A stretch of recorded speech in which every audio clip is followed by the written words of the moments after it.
真的可以说是我唯一的出路。我非常想要拿到这个腰带。究竟是什么让两位战士在擂台上一决胜负呢？金钱，没错，但更重要的是武者的骄傲。JCKMMA Kings Series. And there he is, walking out as the champion. Wang Jeong, Mr. Perfect. The former JCK champion become the JCK champion again. The Eagle. Here he is, Alemubieerde is the new JCK champion.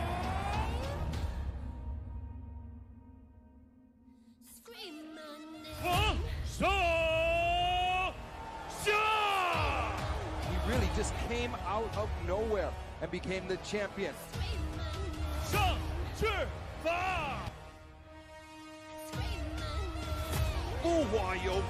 Ladies and gentlemen, has some of the best takedowns in the business. Youness Knocks out the champion. Kadir.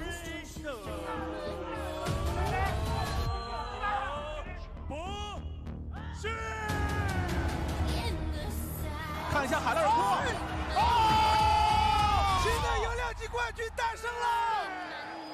JCK 战绝城的金腰带是荣耀的象征，更是无数日夜拼搏的结果。金腰带之上是骄傲的武者，在 JCK 战绝城的擂台上铸就属于自己的史诗。我觉得我今年的努力配得上这头金腰带。Ali gets the finish. He gets the tap. Kurbanjang gets the belt. 我会给他一次机会挑战金腰带。我只想跟有腰带的人。记住我的名字，我叫纳尔泰。王守强，我要挑战你打腰带，跟着我。这只是一个开始。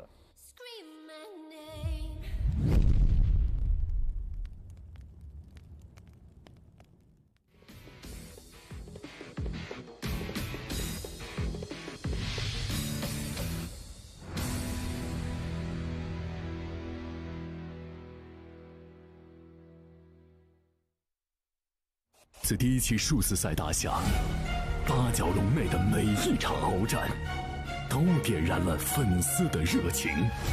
从001到008，腰带更迭，王座几度易主，每一战都是历史的见证。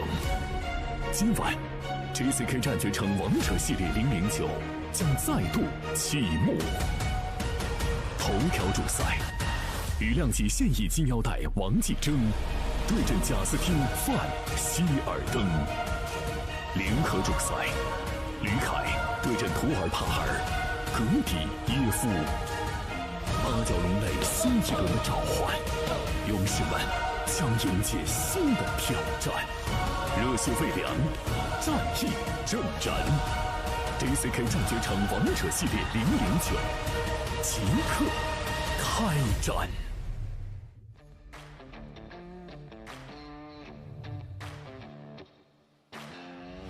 Fight fans, welcome to Shanxi, China. We are coming to you live from the JCK International Fighting Center. Tonight is JCK Kings Series number 9. Wang Jizheng going up against Justin Fan Heerden. Here we see the graphics matchup between these two warriors. If we take a look at the tail of the tape, we see a slight height and reach advantage for the Australian fighter. Now let me tell you, ladies and gentlemen, these Kings Series events are always stacked top to bottom, and tonight is absolutely no exception. The main event promises fireworks as champion Wang Jizheng puts his pride and reputation on the line against a very dangerous opponent from Australia. My name is Andrew Derry. And I'm Woody Potgieter. You're right, that main card is really good, but so is the co-main event, where we have the local boy and crowd favorite, Lukas Lee, welcoming the Russian Turpal Gediev, who brings his undefeated 6-0 record that he's putting on the line. But folks, let's get the show on the road with your martial ceremonies, Yang Wang.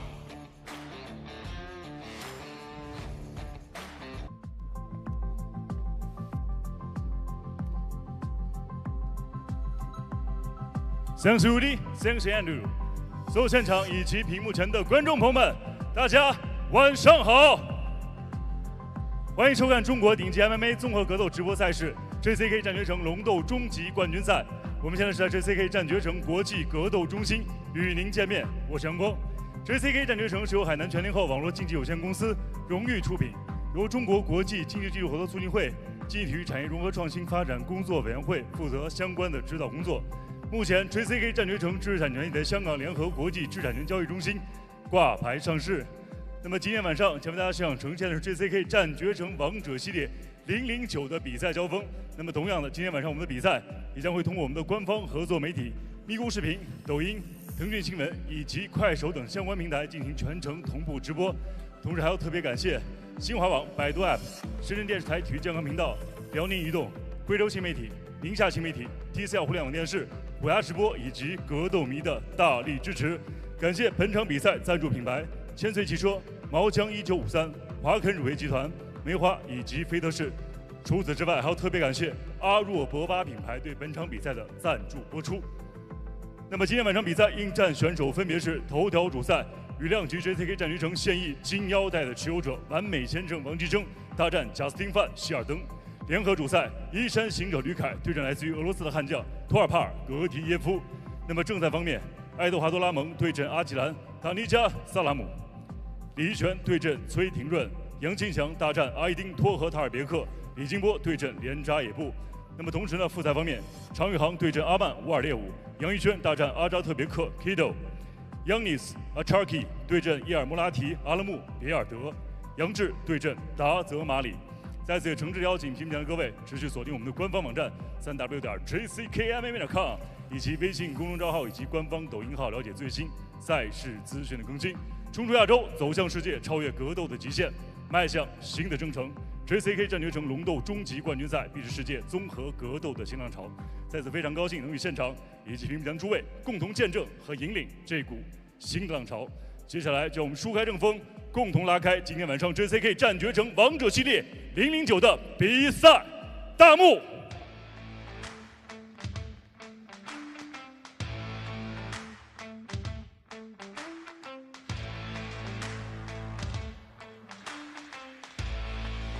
And we are officially starting the JCK Series number 9 show with this undercard bout between Dazemali and Yang Zhi. And here we see, out of the blue corner, Dazemali. He's coming out.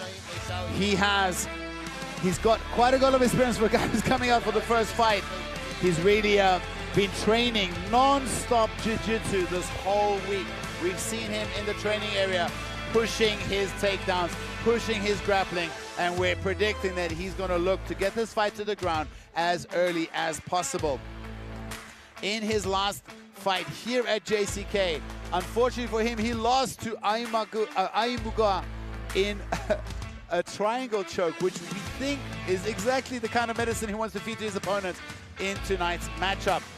He's also lost against the standout of the division, or one of the standouts, Li Hongji. However, when fights go the distance, this kid has a way of getting the judges' nod. He knows how to win if it goes the distance.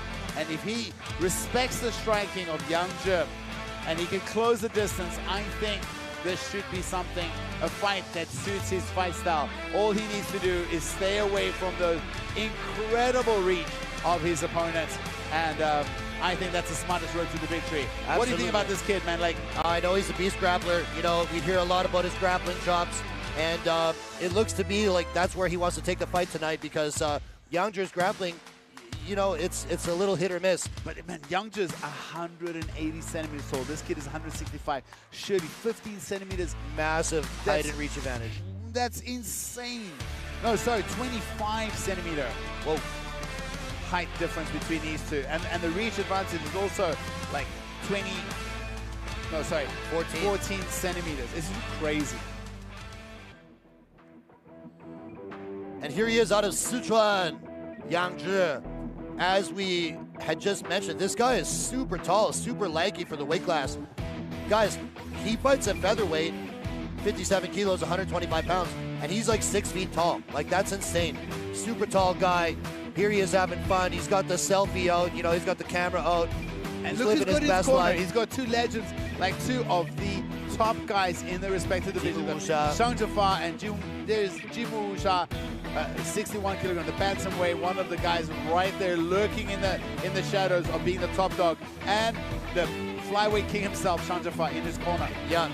So, you know, Yangzhe's best asset, I think, is like his height and his reach. But in previous fights, I haven't even seen him utilize it super well. Like, he still is maturing as a fighter because he's only 22 years old. If he can really like learn how to establish his jab and his front kicks to keep his opponents at bay and utilize his like monster reach, he's going to be a beast. I mean, he's already doing pretty well. He's 2-2 in the JCK cage. His last fight, he looked really good. He won by mounted guillotine choke in the first round. But, you know, he's had some ups and he's had some downs. He's 2-2 in JCK. He's had 2 first-round wins, but he's also been finished 2 times as well. So, kill or be killed so far.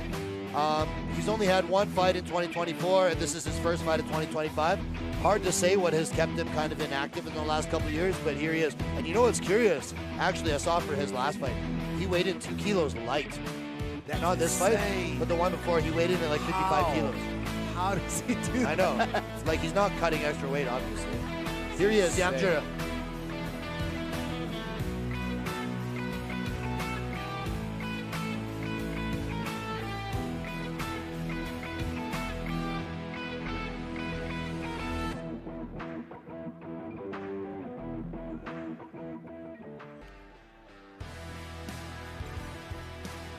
Let's have a look at telltale between these two fighters, and surely that height and reach discrepancy is arguably the biggest.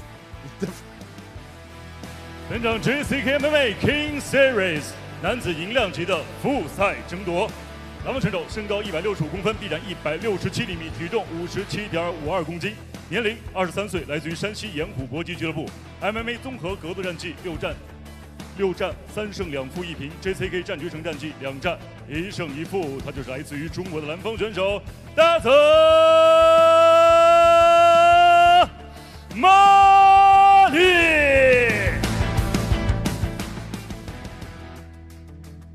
本场比赛红方选手身高180公分，臂展181厘米，体重57.56公斤，年龄22岁，来自于哈尔滨龙云综合格斗俱乐部 ，MMA 综合格斗战绩10战7胜3负 ，JCK 战决胜战绩4战2胜2负，他就是来自于中国的红方选手杨志。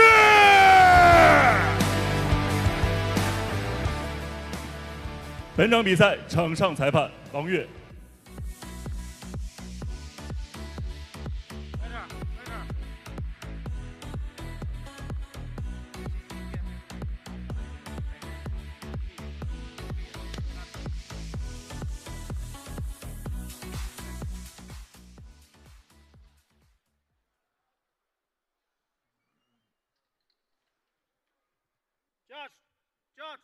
Judge, time, ready, fight! Here we go, all set for the first fight of the evening between Yangzhe in the red and Dazemali in the blue. Really, he's moving a lot. I think to some extent it's going to be who can impose their game plan better. Yangzhe probably wants to keep it on the feet. Dazemali wants to get it to the ground ASAP. Look at Yangzhe slowly cutting off, walking forward, cutting off very patiently. Low stance. Both guys are well versed everywhere, but I think Yangzhe has the striking advantage, and I think Dazemali has the grappling advantage. So, you know, each guy has a pretty clear game plan, and here we see Dazemali rush in and get the takedown right away. We have seen Yangzhe in his last fight, he won by a guillotine. Mounted guillotine in the first round. You saw him kind of thinking about the guillotine there for a second when he first got taken down.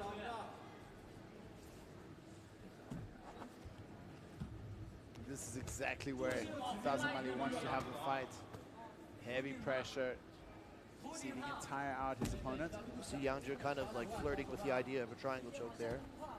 But Dazemali very well aware.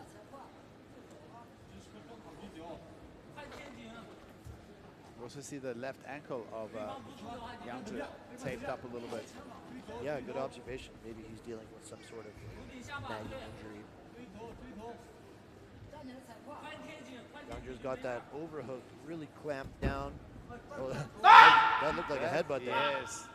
The referee spots that, tells him, cannot headbutt. You'll get a warning. And so he loses the position. I think that's fair. That's fair. He doesn't deduct a point, but he definitely penalizes him. I like that too. You could tell it wasn't necessarily intentional, but it wasn't a very smart thing to do. Yeah, that was really unnecessary. Jan's is looking to set up that kick, maybe a knee through the middle as well. Yeah, you can tell he's kind of loading up that left hand and that left kick as well.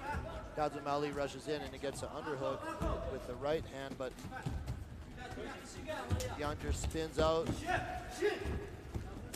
Oh, lands a nice elbow. Nice short little strike there inside the pocket. Fakes the kick. Younger is looking very calm and composed in there now that it's his fifth fight in JCK. Oh, nice left hand. Great left hand through the middle. He thought about that guillotine there. He does have a dangerous guillotine. And look, those long arms, surely he's got a good guillotine. And then look how he's really trying to avoid the wrestling exchange. With double underhooks, now he engages. It does look like Dazemali has a little better upper body clinch. So he seems to get the better of these clinch positions. You can't say if you train with both of them, but it kind of makes sense that Dazemali would be a little bit more switches to the single leg, gets him down. There's 2 takedowns in the first round now for Dazemali. But he hasn't done much with his takedowns. Even though he's got the takedowns, he's not really done much damage yet. Let's see if he can do some work. But probably winning in the round. Probably. 1.5 minutes left. He's been thus far able to dictate where the fight is taking place. On the feet, not much has landed, except for that one elbow. That elbow was pretty solid by Young.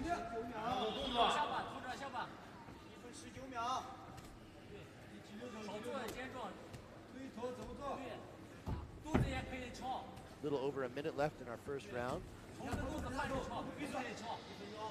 Dazemali looks like he's advanced to half guard. The referee showing very little patience for inactivity on the ground. I like this. I like the referee. Yes, this is right away. I like that the referee is not allowing them to stagnate too much. It's definitely playing into. Oh, beautiful switch kick from Younger. He's going for it now. Flying knee. That's a good look for him to close out the round. Landing big shots like that. Pushes off Dazemali. See Dazemali with a bit of an open mouth, breathing pretty heavy there at the end of the round. Could look looks a little fatigued here as Younger lands a nice crisp right hook. Younger doing a cross as he steps back.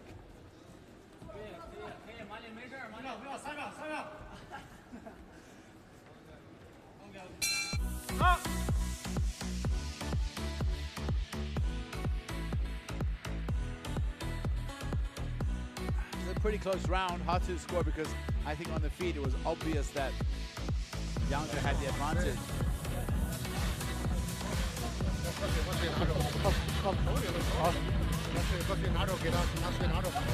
What do you think? Let's take a look at some of the action here. We see Dazemali rush in at the beginning of the round and land a nice double leg, but as you said, wasn't able to do a whole lot with it. Was this the elbow? Yeah, nice chopping elbow there from Younger. Switch kick, high kick. I think he did enough damage at the end of the first round to maybe steal that round.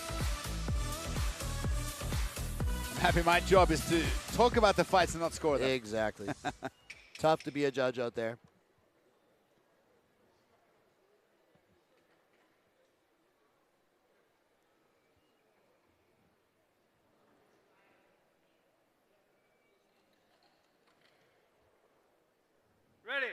Ready, fight!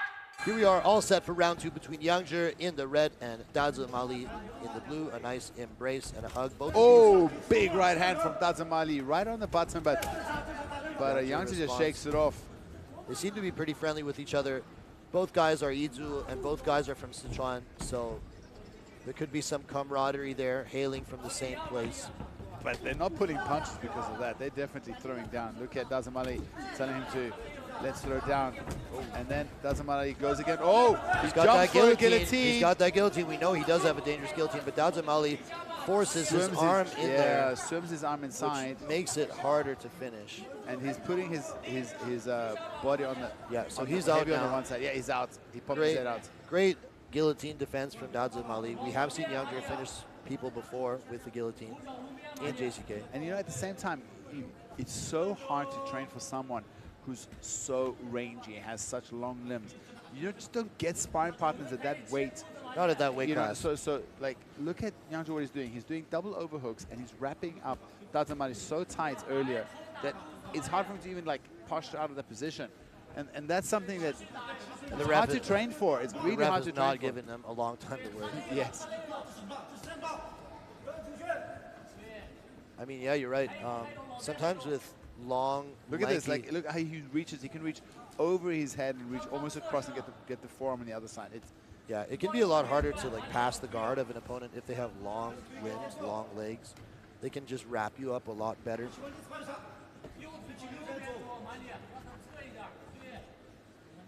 He seems to be like employing the strategy of, you know, wrapping up Dazemali with these overhooks, trying to control posture and such, in the hopes that the referee will again stand the fight back up. And it's very possible the referee might again. Let's see. I like what Dazemali is doing here. He's trying to stay active. He's not giving the referee the feeling that he's trying to stall, which is, I think, the most important. He's got to just keep working here. He is staying active. He's like trying to pass. He's landing some pot shots to the body here, occasionally going up to the head as well. He's not just laying on it. See Chang in the corner there of Youngju. See, like, look at that. That's something only really tall people can do. Literally going over the back of the head and getting the far side underhook. Yeah. We're not doing that. No. Not with my little T-Rex arms. I don't know if I'd call your arms T-Rex little by any means. You got some guns on you, buddy, but they're shorter though. I'm no Youngju with the Youngju 181 centimeter reach. It's insane. 57 kilograms. Yeah, and weighed in light before. Homie needs to eat more. He could easily, at that height with that frame, he could easily fight. You know, he could fight at 77 kilos and still be pretty tall. Yep. Weight class. Yep. Okay, it looks like he's going for. He's trying to get his knees up, get his legs up, trying to re-guard a little bit higher. Not a whole lot of action in our second round here.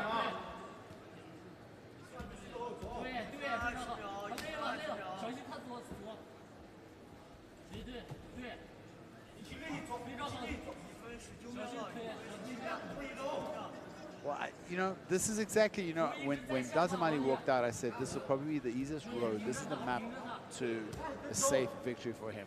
Yeah, we take Youngju down, control him, and beat him up on the ground. Because not going to be easy to stand with someone who's got such an absolutely shocking reach advantage over you. Yeah, and he's doing really good here. He's just, grinding him out, making one to tired, beating him up on the ground, staying active. I mean, it's kind of a balancing act, right? Because you want to win, obviously. But you also want to put on entertaining fights. But not every matchup makes it easy. Yeah, that is true. That is true. Like if here's an example.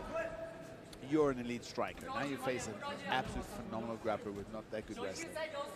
So are you willing to let your hands go with disregard to the fact that once you hit the ground, you're probably going to get submitted? Or do you pick him apart slowly and fight safe? If he makes a mistake, you sleep him. If not, you can win the fight. It's true. A lot of heart. Oh! Big up kick. Big up kick, chopping up kick, but that might have been. Daza just walks through it. Yeah, he ate that one. That might have been the most damaging strike of the round. Well, that round absolutely I see going Dazemali's favor because 1-1. He just yeah. Well, could be. Could be. That would be my scorecard.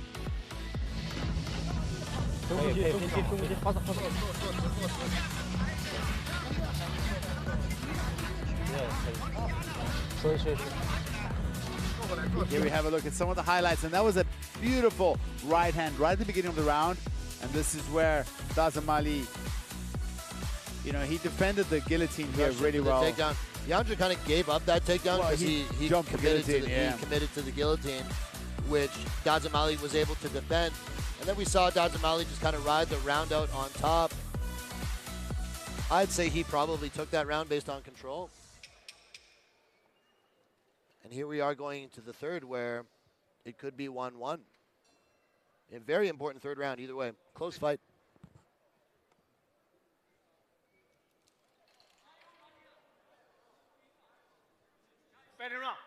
Fight!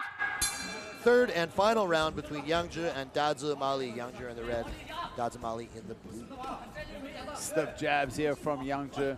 Quick pace coming out to start the third. Both guys getting after it because they know it's a close fight.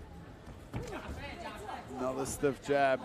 Shows the knee. Yeah, he's showing him. It's like if you shoot in slow. Oh, beautiful right hand. Rocks Daze a little bit. Oh, but he rushes in. He needs to circle out here.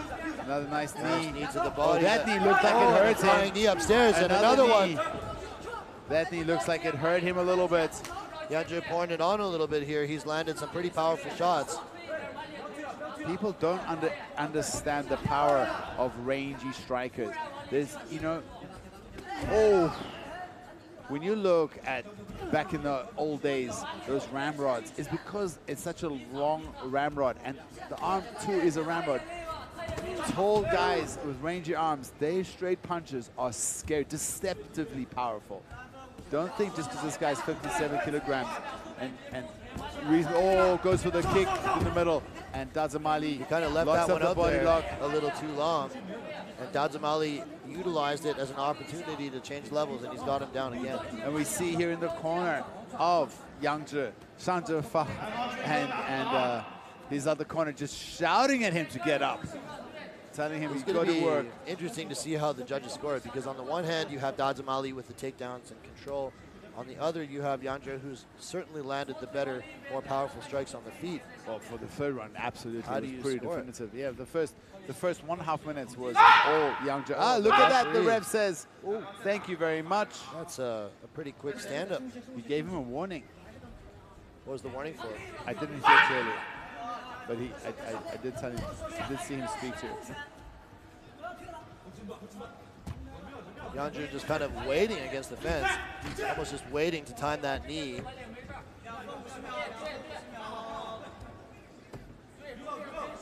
I think we'll probably see Dazemali try to take him down. Absolutely. Again. If I was in the corner, I'm shouting, takedown, takedown, takedown. Oh, goes for another beautiful knee. Yangzhe is he's just waiting. He's like trying to time that knee with the, you know, whenever he shoots a double, makes a level change. He's just trying to time that knee. Crash right into him. There it is again. It's a little obvious at this point, though. But it is working, though. It's working. He just landed another one. If it works, if it's not broken, don't fix it. Oh, stiff. Another left cross. Oh, that left knee is landing all day. Oh, another one. This time, Dazemali is able to close the distance, get the body lock, and, you know, put him down with some authority here. Just throws him over his shoulder. Yep, that was a pretty big takedown. Yangzhe is taking some pretty big, deep breaths down there.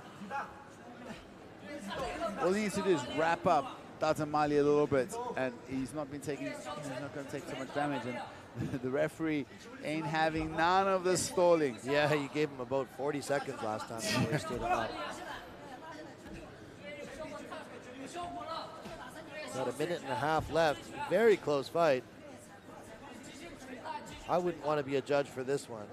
Oh yeah, very close fight, because, you know, you see Dazemali, he did get takedowns, he did get control, but he did more damage. Look at the face of Dazemali. Yeah. Dazemali a couple times has been pretty liberal with those, like, almost headbutts. And now he's in half guard. It looks like there's almost an arm triangle choke there, almost. But Yangzhe's got that hand in there. Those hammer fists are scoring. Looks like Yangzhe is thinking about a Kimura. Dazemali grabbing his own thigh inside. Pulls it out there, establishes head control. That arm triangle seems like it could be there for him if he really wanted to go for it. 30 seconds left. Oh, he might go for triangle. Oh, just too slow there. Yeah, Dazemali saw that one coming. Dazemali, he knows what's up. 15 seconds left in a very close fight. How will the judges see the takedowns versus the strikes landed on the feet by Yangzhi? Very curious to see how the scorecards will go in this one. Yeah, this is a tough one to call. What do you got? Who do you got? Oh man, it's a coin flip for me. I'm going 29-28 Dazemali, takedowns and ground control. I'll go. 2 and 3. Then I'll go the opposite and say Yangzhi. I think it would be reasonable either way.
接下来宣布比赛结果，本场男子 MMA 综合格斗规则以量级比赛的最终裁定结果如下：1号裁判29-28 ，Judge Number 1 29-28；2号裁判28-29 ，Judge Number 2 28-29；3号裁判28-29 ，Judge Number 3 28-29。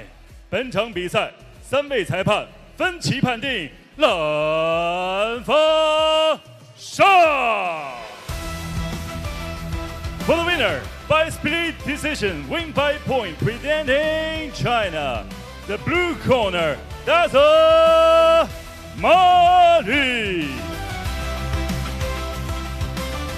接下来，让我们掌声有请颁奖嘉宾太原市益民堂巴马茶叶董事长胡小燕女士。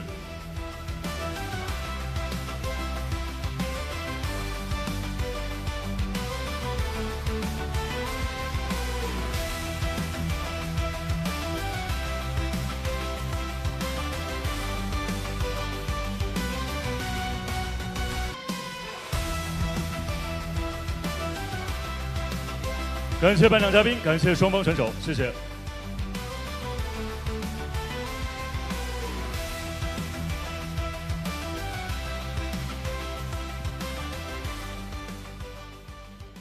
那么接下来的时间将会进入今天晚上男子轻量级的复赛对决。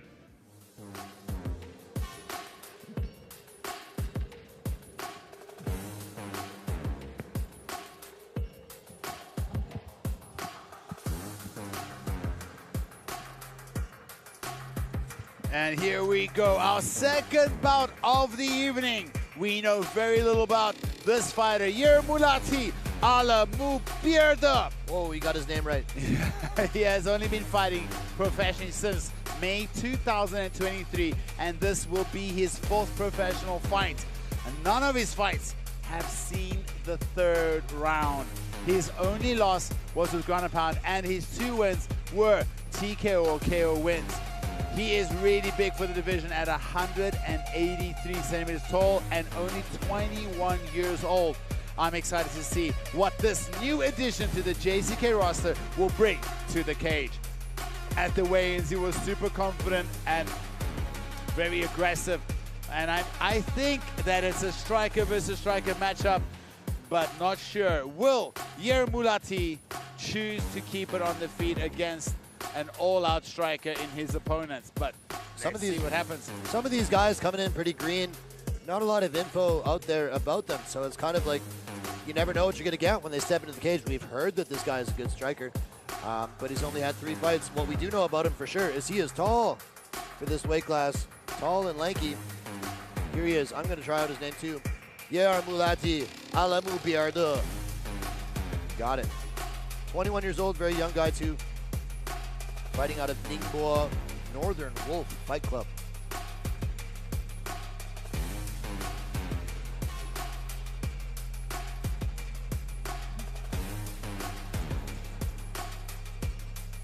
Let's see what Yeermulati can do tonight. And here comes his opponent, Youness Acharki, the Matrix. Cool nickname. Speaking with Youness today, he's a really nice guy. Oh yeah, super. He's such a gentleman and like an educated gentleman. Yeah, exactly. He was funny. You know, his parents said, you have to do something with your life other than fighting. You need to have some sort of backup. So you need to go to school. You need to get your degree. He got a master's degree in finance? In the arts, and then he specialized in finance, yeah. Oh, okay, yeah. So he's got the education background. He's a great fighter, too. He only has 1 pro fight on his record, but he has some amateur bouts as well, including an amateur fight against Taegu Pramidian, who we saw here last week in JCK. A guy who's had, like, how many fights? Like, 23 amateur fights, and 20 of those were wins. One of them was against him. However, that decision is very questionable, apparently, as it happened on home ground. He said, so that fight was in Malaysia, and he said that the home crowd was booing when Taegu won. And then the local promoter, the boss, actually approached him, and now the local guy from Malaysia is actually his sponsor. And the guy that hooked him up with this fight. Well, that's great. So that's how much he impressed at an amateur fight. You know, the cool story about him is he paid for his own flight. He went there alone. He got his own hotel room. He cut weight himself, went to this amateur fight just so he can get fights. This guy's been traveling all over the world. His head coach is the Reza Medadi. Yes, and that's a conditioning coach for Hamza Chimaev. Hamza Chimaev, yeah. So this guy's doing what he needs to do to put himself in the right rooms with the right people to make a life out of this. But let's see how he performs under these big lights. He's got a big-sized opponent in front of him.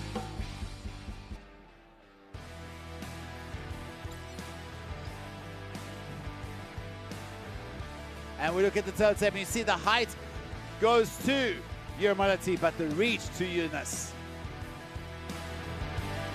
本场 JCKMMA Kings Series 男子轻量级的复赛交锋，男方选手身高183公分，臂展180厘米，体重71.27公斤，年龄21岁，来自于宁波北极狼格斗俱乐部 MMA 综合格斗战绩3战2胜1负。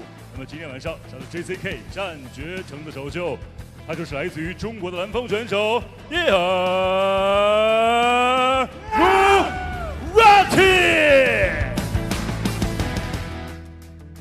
本场比赛红方选手身高179公分，臂展184厘米，体重71.18公斤，年龄25岁，来自于 Muay Thai Art Club MMA 综合格斗战绩1战1胜。那么今天晚上同样是他的 JCK 战决城的首秀。Ladies and gentlemen, let's welcome right corner from Morocco gets ready for Youness, the Matrix Acharki。本场比赛场上裁判张永新。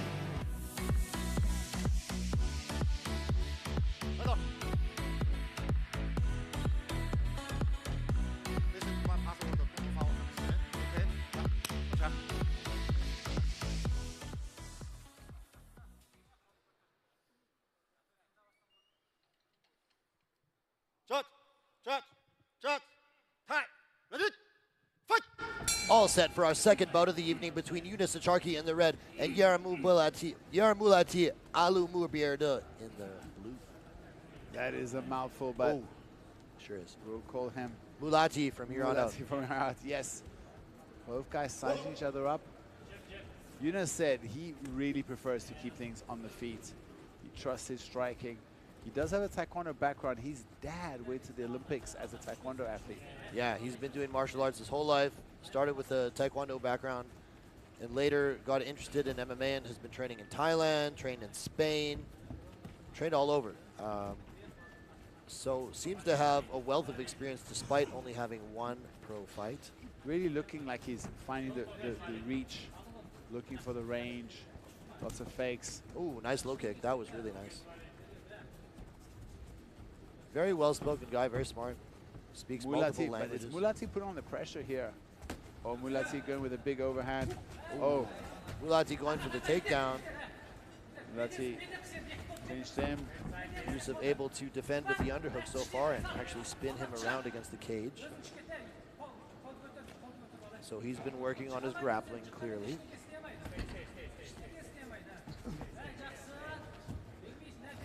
Now it's Yusuf pushing.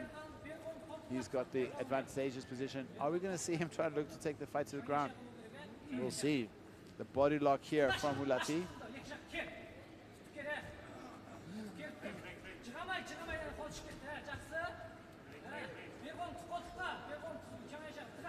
Yusuf was able to reverse him, press him against the cage himself, and now Mulati reverses him.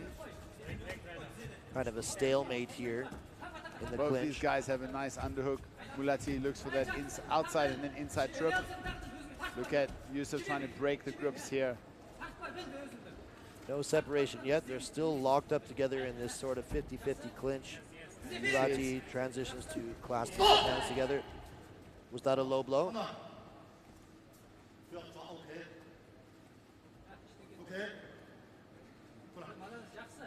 The referee gives him a warning for a low blow. Mulati didn't seem bothered by it at all. They're back at it right away. Oh, nice. Oh, nice overhand right by Yusuf.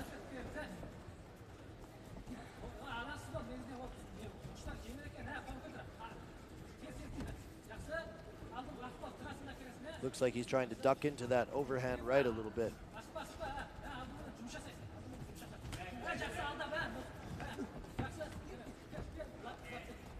Throws hand, but not touching anything. Both these guys keeping. Oh, he rocks him with the left hook. Looks like he's hurt Mulati with that left hook. Oh, he does look a little wobbly, actually. Mulati doesn't look like he's on stable feet yet. Another right cross. I wonder if Yusuf realizes it. Because when Mulati took a step back there, it looked like he didn't quite fully have his equilibrium. Oh, another nice left hook there. Yusuf might smell blood, but Yusuf gets tagged himself. Mulati is still dangerous. Of course. It's a dangerous moment in the fight. Yusuf feels he has his man hurt, but he cannot get too reckless.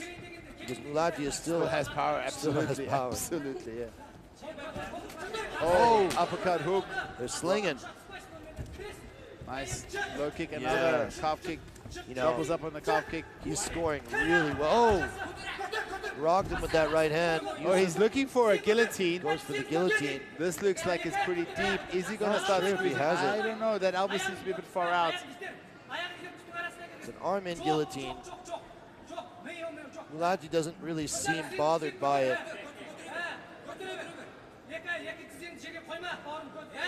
At this point, it's kind of a gamble for Youness to really commit to this too hard because Youness doesn't look like he's committing. I think he's just holding right now. He could also just wait for the referee to stand him up. If you squeeze too hard, hunting for the finish, you could burn your arms up. For sure. Absolutely.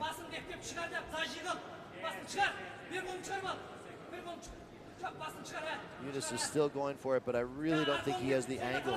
It doesn't look like he's squeezing too much. He's just holding on. It looks like he's just holding on. Doesn't see him flexing too much there. Now the head pops up. Mulati pops his head out. Looks like he's thinking about swinging for some sort of armbar. Mulati goes for a straight ankle lock. That was crazy. And he ends up on bottom, so, I mean, perhaps not the wisest strategy. That's the end of the first round. We're going to see a second round between these two fighters. That was pretty impressive. I'm going to say, due to the damage and the way that Mulati was rocked, that first round should go to the red. How you finish? Good back. This smart. No need to run. Yes, brother, no need to run. Take a look at some of the action from our first round here. Saw some, that was the low blow. What was that even a low blow? I also don't know. I think it's got a borderline. Some big strikes landed here. That was where we thought Mulati might have been slightly rocked. Or it was here. Yeah, it was here because, yes. Yeah, Mulati goes for the takedown. Yusuf goes for the guillotine. Didn't quite have it. Close round.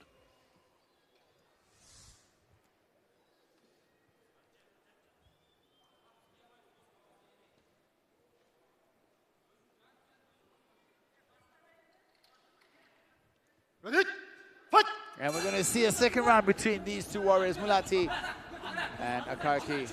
Yusuf Acharki, light on his feet, in and out, lots of fakes, and the pressure from Mulati.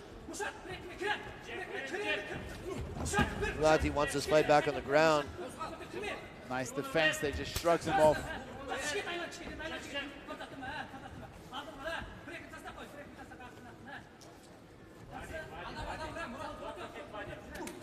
Oh, goes for an up kick, just misses. That was close. I feel like it connected a little bit. You know, Yusuf in the first round landed some really nice low kicks. I feel like he should go back to that strategy. Those were landing very well. He landed about 3 really solid low kicks in the first round. Look at the pressure of Mulati. He's just walking him down, not giving Yusuf much space. Changes levels, goes for the shot. Yusuf meets him with a couple underhooks and is able to defend. Mulati still pressing him against the fence. Not really in the most advantageous position, though.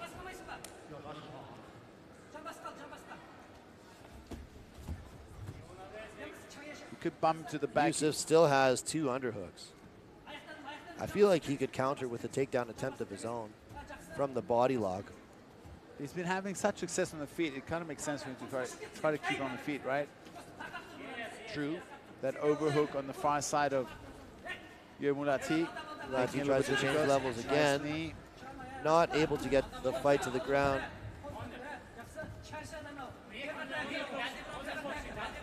Swing and a miss from Mulati. There's that low kick from Yusuf. I really like those in the first round. His kicks are fast there. You can see that Taekwondo background showcasing itself here. His striking style, if you didn't tell me he was a Taekwondo guy, I would never have guessed it. Because his striking style seems, you know, more traditionally influenced by Muay Thai and MMA style striking. He's trained significantly in Thailand. Here we see Yeermulati really working for the takedown.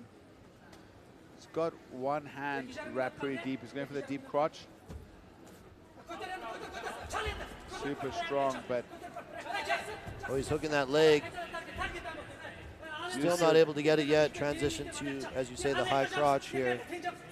Yusuf doing good there, making himself big. Splitting his legs. Could look for a crossface here, could Yusuf. Mulati. The referee tells him to work.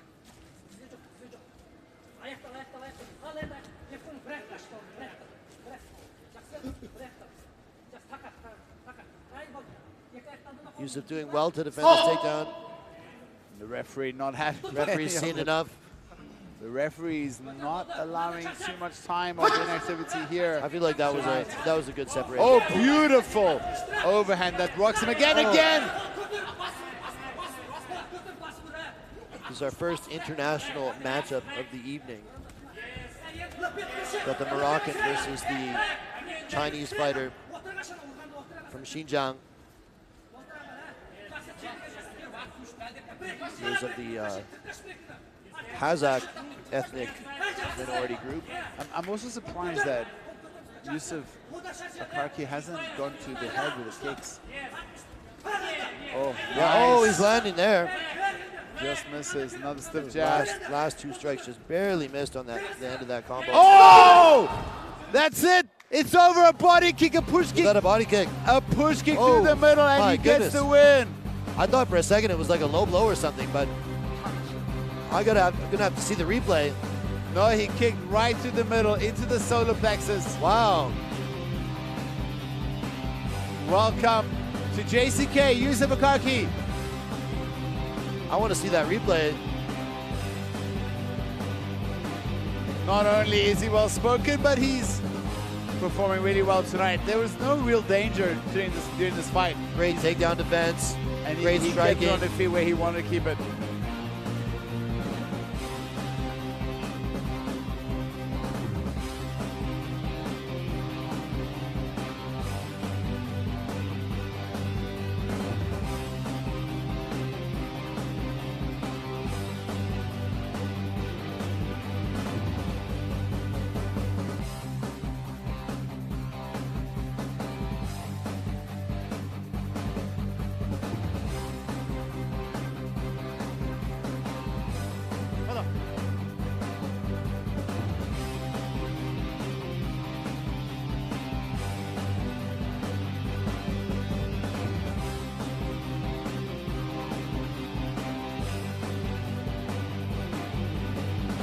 接下来宣布比赛结果：本场男子 MMA 综合格斗规则轻量级复赛比赛的最终结果为来自于摩洛哥的红帮选手 Youness Acharki 第2回合3分56秒 TKO 获胜。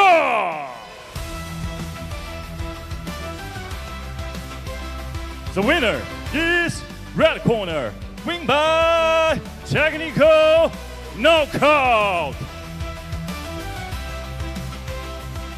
接下来让我们掌声请出颁奖嘉宾，马来西亚上市公司麻坡万利集团董事总经理拿督蔡旭伟少校。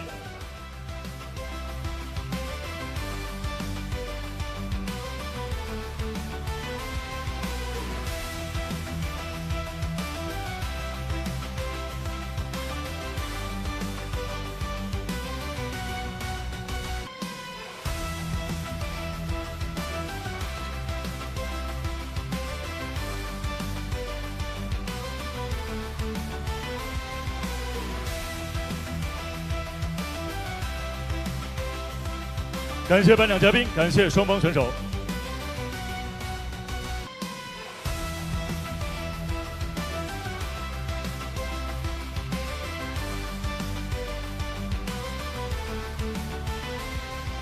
接下来的时间将为大家现场呈现的是今天晚上男子雏量级的复赛争夺。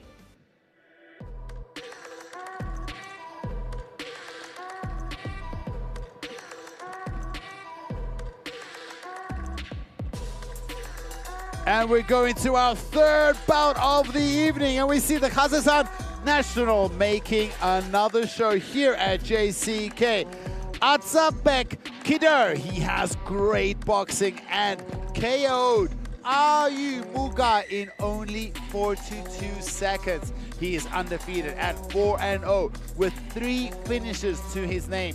He also sports 2 rear naked choke wins, but it's his beautiful boxing and fluid movement that puts respect on his name. When he moves, I can hear my Russian friends say to me, I can just imagine him whispering to my mind, Woody, this Russian school boxing.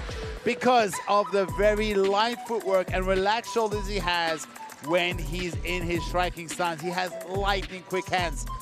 I expect him to try test the striking of Young, but who knows? We haven't seen Kadyr's grappling in JCK yet. And who knows, where is the ceiling of this young talent? Only 20 years old. At only 20 years old, who knows, man? This kid could have much more than what we've seen. He steps back into the JCK cage.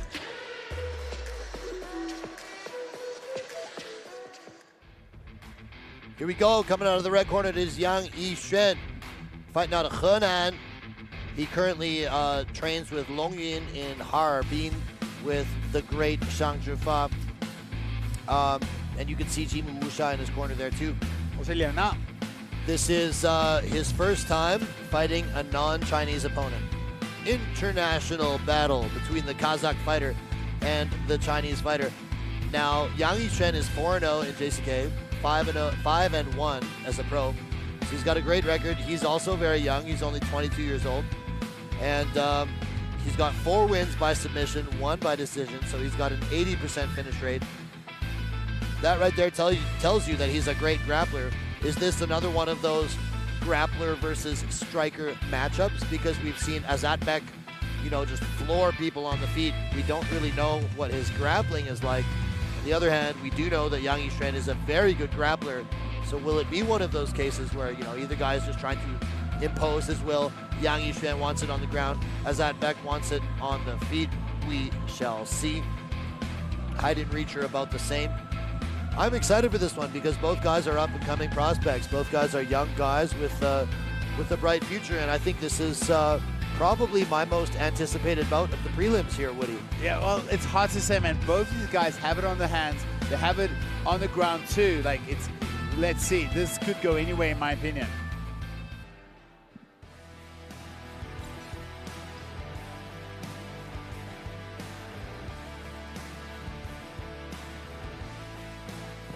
And we look at the teletape, a slight reach advantage for Kadir. 本场 JCKMMA Kings Series 雏量级的复赛交锋，栏目选手身高175公分，臂展174厘米，体重61.49公斤，年龄20岁，来自于 Tuohetaerbieke。MMA 综合格斗战绩4战全胜 ，JCK 战略城战绩2战2胜。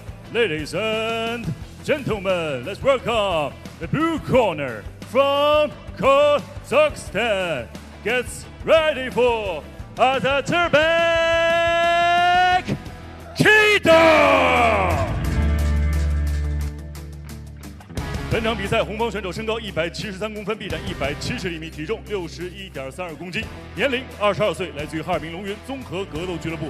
MMA 综合格斗战绩6战5胜1负 ，JCK 战略城战绩4战全胜。他就是来自于中国的红方选手杨Yixuan。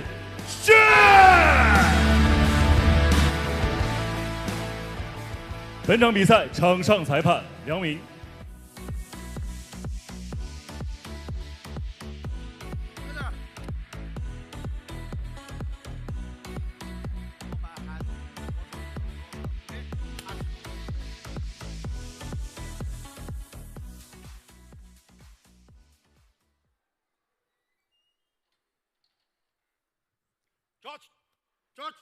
George, hi, you ready? Fight! This Yang Yixuan in the red versus Azatbek Kydyr in the blue, and we get off to a quick start. Oh, they're already throwing down. Yang Yixuan, Yixuan looks for a takedown. Man, Azatbek, like Kadir just Azatbek throws just him like to the ground. He like big brothered him. Kadir here on top. Look at Yang Yixuan already trying to fish out some submissions. He's in half guard now. I mean, Yang Yixuan changed levels. Kadir hit him with that underhook and just pancaked him to the ground. And now Kadir is now he's looking to pass his guard. Remember, Kadir has two rear naked choke victories on his name already. Okay. Yang Yixuan is Yang now Yixuan had his guard passed. Has his guard passed, and Kadir is looking to mount already.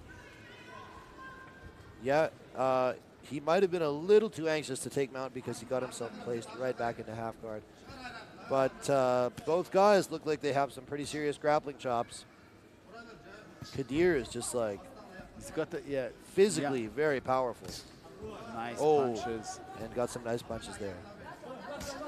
Another nice punch. We gotta watch those from Young. up Oh, big right hand. Big right hand. Man, you heard that cage side. That had a big impact. Oh, my goodness. I wouldn't want to be. It sounded like he missed him, but we saw he hit him. Yeah. It sounded like he hit the mat or something. Big now shot. He's in half guard. Well, looking to pass again. He has the far side underhook. This is exactly what Kadir wants. Yang Yixuan's got a chin. That's for sure. Is he passed? Yeah, he's passed to the side. Knee on belly. Uh-oh. Kazakh fighter is going to put him in the crucifix here. Had him there for a moment. Bro, these guys out heavy of crossface. Yeah, man. Central Asia, so hot right now. Kazakhstan, Kyrgyzstan. We're seeing so many good fighters come out of these places. Eh? Uzbekistan too. The stands. Them stands be strong. Stands are rising up. Yang Yixuan is able to put him back into full guard.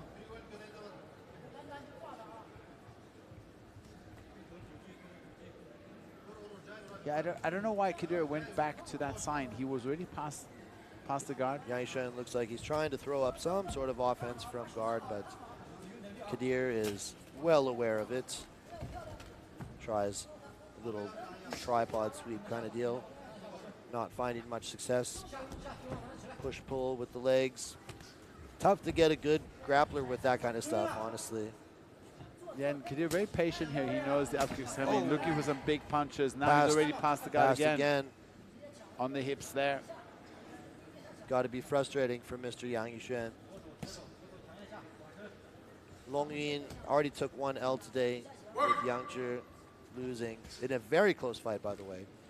But I'm sure that Coach Shang Zhifa and Jimu Wusha don't want to lose 2 tonight.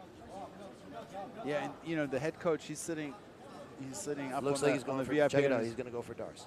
I can feel it. I can feel like he's going for that Dars choke right now. Head and arm.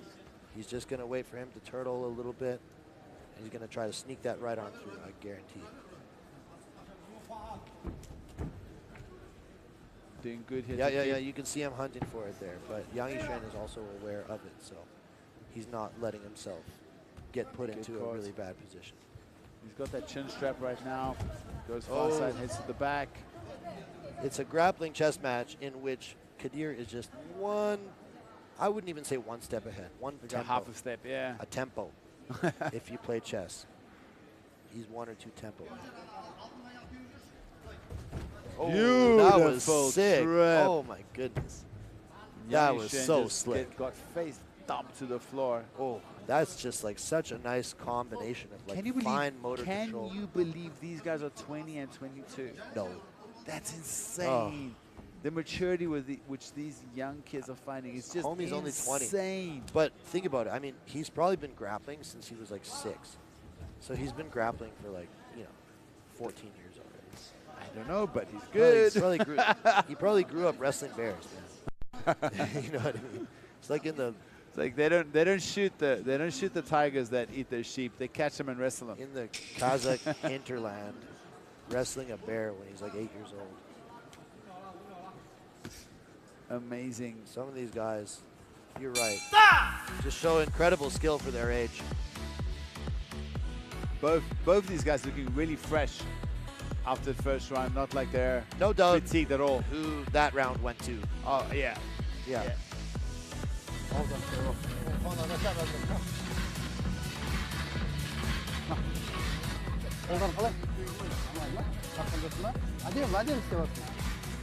And I thought at first that he was maybe like Xinqiang ethnic Kazakh. I spoke Chinese to him and he didn't understand. I was like, it was kind of awkward for a second.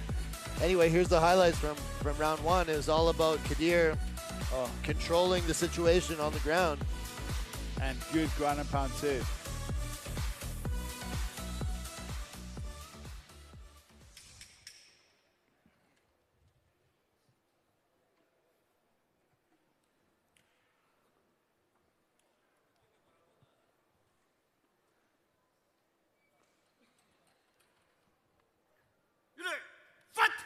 Here we go, separate round 2 between Yang Yixuan in the red and Azatbek Kydyr in the blue. Really impressed with his grappling so far. And both these guys throwing some bombs. What makes it more impressive is like you can tell that Yang Yixuan is a good grappler himself. Oh, anaconda choke, anaconda choke. He goes for an anaconda choke. It looks like he's got it pretty wrapped up now. He needs Yang to flip him over. is trying to stay turtled. He does not want to get rolled over here.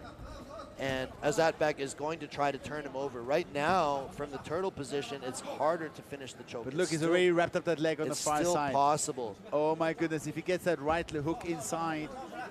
That's bad for, oh, beautifully done by Yang Yixuan. Yang Yixuan is doing a really good job of keeping his base like really wide, just making himself like hard to choke. So he survived there. Dangerous moment, but he survives. And Kadir made the decision to like let it go, not go 110% on that. Oh, another mat return. And exactly when Yang Yixuan went for that Kimura on the stand to break the grip, that's when he foot sweeped him. Yeah, like as I was trying to say is what makes Kadir's game plan and abilities so much more impressive is Yang Yixuan is a good grappler himself, and Kadir is just out grappling him. Yeah, I predict we're gonna have a, you know, like one or two more grappling wars tonight. Make no At least mistake, one, in my opinion. If this was a lesser opponent, Kadir would have just walked through. Absolutely. Because he's a beast grappler. And both these guys are like two really good young prospects. Very good records, finishing abilities. He's got a really thunderous right hand, like stepping over with that big ground and pound shot from standing. But Young's managed to, you know, not being caught too clean, or he can eat it. Yeah, that first one he took in the first round, he ate that pretty clean. Looking for the the going for the front sweep. headlock. He's got like, what does he have, a guillotine? Yeah, he's going kind for of a guillotine here. He does, he does. Switches Just to the double leg. changes level, double legs him. Gonna take him for a ride. Oh. But Yang Yixuan was looking for his own guillotine there. Oh, nice punches. Big shots. Oh, big punches. A few in succession. Big punches from Kadir. He's letting his hands Big go ground here. and pound. He's letting his hands go here. Is Treating him Kadir. like a punching bag. Yang Yixuan keeping his feet and keeping his in a composure. guard position, but he ate a lot of punches there. He sure See some did. deep breaths from Kadir. That was like the last 10 seconds of a round when your coach tells you to go hard, go hard. You just hit the bag with everything you got in the last 10 seconds. Yang Yixuan is trying to punch him from the bottom. Now it's Yang Yixuan looking for some punches. Yang Yixuan. You know, he's trying to set up triangles and things like that, but it's going to be really hard to catch a guy like Kadir with the triangle from the bottom. And you can see him making attempts at such things, but Kadir is very aware of it, and now he's able to pass again into side control. Heavy hips from Kadir. Yang Yixuan does have the underhook, and he's able to place him back into guard. Yeah, Kadir was very wily there because Yang Yixuan had the undergut. He was going to swim to the back and come up, but then Kadir just steps over, accepts going back into the guard. Yeah. Fishing for Kimura. Kind of a scramble here. Let's see who ends up on top. Kadir goes for the guillotine. It's hard to say what's going on here exactly, but there is some panic in the eyes of Yang Yixuan. It does look a little tight. He's really squeezing hard. He's squeezing really hard. This could be it. I feel like this could be it. He's mounted him now. He's going to tap. Oh, over. my God! Kadir, guillotine choke round 2. Amazing performance. Wow! Kadir submits the grappling phenom, Yang Yixuan. So not only does this guy have really good hands, he does have legitimate grappling. Wow. I told you we don't know where the ceiling is, and to be honest, we still don't know. He wasn't actually tested tonight. It was all the Kadir show tonight, and he gets another win to add to his undefeated record. Man, that was really impressive. You could tell it was tight. Yang Yixuan reacted in a panicky sort of way when that choke was on. You saw Kadir squeezing super hard. So there's a bit of a scramble here where they end up in like a dogfight position. Kadir wraps up this guillotine and he commits to it. He jumps guard with it, and you can see him squeezing super hard. But once he reversed it, the pressure was just too much. Yang Yixuan tried to go to his back to relieve some of the pressure, but it was too late.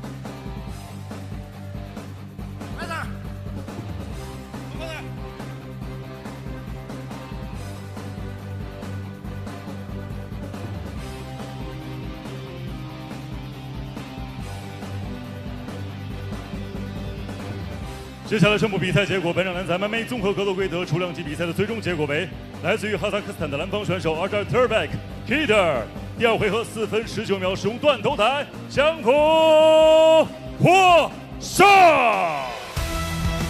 The winner is blue corner, win by Ayiding Tuohetaerbieke。接下来我们请出颁奖嘉宾，山西低空经济营运者、山西通航救援有限公司总经理张占强先生。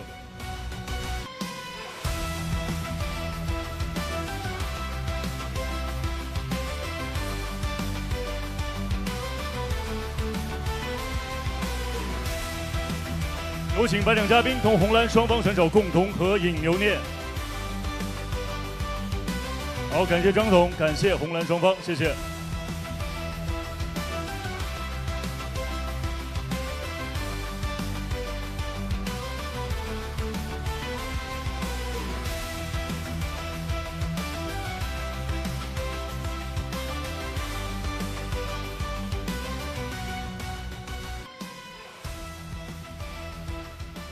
那么接下来的时间，就为大家现场呈现的是男子轻量级的复赛争夺。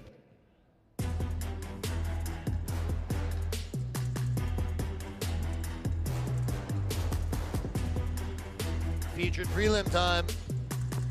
There we see, walking out of the blue corner, Aman Werleu. He blasted onto the JCK scene with a 35-second win over Wang win. And he has really good, accurate boxing. I'm telling you, not only is his striking elite, he has a granite chin with resilience to back it up. He is still relatively new to MMA, and this is his 5th professional fight. I really hope he will back himself on the feet, because we are in for a treat if he does. I think he might be faster and more accurate than his opponent, Yuhang, but maybe a little bit less powerful. However, we have also seen that he is tough as nails, and we'll probably see who is the harder man tonight. And with one clean punch, this fight could be ended at any time. Like, from what we've seen from Aman, he loves to keep it on the feet. And we know his opponent, Choi, only likes to fight on the feet. So, if this goes according to what's scripted, this could be fight of night, war on the feet, in my opinion. Well, it's the reason why it was selected as the feature prelim. It's a banger. Both guys love to bang. Both guys are finishers, so I think we're going to see fireworks in this one. I don't know a lot about Aman. I've called a couple of Chang Yuhang's fights, and I've seen him in some pretty entertaining fights, so I am looking forward to this one quite a bit. Both guys are 25 years old. Both guys have a pretty bright future, so we'll see. You told me about Aman's 35-second knockout. And look at the jaw on the man, I'm telling you, this guy's got a granite chin. When you hit him, he doesn't close up, he doesn't back off, he just comes back with bigger, harder. He just bites down and gives back. Really, really fun to watch.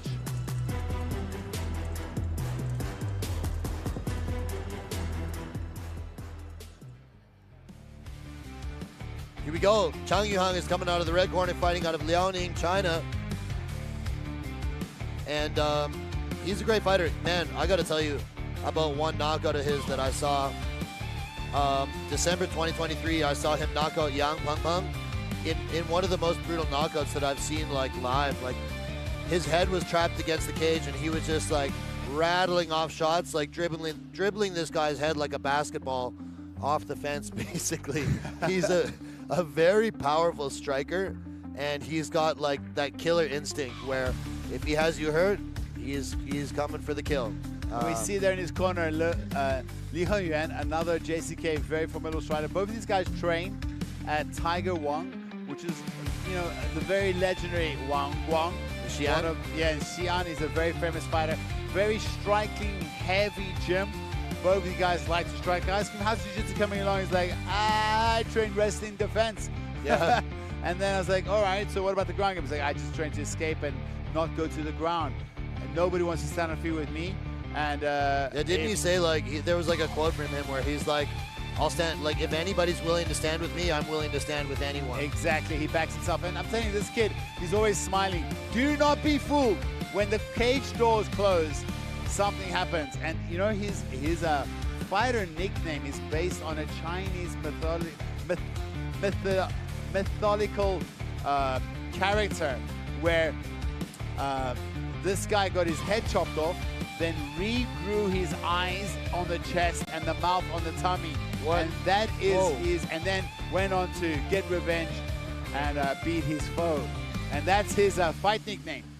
But yeah, he's a really fun character, is Chang Yuhang.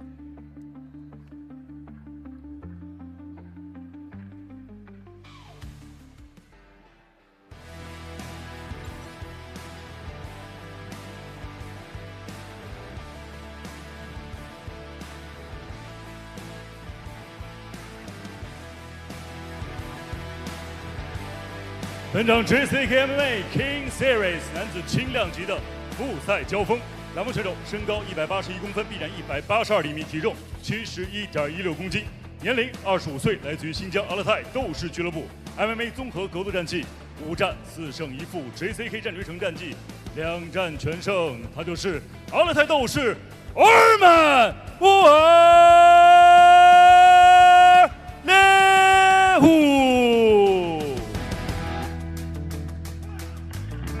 本场比赛红袍选手身高178公分，臂展180厘米，体重71.54公斤，年龄25岁，来自于西安泰格王格斗俱乐部 MMA 综合格斗战绩9战4胜4负，1战无结果。JCK 战略城战绩6战2胜3负，1战无结果。他就是来自于中国的红袍选手Xingqiang Yuhang。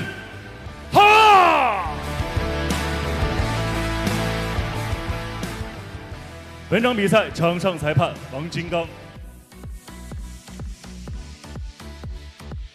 Fighter.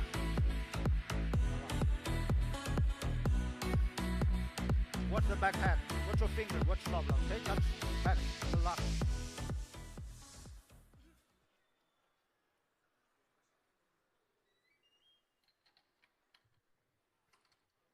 Judge. Time.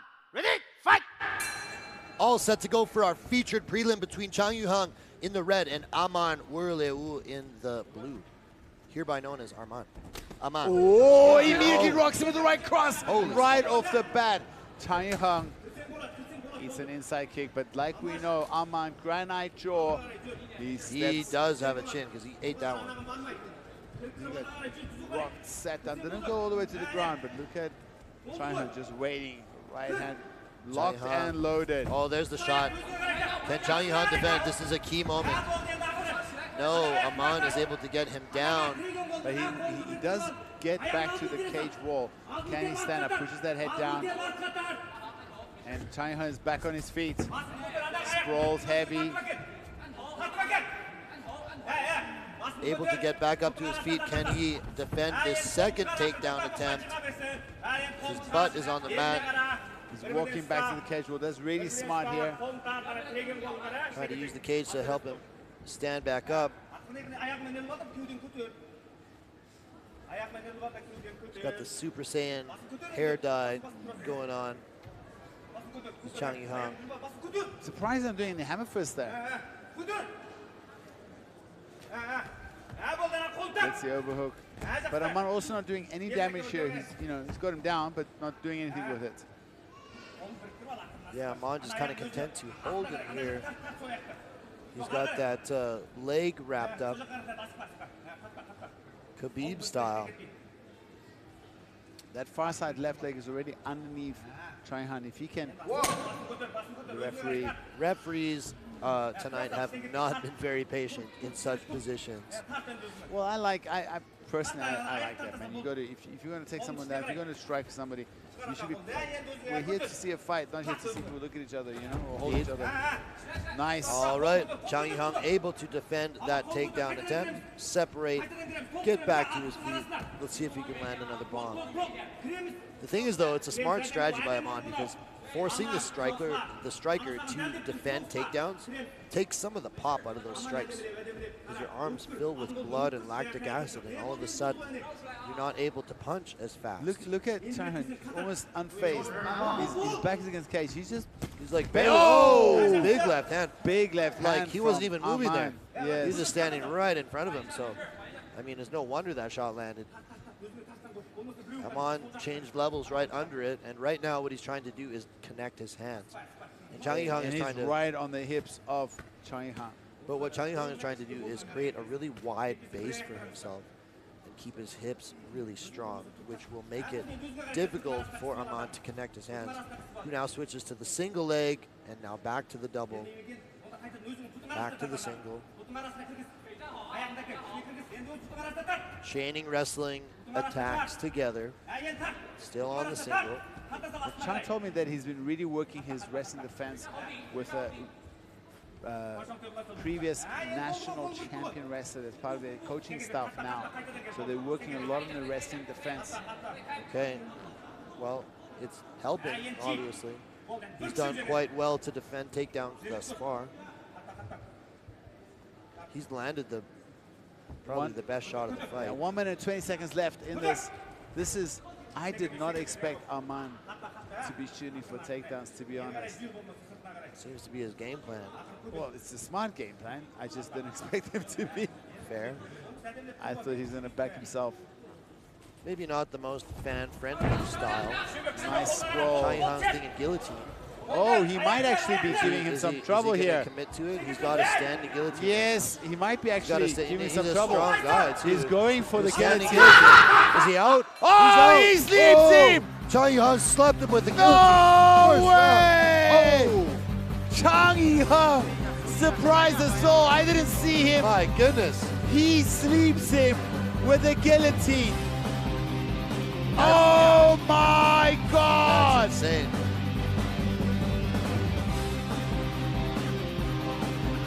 Oh my God! Look at Aman. He also doesn't know. He doesn't even know what happened. I think everybody here is surprised. You know what? And that's a nice little backflip to rock things up. He went out really fast too. Like that was pretty quick.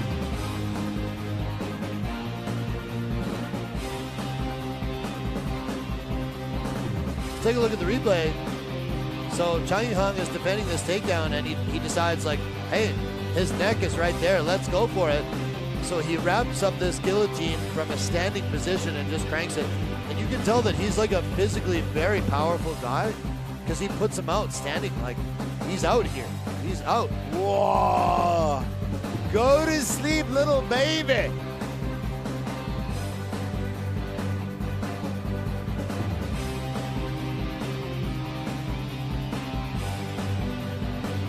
Impressive.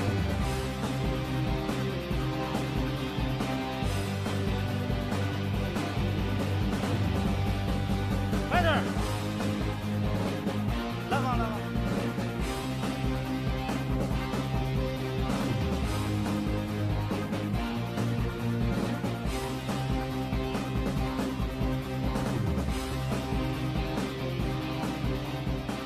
接下来宣布比赛结果。本场男子 MMA 综合格斗规则轻量级比赛的最终结果为：来自于中国的红方选手刑天常宇航第一回合4分05秒使用断头台降服获胜。The winner is red corner, win by goal-leading choke. 接下来我们掌声请出颁奖嘉宾，登峰是少林武术协会荣誉主席焦洪波先生。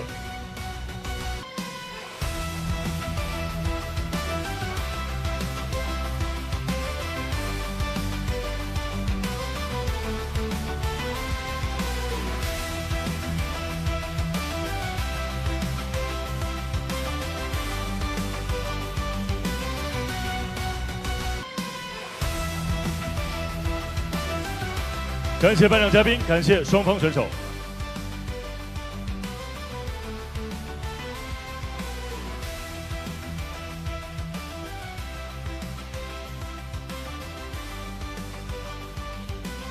接下来，让我们共同开启今天晚上正赛环节的比赛。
蓝方选手Lianzhayebu来自于青岛新疆国际搏击俱乐部，2024年度全国综合格斗锦标赛比赛冠军。他的对手李金波来自于哈尔滨龙云综合格斗俱乐部，有非常出色的终结能力。目前在 JCK 战局成7战5胜。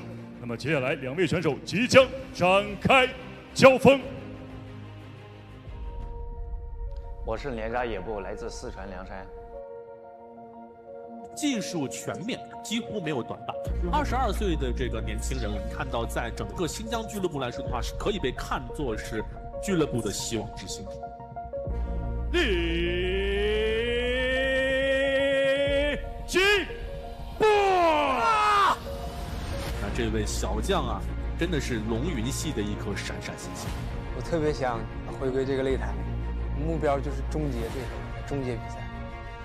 我跟他打的话，肯定会打出更精彩的比赛。你像摔跤啊、站立啊，都是有惊喜的。到时候，我的比赛绝对不会让你们失望，绝对是精彩的。这场比赛，我只想把我平常练的东西打出来。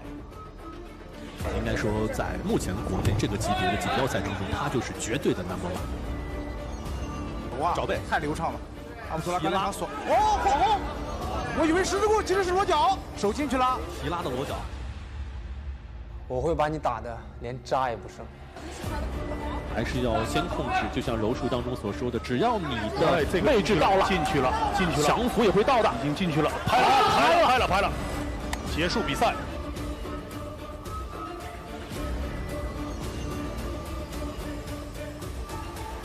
我会让你知道什么叫做中国农村力量，你等着吧。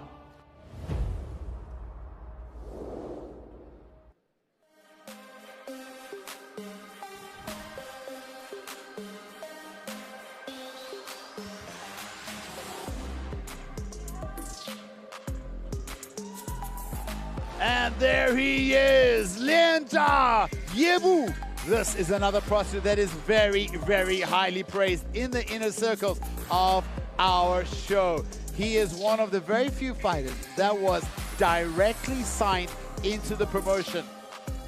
After the Asian Games, he won that MMA tournament where he took gold. And he also has a win over the very talented Yeermulati. And in his last fight, he was winning dominantly over Daimu before Daimu got hurt, and that fight was stopped due to an injury. We have yet to find a weakness in this kid's game. His striking is crisp, his wall fighting is mature, his grappling is dangerous, and his power is very good for the division.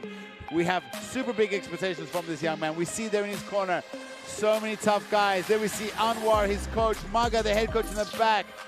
Zhao Guan, his training partner and teammate, and tonight on the same card, the co-main event and the main event fighters are his teammates. All of these guys had the opportunity to camp and train and travel and cut weight together for tonight's fights. This young kid is just got future written all over him, but his opponent is just as good. And I'm telling you, Andrew, I believe that this fight is the first of more to come. It's just bound that these two guys, they're in the same orbit. They're gonna fight again. So whoever wins tonight, good for you, but I'm pretty sure we're gonna see a rematch some point in the future. Lianzhayebu.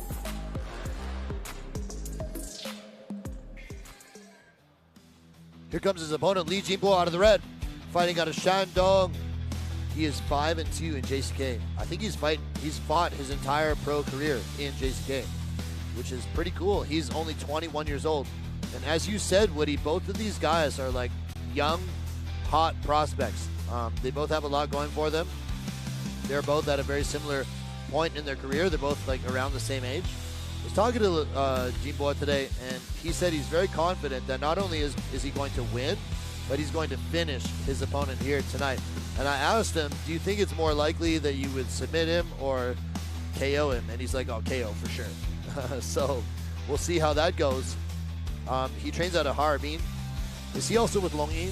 Yes, there he is, Sanjafa. So he is the direct disciple of Sanjafa. Like Sanjafa is basically his Shifu, his master, all under the head tutelage of Longyun himself. like Zhang Yunlin, he's sitting there in the VIP section. He'll probably walk over. But yeah, Zhang Zhifa is this kid's like mentor and his day-to-day coach. All right, well that's, I mean, can't really ask for a better mentor than that. You know, the longtime reigning king of the flyweight division here at JCK, Zhang Zhifa, over 40 pro fights. And Li Jinbo, you know, he's looking like a future great himself. Only 21 years old, and he's got it all. He's got explosive striking, he's got great submissions, good grappling. Here he is, Li Jinbo.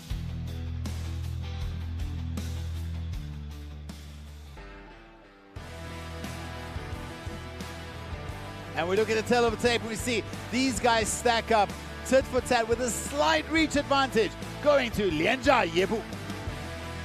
本场 JCKMMA Kings Series 重量级的正赛交锋，南方选手身高175公分，臂展175厘米，体重61.45公斤，年龄22岁，来自于青岛新疆国际搏击俱乐部 ，MMA 综合格斗战绩6战5胜1负 ，JCK 战决胜战绩1战1胜，他就是来自于中国的南方选手Lianzhayebu。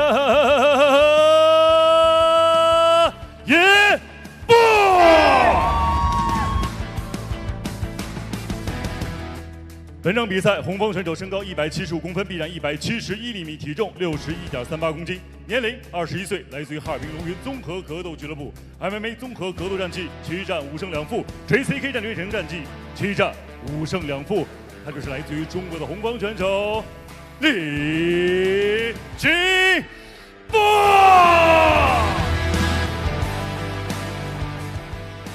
那么今天晚上比赛非常高兴邀请到了国内著名的擂台解说专家侯宇老师和刘松老师，他们两位将在现场为大家带来今天晚上比赛的直播评述。同时，英文解说的部分非常高兴邀请到了著名的综合格斗运动员、教练员，同时也是赛事评论员的Woody Pockiter 和 Andrew Derry 进行现场的呈现。Welcome！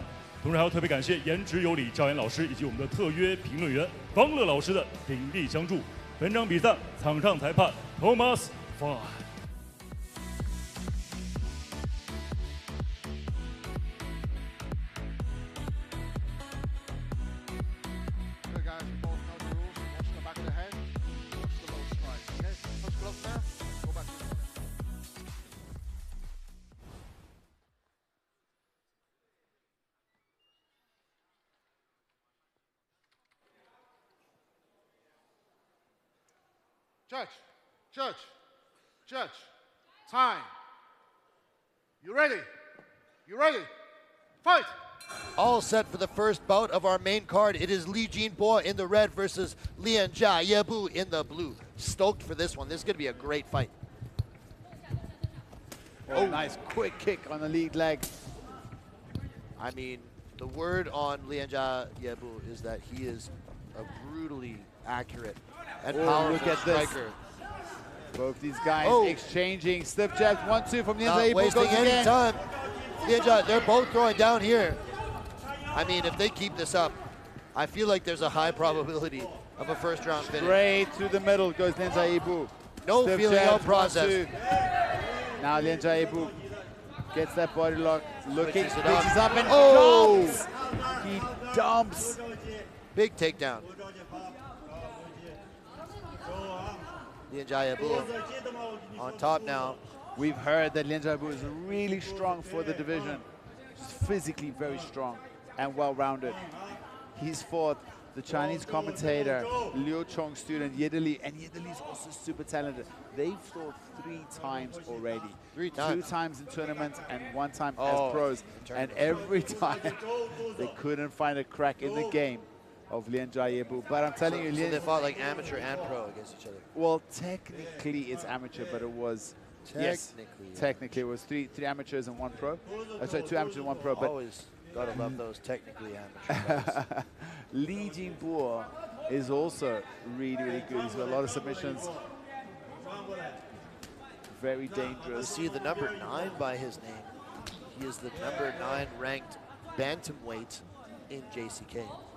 Just goes to show you, it's a deep division because he's a great guy, a great fighter. He's only number 9. Yeah, he wants to win this fight and try to get back into the rankings, to go get into the tournament and make a run for that million RMB. Only the top 8 guys get invited for the tournament, go to quarterfinals, semifinals, finals, and somebody walks away with a million RMB in cash.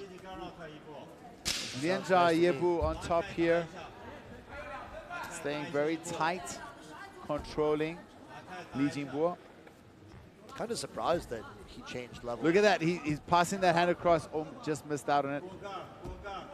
Kind of surprised he went for the takedown attempt, given that, like, he was thinking on the feet, he was doing so well on the feet. I think he's the kind of fighter that just goes wherever the fight, you know, wherever the fight goes, that's where he follows. The way they started out that round, I was like, oh man, this one could be over quick. Li Jinbo looking for some elevated sweeps. Those butterfly hooks, switching in between open guard and butterfly guard, very active. But so is Lianzha. Oh, nice elbow.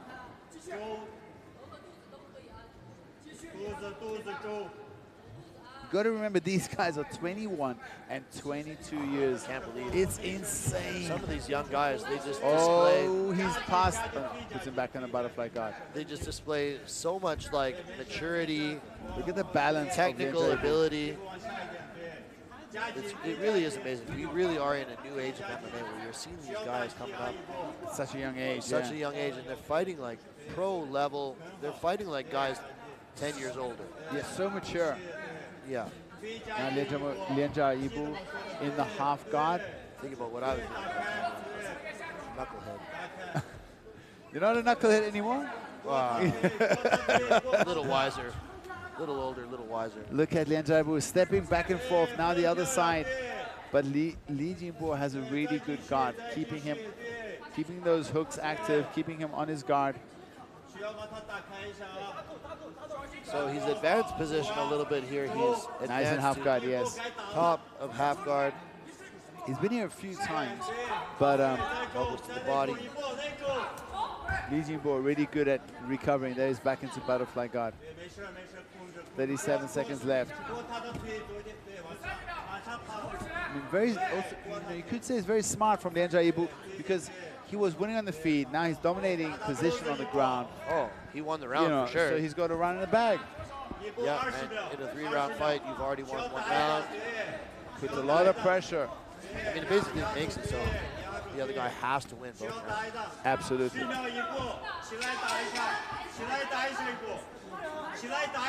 All right. Lianzhayebu looking pretty good in this one. Going into the second round. Stop.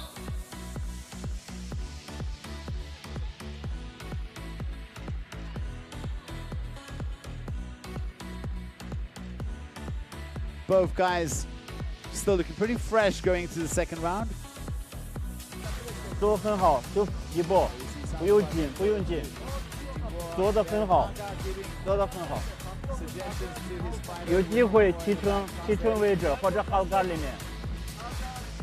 Take a look at some of the action from the first round. They both came out really hard. Not much of a feeling out process at all. Lianzhayebu is just throwing down here. I feel like he got the better of these exchanges, although Li Jinbo did land as well. Big takedown here, just like bullies him down to the mat with that body lock. Was Beautiful throw. Able to control most of that round on the ground. What I liked about Lianzhayebu's striking is he just throws it right down the middle. Through the pretty, I mean, yeah. Li Jinbo's hands are tight, his Very hands crisp. are closed, but right through the middle where those hands are supposed to connect, he just throws those punches through the pipe. All set for round 2. It is Li Jinbo in the red versus Lianzhayebu in the blue. I'd like to see more stand-up between these guys. Oh, go straight for the head kick. Like the first minute or 2 of that first round was very entertaining. Push kick from Lianzhayebu.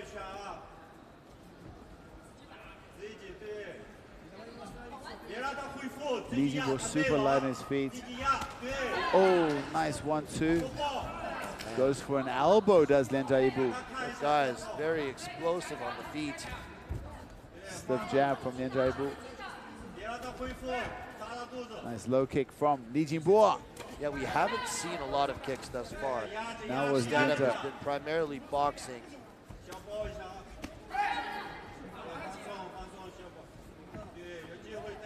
Lianzhayebu's got a great jab. Actually, like you said, got really nice straight punches. Very efficient.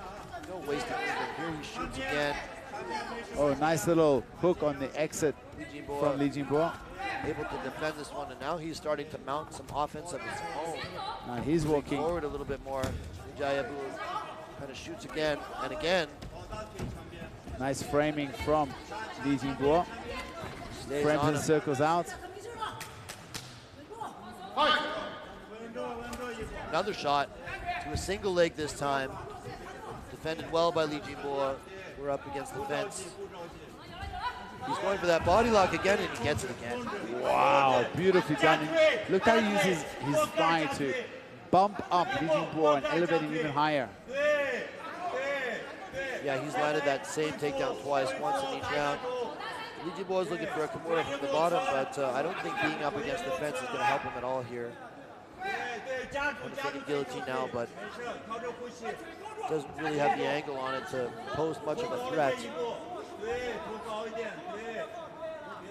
Nice. Trying to stand up Getting now. up. He's got the underhook on the far side. Very good. Back up to his knee feet. on the exit, elbow on the exit, and exit. Look at this, elbows back and forth. Now it's Li Jinbo on top. He's able to reverse position and end up on top here, but look at Lianzhayebu. He grabs that body lock, and he's the body lock is going to drag him right back down. Li Jinbo go back to his feet again, almost.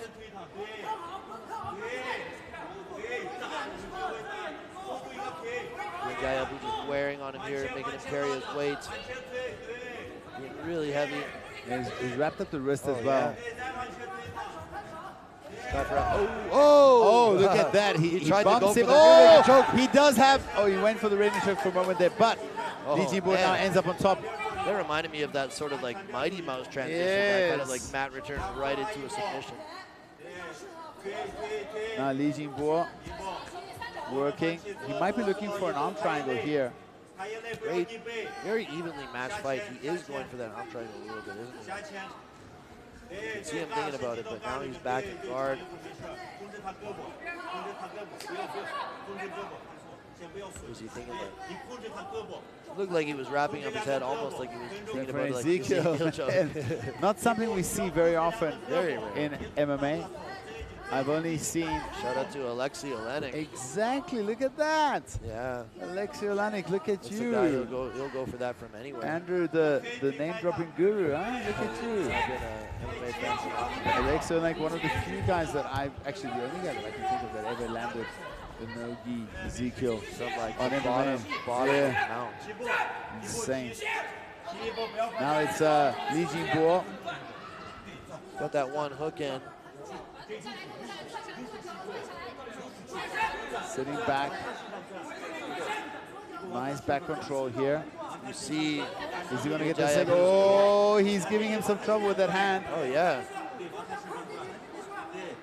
You know, Lianzhayebu is in danger here. There's no doubt about it. Absolutely. Li Jinbo on his back and only 37 seconds left. Okay. 30 seconds left to try to get it done. Much better round for Li Jinbo in the second here. Well, it's a close round, this one, huh? Yeah, I mean, he's ending the round potentially in a very advantageous position, attacking for the rear naked choke. To mount now. 10 seconds left. Dropping some bombs. Big shots. Is he going to try to go for that arm bar? 10 seconds left. Why not? Punches a little bit. Great round. Maybe he stole the round there. I think it's one apiece going to the third. I think so too. I'd call it one apiece.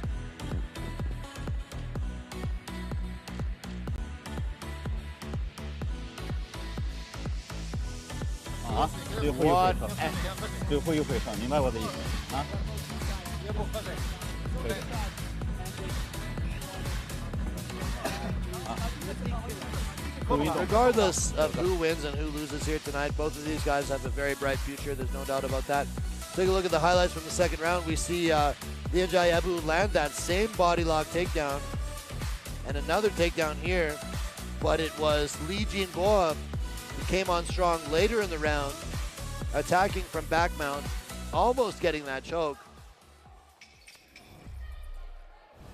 close one. As my partner Woody here said, it could be 1-1 going into the third.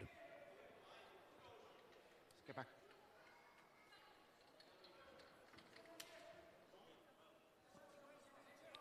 Ready?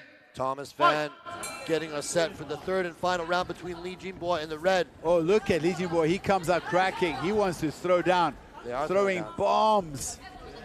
Lianzhayebu in the blue. Yeah, blue. Nice blue. kicks. Let's go. What I like about Lianzhayebu, his strikes are very diverse, a big variety. But now it's Li Jinbo throwing up uppercuts. Oh, he gets the takedown. I mean, nice double leg. I'm not actually surprised to see that because, like, look at the success he had when he was on top at the end of that second round.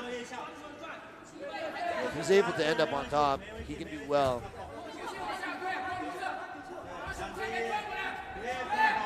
But easier said than done getting this guy to the ground. Lianzhayebu showing really good hips, very strong base. It's like a physically powerful guy for this weight class. Double underhook. Oh, beautiful inside trip. Great trip by Li Jinbo to get him down. Trying to pin that arm down. Yes, he's in half guard. Arm triangle attempt, potentially. Drops that hip very low. Very good pressure there.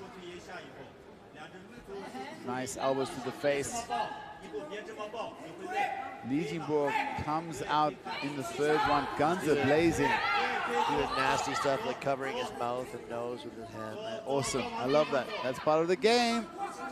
Yeah, it's not against the rules. Try to pass here. Oh, explosive. Oh, he needs to be careful. Does he have the careful choke? here? He doesn't have hooks. He doesn't have hooks, but it looks like he's starting to attack the neck there. He's got one hook now. Can't really see what's going on Lianzhayebu here. needs to respect this. He's still attacking the choke, and if so, how close is it? No, he lets it go. He does have the hooks now, though. Wow, what a comeback from Li Jinbo, who was getting like pretty, I'm not going to say dominated, but he was getting controlled pretty easily in that first round. Yes, and now it's all him, the second round. 2 minutes and 46 seconds left in the third and final round. Lianzhayebu needs to do something big, risk a little bit. He can still come back in this fight, but looks like he's attacking the choke again. This is not good. Does he have it? You know, he might be doing the Sanjafar choke. He might be doing the Sanjafar choke. Oh my goodness, he is going for the Sanjafar choke. He is under the chin, but and if he pulls it down, he's making it stronger. He's doing the Sanjafar choke. Can Lianzhayebu survive here? He's trying to attack. He's got his chin inside. Very good defense here by Lianzhayebu for now. Yeah, he's in much less danger now. There's a lot more space in that choke now. But he's not totally out of the woods yet. Okay. Wow. Heart and perseverance by Lianzhayebu. He almost ended up on top, but he's still stuck here. With Li Jinbo stuck on his back. Looking to spin out on top here. Li Jinbo might actually try to go for the running hook right here. Kind of an awkward angle. It's an awkward angle, but it looks like he has it wrapped up. It looks like he's going for a rear naked choke without the hooks. He's attacking the neck without positional control.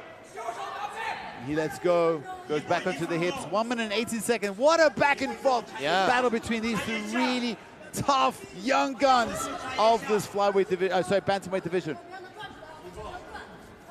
Pretty incredible turn of events. My goodness.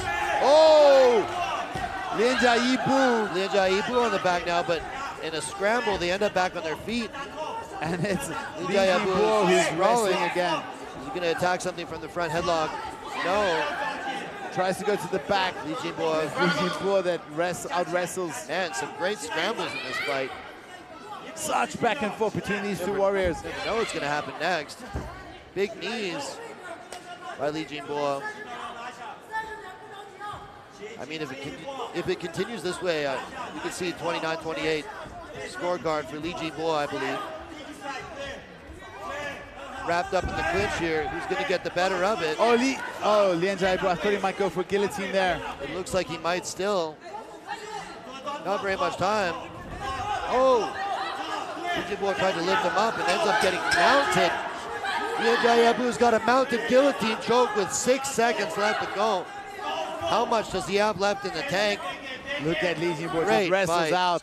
Great fight. A nice punch right at the end. Ooh. What a fight between these two young guns. I'm telling you, we are going to see these two guys match up again in the future. I'll bet my last dollar on that.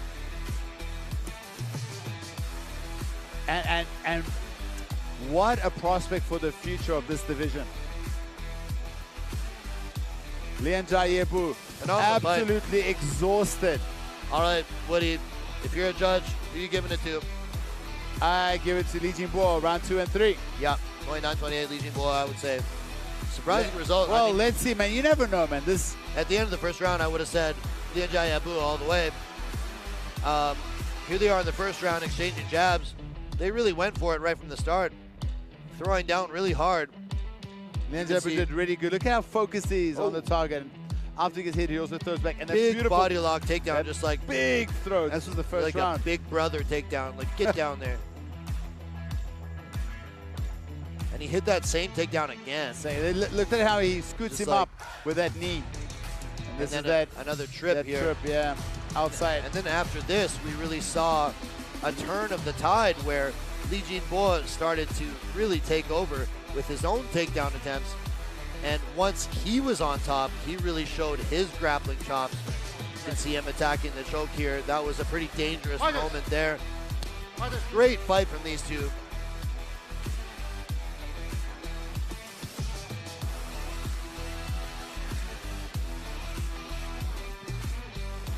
接下来宣布比赛结果：1号裁判29比28 ，Judge Number 1 29-28；2号裁判29比28 ，Judge Number 2 29-28；3号裁判29比28 ，Judge Number 3 29-28。本场比赛3位裁判一致性判定，红方上。For the winner by unanimous decision, win by point, presenting China. The red corner, Li Jinbo。接下来掌声请出颁奖嘉宾，登封市少林武术协会主席郑光荣先生。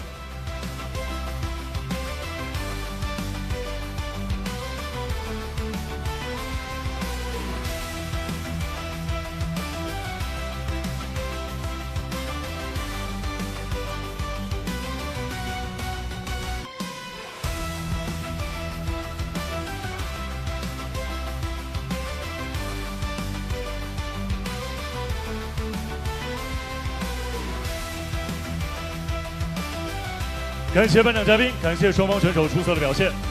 李金波，请留步。恭喜你，李金波，非常漂亮，非常漂亮的一场比赛。你刚刚击败了之前我们去年年度的全国锦标赛的冠军和冠军赛的冠军。此时此刻，你觉得自己的表现怎么样？对于这场的发挥，我觉得一般吧。我感觉没有把平时训练的最好的状态拿出来，对手也很全面，对，上来挨着了一个重击，我这个眼睛说实话现在左眼就看东西都重影，看不着东西，完了之后也是坚持拿下这场比赛。其实我们看到了这场比赛开场的时候，对方的攻势和节奏非常的猛，那么对方的实力也很强。你觉得对方给你造成的麻烦很大，你是凭借着什么拿下了最后的逆转？凭借着顽强的意志力吧，我觉得。对我有期待的人，抱有希望的人太多了，我不能让他们失望，我也不能让自己失望。剩一口气，我都要干掉他。这就是年轻人的冲劲儿。那么你现在呢是排在本量级的第9位，这场比赛之前马上要开始赏金赛了。那么你觉得接下来你的目标是什么？目标肯定是打进排名继续往上打排名，就是想参加今年的这个赏金赛，我也想争夺一下这个100万，更多的强者对决较量，这样才能快速的提高我自己。我知道你说过，希望能够拿到100万的赏金去报答你的父母，我们也希望你能够梦想成真。好的，谢谢。好的，女士们、先生们，把掌声献给我们的全新一代的新星李金波。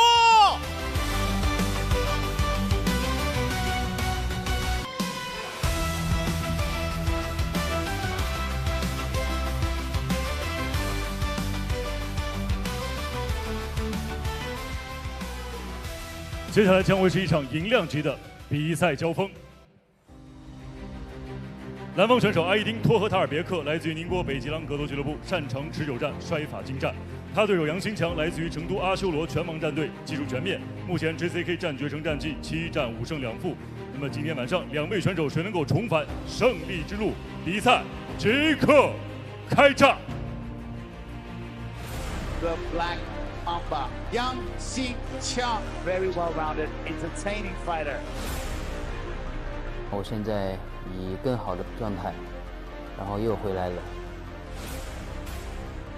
努力了很久，准备了很久。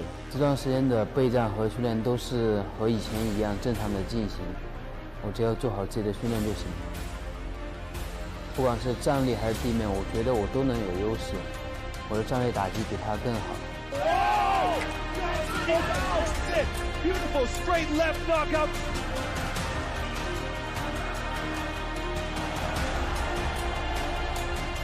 一步一步走嘛，争取拿下每一场比赛。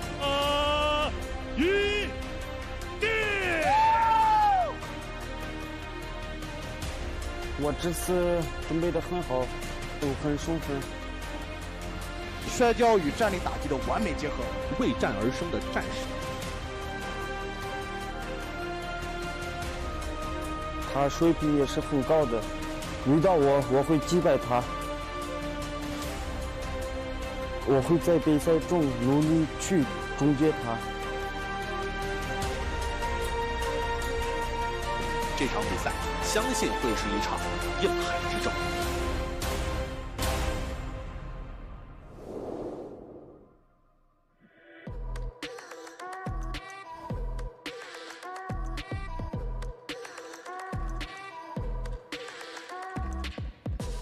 All right, Woody, a tough name for you. Absolutely. Ayiding walks out of the blue corner. This kid is super tough. He's coming off 2 losses, but I saw him doing his weight cuts 2 nights ago, and he looked like a man on a mission. We know he's tough as nails. We know he has technical striking, but we also know he loves to use his wrestling and maul his opponents. I believe this fight will eventually go to the ground, and I also believe it'll be Ayiding who might end up on top. And if that's the case, we should be able to see him impose his ground and pound game. However, if he ends up on the bottom, he really must respect the submission game of his opponent, Yang. This fight is as close as it gets on paper. Probably on paper, Yang being a slight betting favorite, but you can't underestimate the toughness of this kid, Ayiding. He is tough as nails with determination and fortitude in spades. Just really willing to leave it out there, has a high work ethic, and let's see. Ayiding Tuohetaerbieke. You got it. Tuohetaerbieke. Tough guy. Good wrestler. I think it's going to be a grappling battle. I think he's got the grappling chops to get it down to the ground. And Yang has been training wrestling defense this whole week as well. But he's also a really good jiu-jitsu guy. Exactly. So if it goes to the ground, I think he's like comfortable with that. And the flip side, Ayiding, even though he loves to wrestle, he also has very technically correct sound striking. His hands up high, beautiful straight punches. He loves to throw 1-2 into a double leg, but don't be fooled in thinking he can't strike.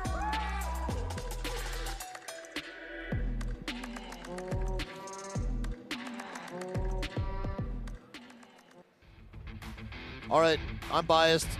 Yang Xingqiang is my homie. I know him. He trains in Chengdu, where I live. We're friends on WeChat. We say what's up to each other every time we see each other. I've called a few of his fights, and I really like his style because he's a finisher. He goes for it, whether it's on the feet or on the ground. He's always looking for the finish. He puts on exciting fights. And hey, it leaves him vulnerable sometimes to being finished himself. Like in his last fight, didn't really go his way.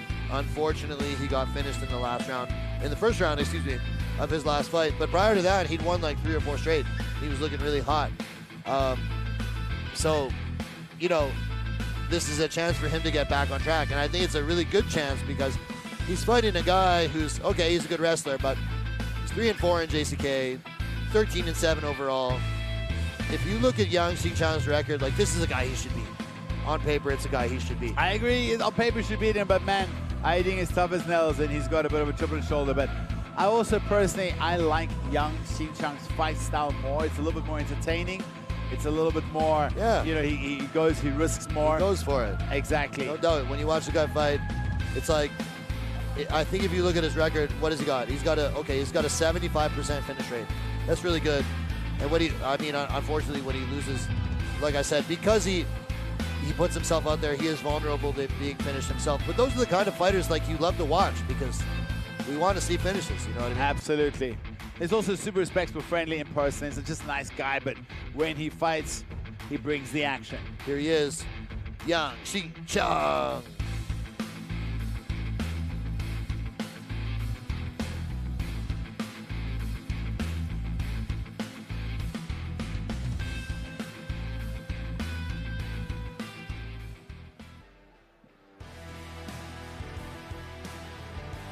There we see the tail of the tape and we see the height and a very small reach advantage going to Yang Xingqiang.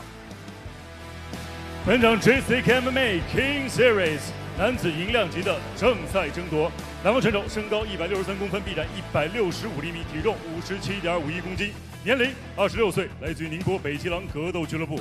MMA 综合格斗战绩20战13胜7负 ，JCK 战决胜战绩7战3胜4负，他就是摧毁者Ayiding Tuohetaerbieke。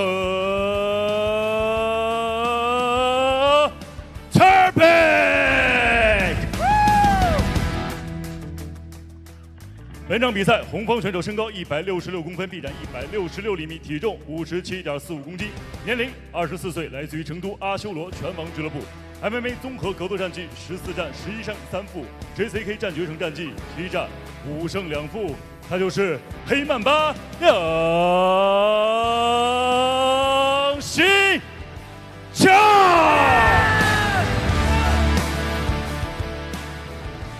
本场比赛场上裁判白云峰。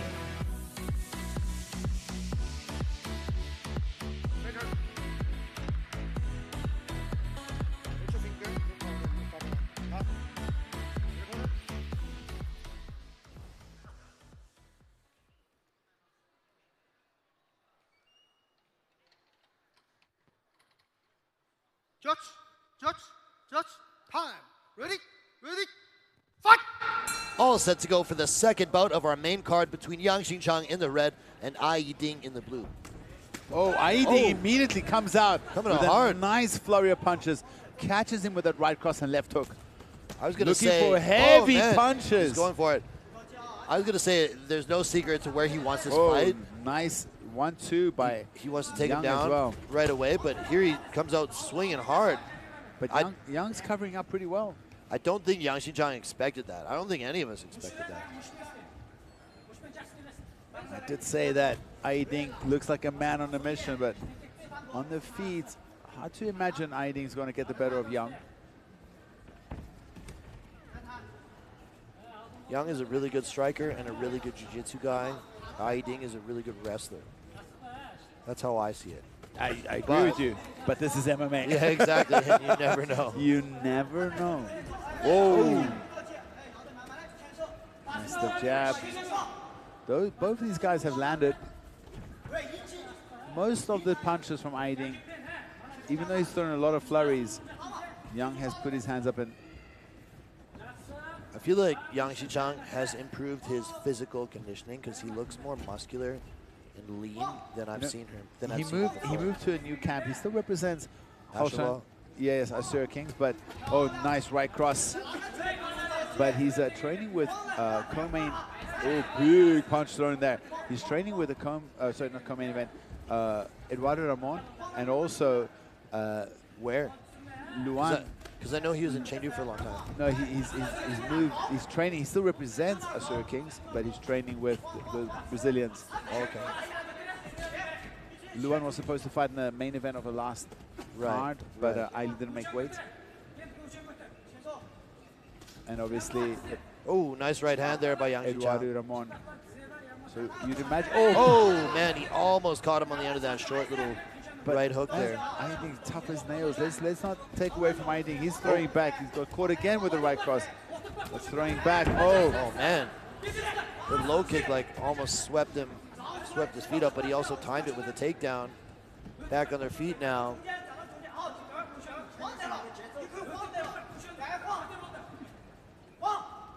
Xingqiang's jab, I believe, has reddened the face of Ayiding.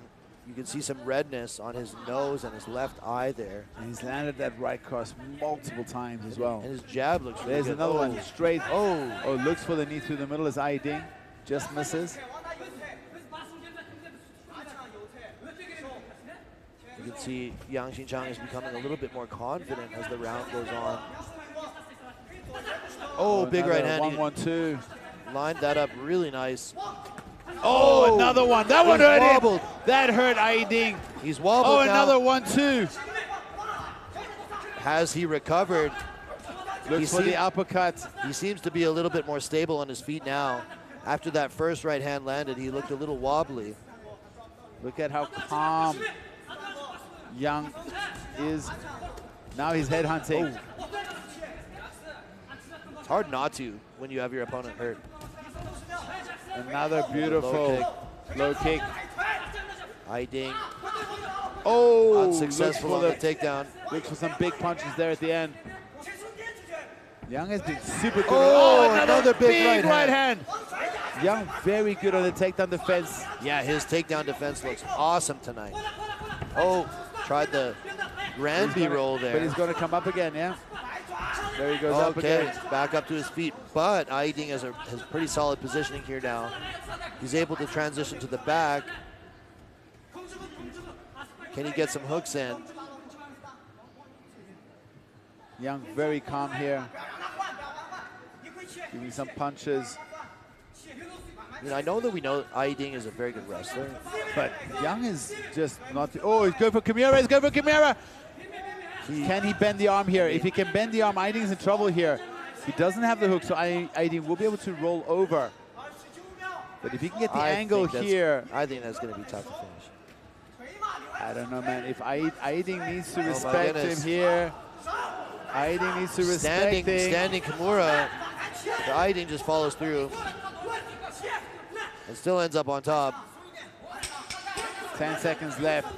Ayiding showing some of his wrestling here at the end of round 1. But, that's great round. I think he shot like 7-8 times. Oh, big knee at the end.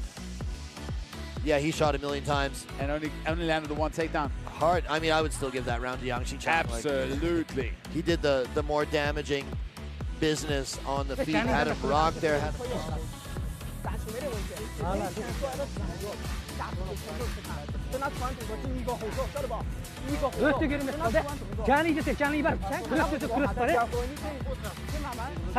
From round 1, these guys came out swinging. I don't think anyone expected him to come out this hard on the feet. But look, Young covers up and really almost doesn't get hit at all. Yeah, he didn't really eat too many of those too bad. We see a takedown attempt here. That was really nicely done. He got kicked with a That low was kick. the right hand that wobbled Ayiding there. Second out.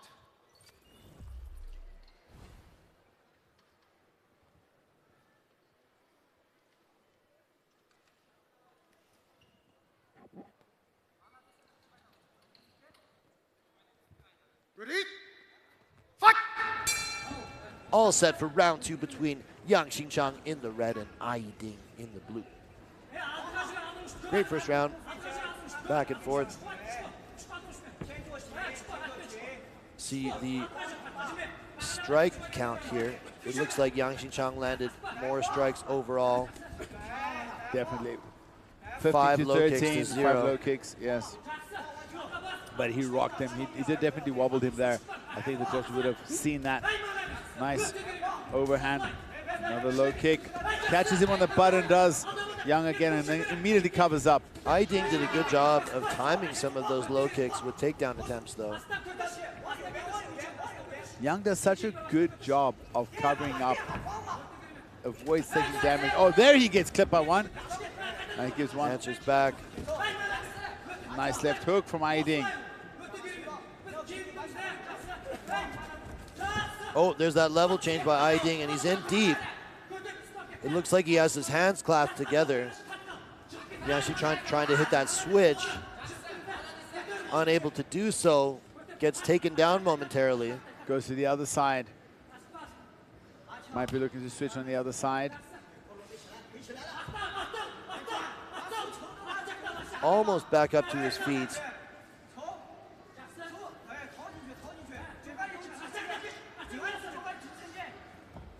Good balance here from Young. Ayiding just relentless.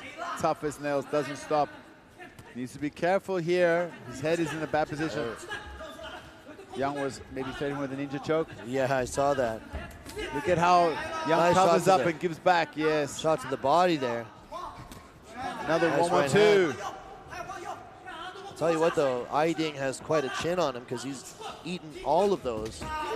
Oh, another push kick to the middle, followed by a straight right from Young. Now it's Ayiding going forward. Nice uppercut and hook. Shoots again, but Young sees it coming. And a sprawl. Oh, now Xingqiang shoots. But Ayiding defends it quite easily. Up against the fence now on a single leg.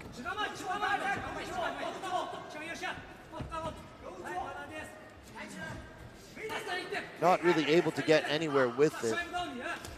Nice little short elbow. Oh, another big elbow on the right. Ayiding's hands up high, deep breaths, both these fighters.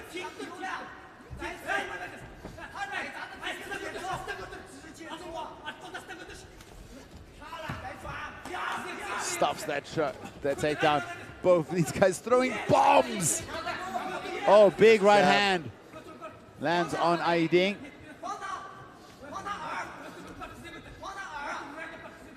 Oh, sorry, from Ayiding. Pace has slowed a little bit in the second round. Oh, man, they've been going at max speed since the get-go.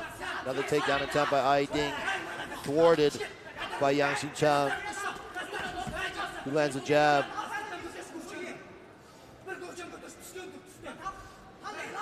Young starting to drop his hands. Oh, slips as he comes in. Charges in there, slipped a little. Looking for an uppercut hook. Oh, a nice big right hand. cross. Ayiding's got a chin. Hasn't been phased by too many of these shots, except for that one right hand in the first round, which left him slightly wobbled. Now we see Young wrestling Ayiding up against the cage wall. He's yet to get a takedown, has Young. No, he sits down. Right as you say that, he's able to get one. Let's see what he can do from top position. We know he's a great grappler. How effective will he be from top? With 30 seconds to go, can he take the back from here? I think he'll... If there's a submission, I would probably bet on... My money's on Young getting a submission. But yeah. 20 seconds is not a lot of time, though. Ayiding doing really good here, keeping him on his guard. All right, Woody, you're a judge. Who are you giving this round to? I'm giving the judge to us, the viewers. Everybody wins. All the viewers get to decide who wins. I'm not taking the full responsibility. Let the judges, you guys who are watching on YouTube, you guys tell us who do you think got that the first and second round, because, well, I don't know.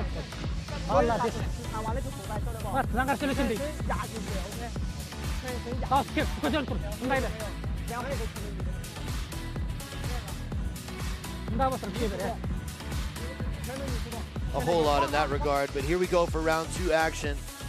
Punches exchanged on the feet. Nothing too significant landed.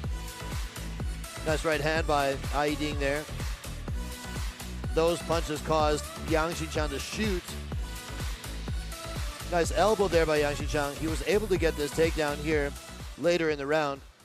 Close round. Second out.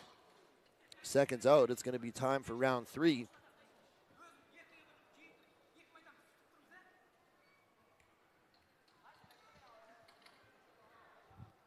Ready? Fight! Third and final round between Yang Xingqiang in the red and Ayiding in the blue. Nice stiff jab from Ayiding to start things off. I mean, hey, you never know how judges score these ones. Could be 1-1, could be 2-zip. Either way, crucial round for both guys. Got to put a stamp on it. Don't leave it to the judges if you can. No, please don't. We, the fans, want to see finishes. Oh, beautiful right cross again. He's had so much success with that double jab right cross. Yeah, you're right. 1-1-2. Not a lot of kicks thrown in this fight, eh? I guess Yang Xingqiang doesn't want to get taken down. Change nice stiff jabs. Both guys throwing bombs there.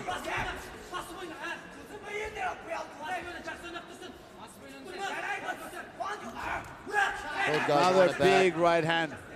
Both guys have had 7 fights in JCK. This is their 8th fight each in the JCK cage, trying to climb those rankings. You can see the number 9 next to Yang Xingqiang's name. He would like to move up in the world. Ayiding yet unranked.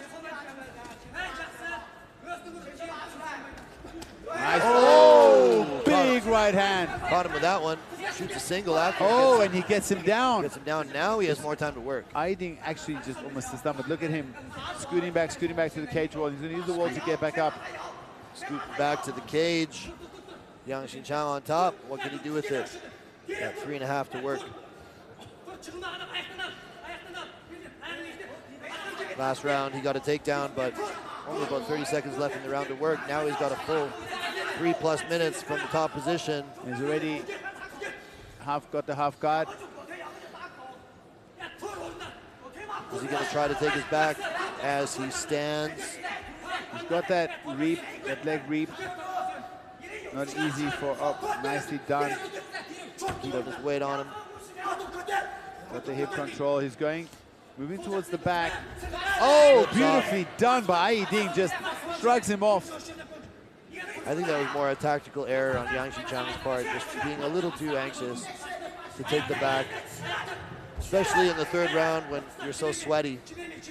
What I liked about Yang Xingqiang, he did really good there.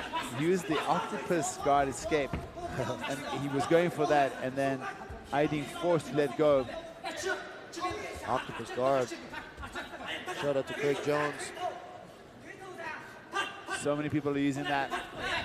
Got a guy in my team who does that, and I'm so angry if he hits it on me. Pretty cool. Look at Ayiding. You know, he's probably down 2 rounds, but he just doesn't stop. He just keeps marching forward, soldiers on, throws back. Oh, and a shot by another Yang Xingqiang. Low single from Yang. Low single countered with a technique that I shall not name. The old, if you know, you know. Dragging him. Good.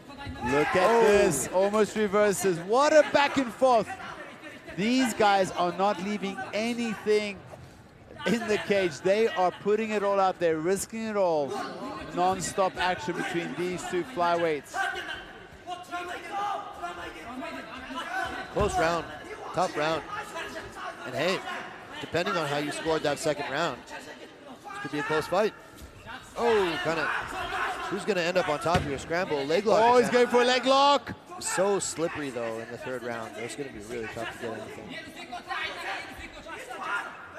He's going for it, though. He's going for it. See what he's got here. Like I said, it's so slippery. All he's got to do is just, like, pull out of there. His leg is going to grease right out of there. Don't know if we are allowed to say the words grease. Grease? Oh. I don't think these guys. I do know that the referees are very adamant about being super clean. Oh, the guys are not allowed I was to. in no way implying you're greasy. I'm saying your skin is greasy from sweating. Of course, super slippery. What a wrestling back and forth between these two fighters. The last 2 minutes has been Ayiding. Super close round. And you know, like I said, second round was close too. So who are the judges going to give this one to? We'll find out soon. Very close fight. Super close fight. I'm curious. I'm not going to bet on who won that because it's too close to call.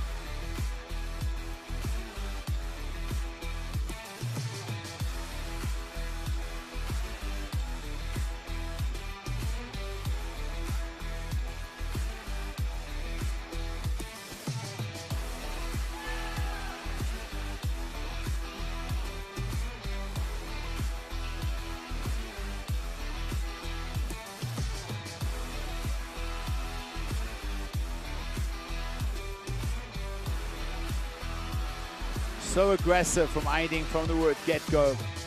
But Young doing so good covering up. He did pretty well to get it. And Young rocked him a few times. Yeah, he did get rocked by 1 or 2 right hands. Right here we see that right hand stumbled him a little bit.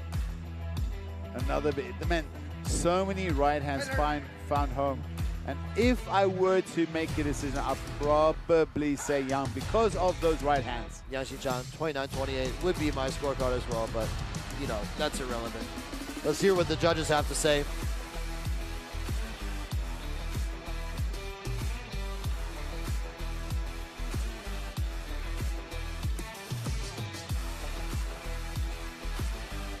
接下来宣布比赛结果：1号裁判30比27 ，Judge Number 1 32-27；2号裁判30比27 ，Judge Number 2 32-27；3号裁判30比27 ，Judge Number 3 32-27。本场比赛3位裁判一致性判定红方胜。For the winner. By unanimous decision, win by point, presenting China. The red corner, Black Mamba, Yang Xingqiang.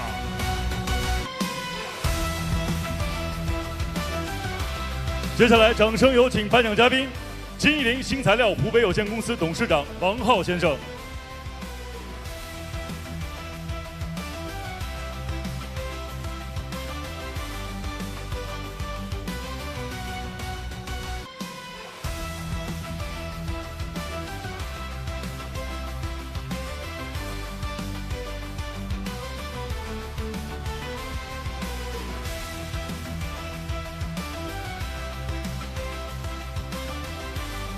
感谢颁奖嘉宾，感谢双方选手。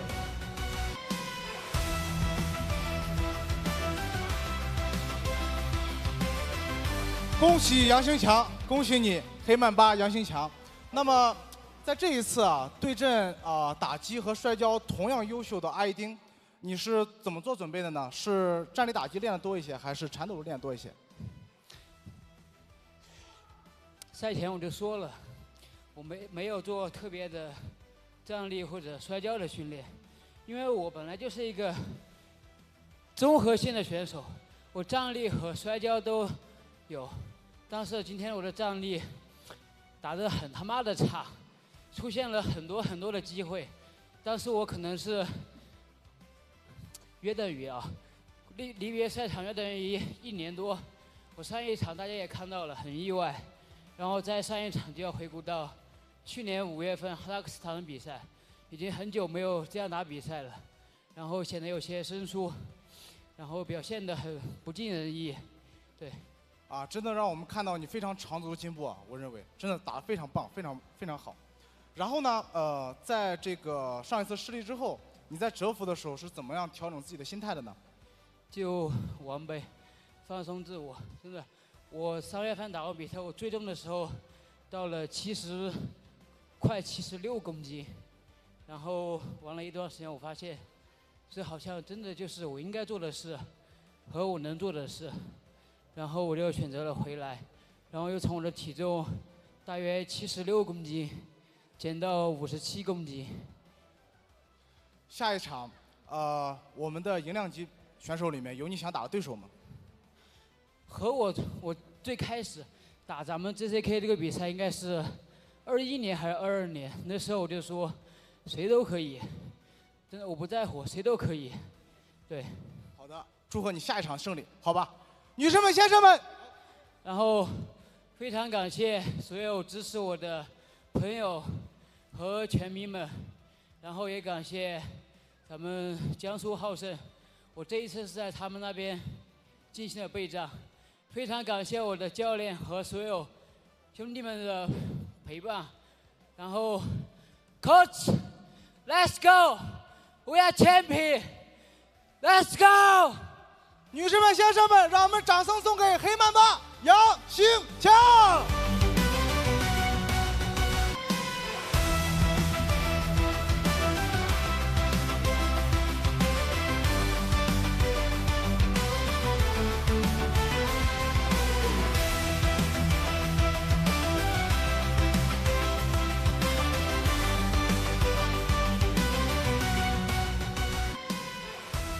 接下来将会进行是一场女子银量级的对决。南方选手崔廷润，职业生涯战绩13战9胜，曾经获得韩国 WG 的金腰带。他对手李一璇来自于佛山 GP 综合格斗俱乐部，目前 JCK 战局成战绩5战全胜，未尝1败。那么今天晚上谁能够突出重围？接下来即刻展开交锋。李一璇。She has impressed us here at JCK, and she is very well trained with all-round skill. She herself is dangerous. Watch out for her slick grappling and ruthless ground and pound.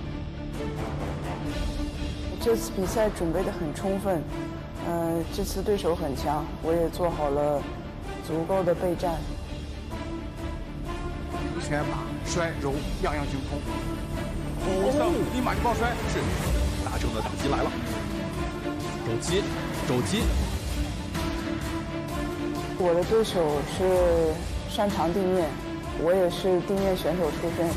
如果他有这个准备的话，我们也会进行一场精彩的地面大战。저는 최정윤이라고 합니다. 제가 처음 중국 와서 뛰게 된 선수인데 저랑 화끈하게 한번 보여줬으면 좋겠습니다. 저는 올라운더입니다. 이제 타격도 잘하지만 이제 그래플링도 잘하는 선수입니다.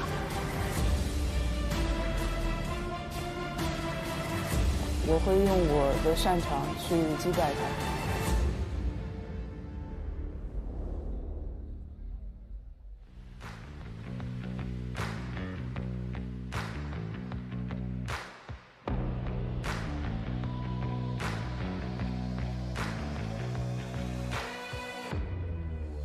They're walking out of the blue corner. Welcome to China, Choi Jun-yun. She was originally a member of the Korean national Muay Thai team and was a Korean Muay Thai champion with a stand-up record of 20 wins and only 4 losses. She then retired for 3 years and went to university. After university, she returned to martial arts, beginning her MMA journey. She has trained for about 4 years and has been the double GFC champion in Korea. She's fought internationally before and traveled to new places. It is something that not only she's done a lot, but something she really enjoys about the sports. She's been waiting to fight in China for a long time, is very happy to come and fight here in this beautiful country with its long history. Those are her words, and she hopes she can continue to stay active fighting here in China. In this matchup, she does have a significant height and reach advantage, something she might look to exploit using her striking background. She says if she can win this fight, the goal is to win this fight and then to become the queen of this division, dominating in this division and wanting to come back to China more and more. I'm very impressed, man, when you know, she spoke about her Chinese at the ceremonial weigh-ins. She was like, "Da jia hao," and she's trying to learn, and she's been all compliments for China in her energy. Her coach and herself, although very respectful, although we have to speak using electronic translations. Let's welcome Choi Junyin to the JCK cage. Here comes her opponent, Li Yixuan. A fascinating case for me because she's only trained for like 3 or 4 years. And here she is. Now she's a pro athlete. You know, she got into BJJ because she was depressed. COVID was happening. She was like locked down and was going through a period of like poor mental health. So she went and tried out BJJ and fell in love with it. And it's like extremely rare that you see someone like just like try out BJJ and end up being a pro fighter like 3 years later. Like, what's going on? And here we are. She's like 5-0 in JCK. 6-2 overall as a pro. So what that tells me is she has some innate ability. She actually didn't have any sort of sports background, combat sports background. It was like literally someone who's just like, I'm gonna go to the gym to get in shape. And then you end up following this path and become like a pro fighter. It's crazy. Very rare. And man, we have to explain to the fans overseas, in China, in the big cities, Shenzhen, Shanghai, Beijing, all those big cities, to go to school, get into good high schools, get into good universities, you have to study so hard. So when we interviewed her, asked her, have you done any sports? She's like, how? I went to school. There's no time for sports. She literally has 0 sports background. She didn't do sports as you would think it. No competitive experience. She got straight into jiu-jitsu, moved to MMA, and oh my goodness, it's hard to imagine when you look at her. She's so strong. So like starting pretty late in life. It's like, let's be honest, if you start a sport in your mid to late 20s, that's starting late. We're in a sport where kids are training from the time they're like 6 years old. And she has a master's degree in engineering. What the heck? And speaks like fluent English.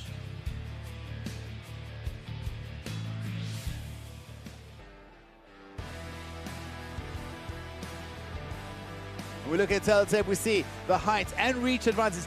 15 centimeters reach advantage going to Choi. 本场 JCKMMA Kings Series 女子银量级的正赛对决，栏目选手身高176公分，臂展175厘米，体重57.37公斤，年龄27岁，来自于 Jinbo。MMA 综合格斗战绩13战9胜4负。那么今天晚上这 JCK 战决城的首秀 ，Ladies and gentlemen, let's welcome the blue corner from South Korea, Longsword Choi Ching Ye。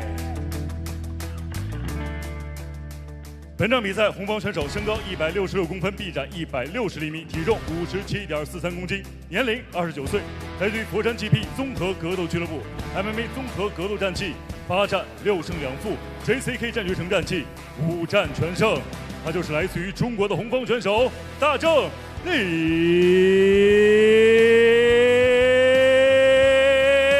一轩。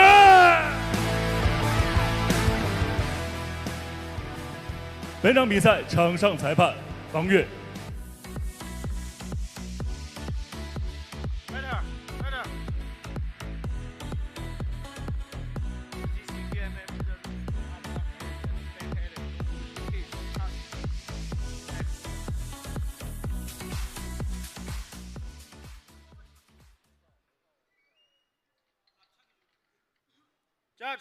Judge, time, ready. Fight! All set for this one. It's Li Yixuan in the red versus Choi Junyin in the blue. You know, I say this a lot, but I really do feel that it is a striker versus grappler matchup. We have the Korean fighter here looking to keep it on the feet, and Li Yixuan looking to take it to the ground. She's a purple belt in BJJ. Trains a lot of jiu-jitsu, and we've seen the holes in the game of Choi has been her ground and pound defense. Look at those beautiful straight punches, nice low kicks. Obviously, fluid movement. Both of them train MMA, but both of them also have their areas of expertise. And for Li Yixuan, that's the ground game. And for Choi Jong-in, that's the stand-up game.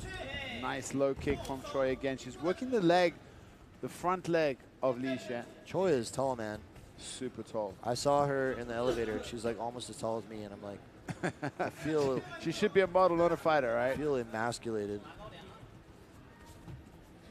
Look at the pressure she's putting on Li Yixuan. There's the shot. Li Yixuan shoots. And she gets it. Okay, so that's pretty telling, because I thought, this is what we expected from Li Yixuan to try and do.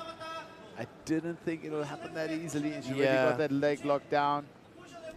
I was wondering, like, how much of a difficult time will she have getting the fight to the ground? And I guess that kind of answers our question. She got the first takedown that she attempted. She's really good on the ground. Like, how do you go from, like, just starting BJJ a couple of years ago to being a professional MMA crazy, fighter? man. It's insane. And not only that, zero sports background. Yeah. Well, exactly. Why not? You know, when I look at this arm triangle from the bottom. Arm triangle from the bottom. That's a very rare submission.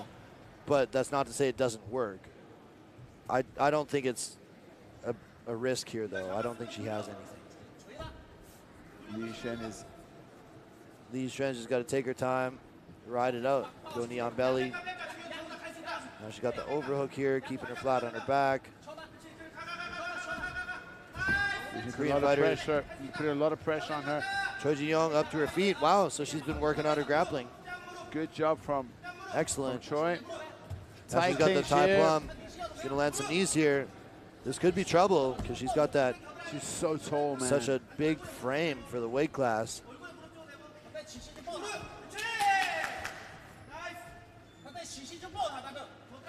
This is one of those international matchups that Chinese fans are going to love. You know, one of those China versus Korea type scenarios.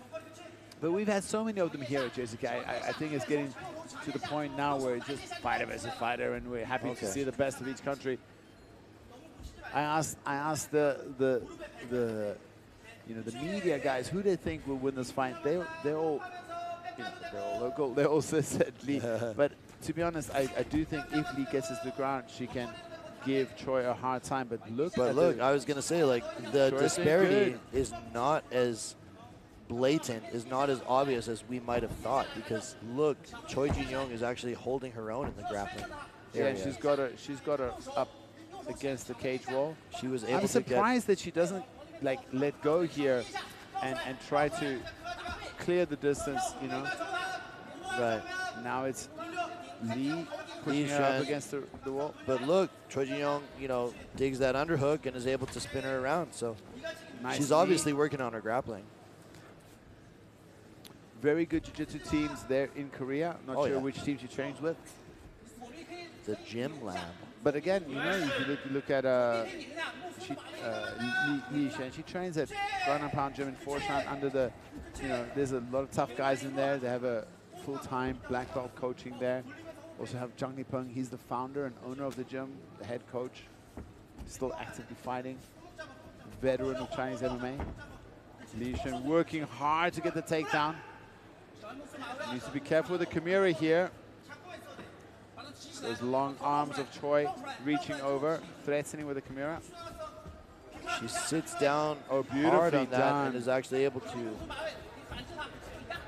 to get her down momentarily, looking to possibly take the back here.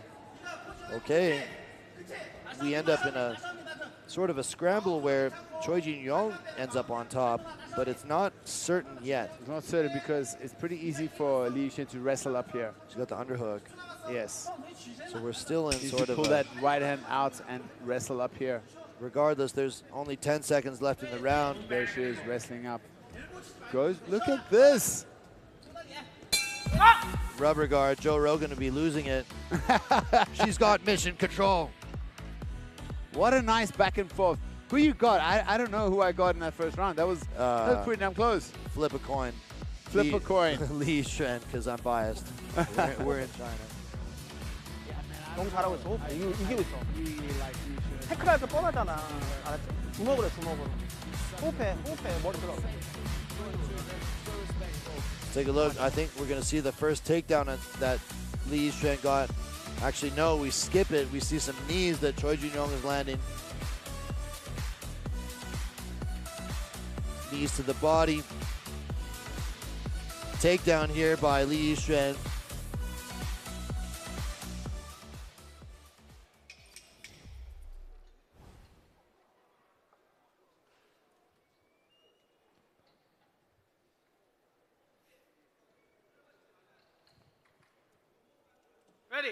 Ready, fight!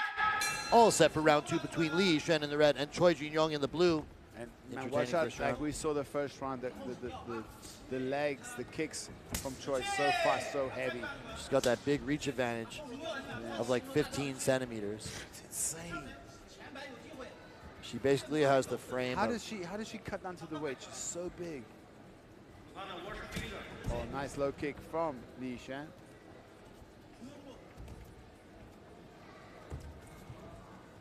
Just on paper and everything I read, I thought there would be a much bigger gap in the grappling ability, but it seems pretty close actually. And on the feet, it's pretty close. Although I would say Choi Jin-young, Choi Jin-young has an advantage on the feet. Yeah, I think it's close both sides. Oh, nice right cross from Choi. But I think on the feet, I give it, it's close, but Choi has the advantage. And on the ground, I think it's close, but I think Li Yixuan has the advantage. Because Li Yixuan was the aggressor on the ground. Sure. And on the feet. But look at Choi, willing to engage the tight clinch.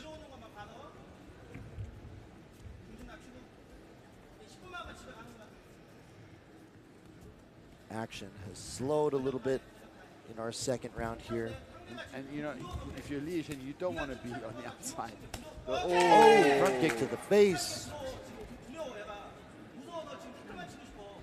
Ever since Anderson Silva landed that one on Vitor Belfort, we've seen them more and more in MMA. Oh, heavy low kick right on the calf. Oh, and Li Yixuan gives one back of her own. I like how she pieces together punches and kicks. kicks like in the same combo. Good. And she threatens that kick to the middle, making it hard for Li Yixuan just to pull the trigger on shooting a double leg. Li Yixuan needs to let her hands go and follow up with some wrestling.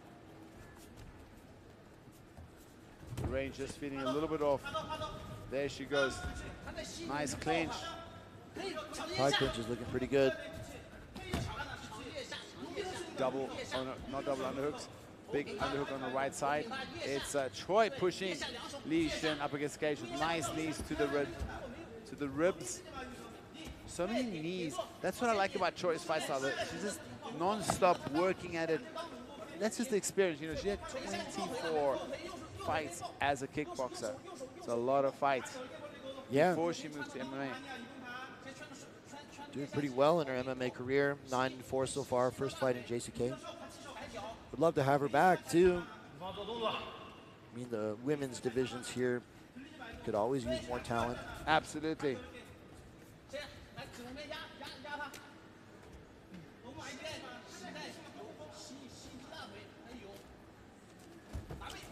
Okay, so she's able to get it down. Nicely done by Li Yixuan. Into side control.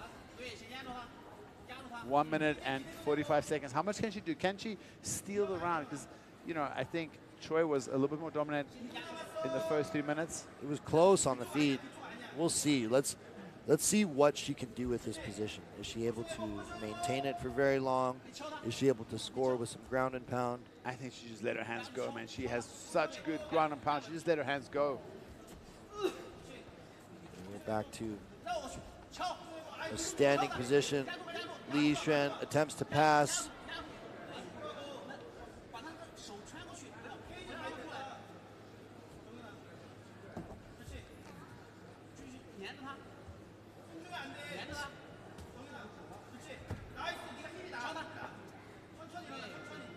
I think it's easy to lose sight of what we're watching sometimes. It's like we're now at the point where nice ground and pound here. Sorry, you're saying? Where we can see high-level women's MMA domestically in China. I think this is like pretty significant progress for MMA in general domestically in China.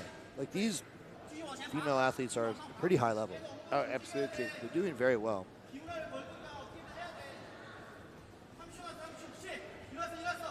Look at Choi working her way back up.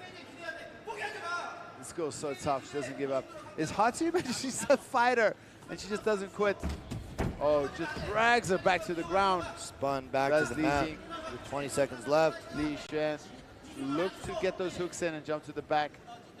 Choi was fully aware of that.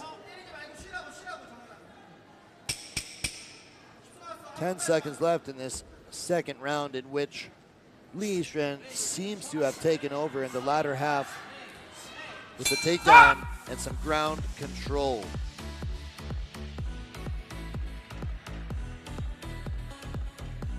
Look at when Li Xuan gets up. She has some deep breaths.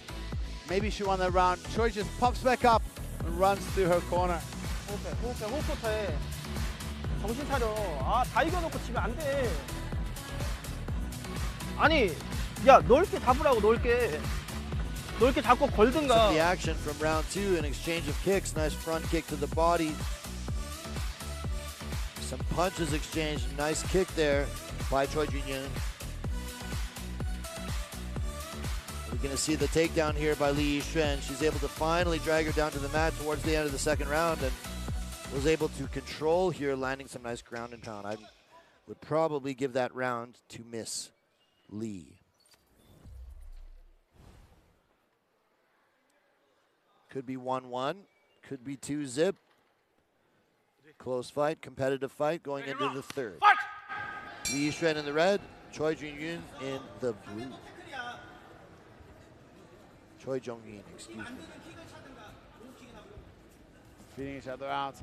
If I was in Choi's corner, I'll tell her to circle more, keep her on the feet, work your striking. And if I was in Lee's corner, I'd be saying, take her down. Let your hands go and force the takedown. Don't wait. You obviously have a little bit of power difference when it comes to the wrestling. Just engage. Don't wait on the outside. Don't let time tick away. Yeah, I mean, on the feet, the Choi's just so experienced. Choi is better on the feet for sure, and Li Xuan's better on the ground for sure. So it's pretty clear where either fighter wants to take the fight or keep the fight.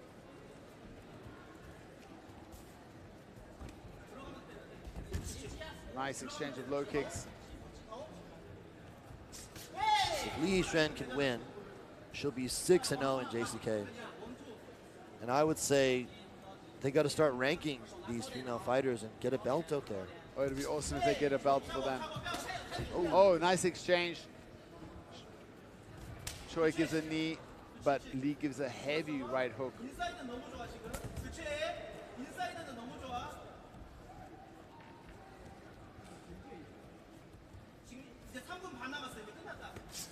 There's the shot, but wasn't Needs to set up very with well. some punches, yeah. Choi sees that very clearly. Choi focused in, dialed in. Look at the focus of her eyes. Absolutely zoned in. Beautiful 1-2.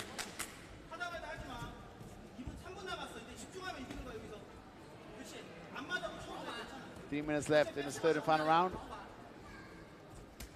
Oh, beautiful. Kick to the face.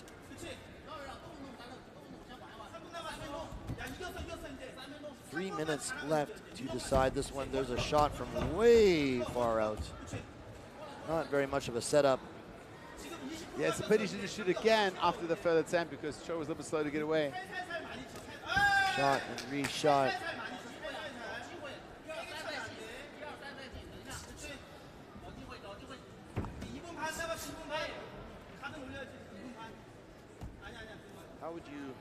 How would you have scored the first two rounds, Woody? I don't know, man. It was too close. Let's see what the judges say. I don't know. Indeed. Because I like both these fighters. I don't want either one to lose. They're both such nice people. Yeah. Speaking with them backstage earlier. Choi. Beautifully done. Li Xuan finding shoots. Oh, it's Choi. Was that Choi going for a takedown? That's what the fake time, but Choi is picking her apart on the feet. Got to keep your opponent guessing. Big punch thrown by Li Xuan.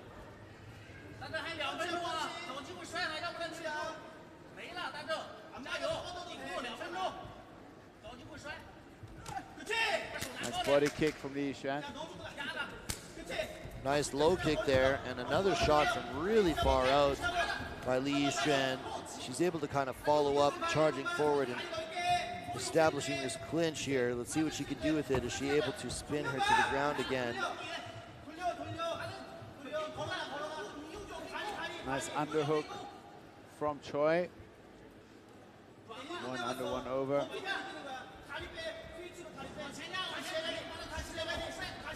Yixuan might choose to spin out again. Nice knee as well to the body. Choi being very good here on the defense on the cage wall, working the body with the punches. Less than a minute here to go. Who's going to come out on top in this one? I think the third round belongs to Choi. The question is who got what number? Well, let's see. We've got 30 seconds left, but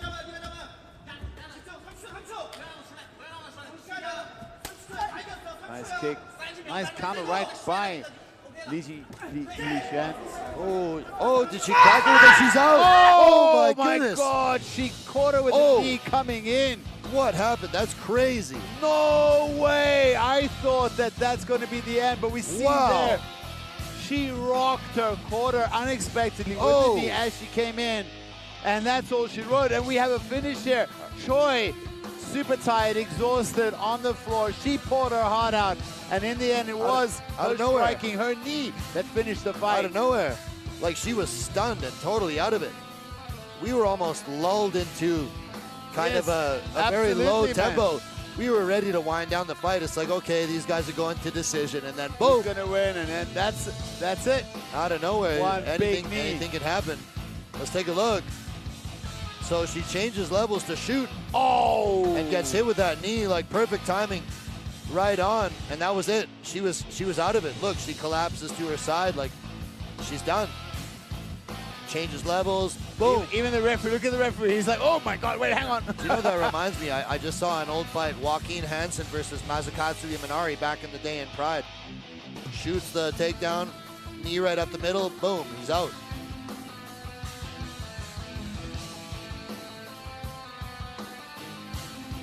Wow.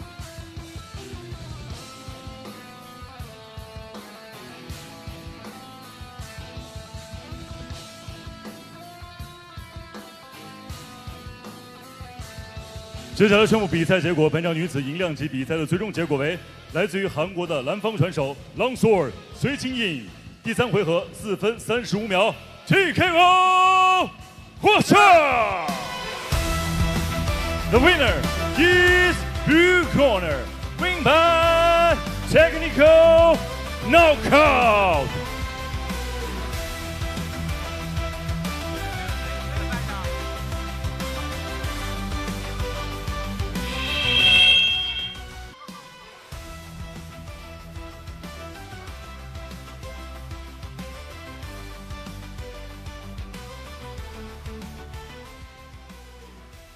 接下来将会进行的一场次中量级的比赛交锋。阿基兰来自于马来西亚，职业生涯战期21战13胜，实力不容小觑。他对手埃杜华都·拉蒙，次中量级 JCK 战局成官方排名第2，巴西柔术黑带。那么值得一提的是呢，这场比赛由于蓝方选手阿基兰塔尼加萨拉姆赛前操纵，那么本场比赛也必须以终极的方式获得比赛胜利。那么2位选手这场比赛是能够发挥优势，赢得比赛胜利。下面比赛即将开始。Meu nome é Eduardo Ramon, sou natural de Ananindeua, no Pará, Brasil. Bom, meus planos para a competição é trocar socos com o meu adversário e trabalhar meu jiu-jitsu, que é muito forte. 来自于巴西的爱德华多·拉蒙，可以说是目前在国内赛场柔术宗师级的选手。My name is Agilan. I'm a professional MMA fighter with a record of 13-9 from Malaysia. I want to show that Malaysians have well-rounded fighters as well, and if I can do that with a good note, that would be perfect. Toda a minha luta eu venho muito preparado, tenho muito coração. Eu vou pra cima mesmo, eu sou brasileiro, eu sou guerreiro. Eduardo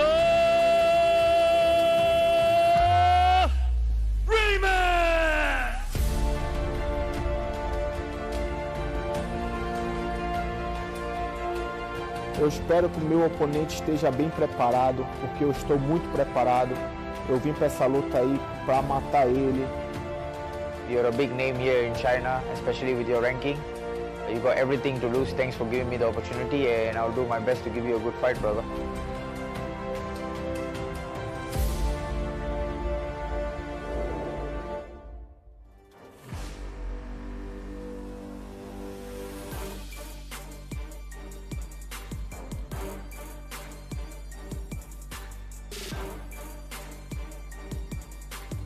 There he is, making his JCK debut, Agilan Thani, the alligator. Thani is 13-8 as a professional, with 62% of his wins via submissions. Some of his previous opponents have been some big names in the sport. Guys like Ben Askren, Yushin Okami, and Sebastian Kazakhstan. Unfortunately, most of his preferred wins have been his Achilles heel at the same time. This guy loves to use his jiu-jitsu. He loves to take fights to the ground, but that's also where he has lost the most.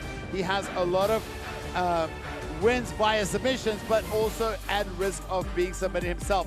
His life story is absolutely motivational. It's the kind of thing you want to make a movie about. In Malaysia, where there isn't a big fight scene, this kid, at 16 years old, he was 138 kilograms. He was huge, absolutely overweight. He started training jiu-jitsu, lost 10 kilograms, had to stop. As he said, his dad couldn't really, or his family had a hard time to keep up with the jiu-jitsu bills. He went back 1 year later, lived in the gym, became the local gym's mat boy, cleaning the gyms just so he can train for free. Went all the way down to 77 kilograms and has been a pro fighter ever since. He's fought a lot of guys internationally, and tonight he's making his JCK debut. Here we go. Coming out of the red corner is Eduardo Ramon. You guys know what this guy's about. He's all about BJJ. He's a BJJ black belt. He's been around. Like, his pro record is 27-9. That's crazy. He's had 36 pro fights, almost 40 pro fights. BJJ black belt with heavy hands. So he's got some power in his hands. He can strike, but everybody knows where he wants to take the fight. And he's also almost never been submitted. Oh yeah, 2 submissions in his whole career. Holy, well, I'm looking at his stats, and he's got a 93% finish rate in 27 wins. So that's got to be, what, like 24 finishes, 25 finishes out of 27? That's crazy. He's a real veteran. He's fought some big names like Carlos Prates. He's 6-1 in his last 7. His only loss was against Sujilahu. And that was a war. Yeah. An absolute war, where he was winning. Yeah. He's a really tough guy. Very durable, very hard to finish. Great ground skills, good hands.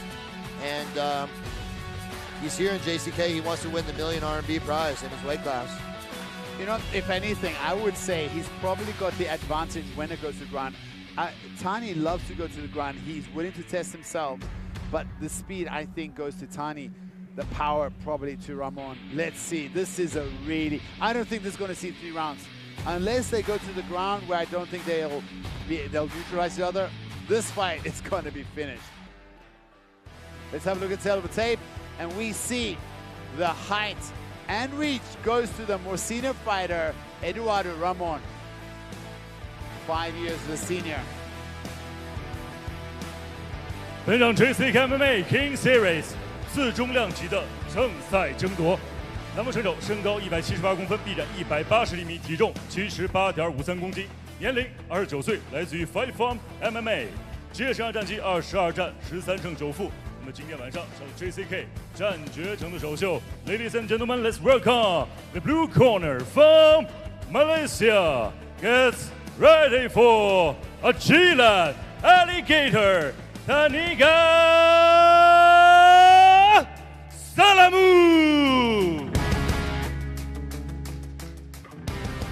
本场比赛，红方选手身高184公分，臂展187厘米，体重77.47公斤，年龄34岁，来自于江苏浩盛国际俱乐部 ，MMA 综合格斗战绩36战27胜9负 ，JCK 战决城战绩3战2胜1负。Let's welcome the red corner from Brazil.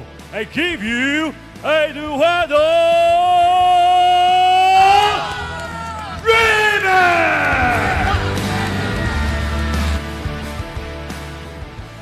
The referee who charged his octagon is Mr. Liang Ming.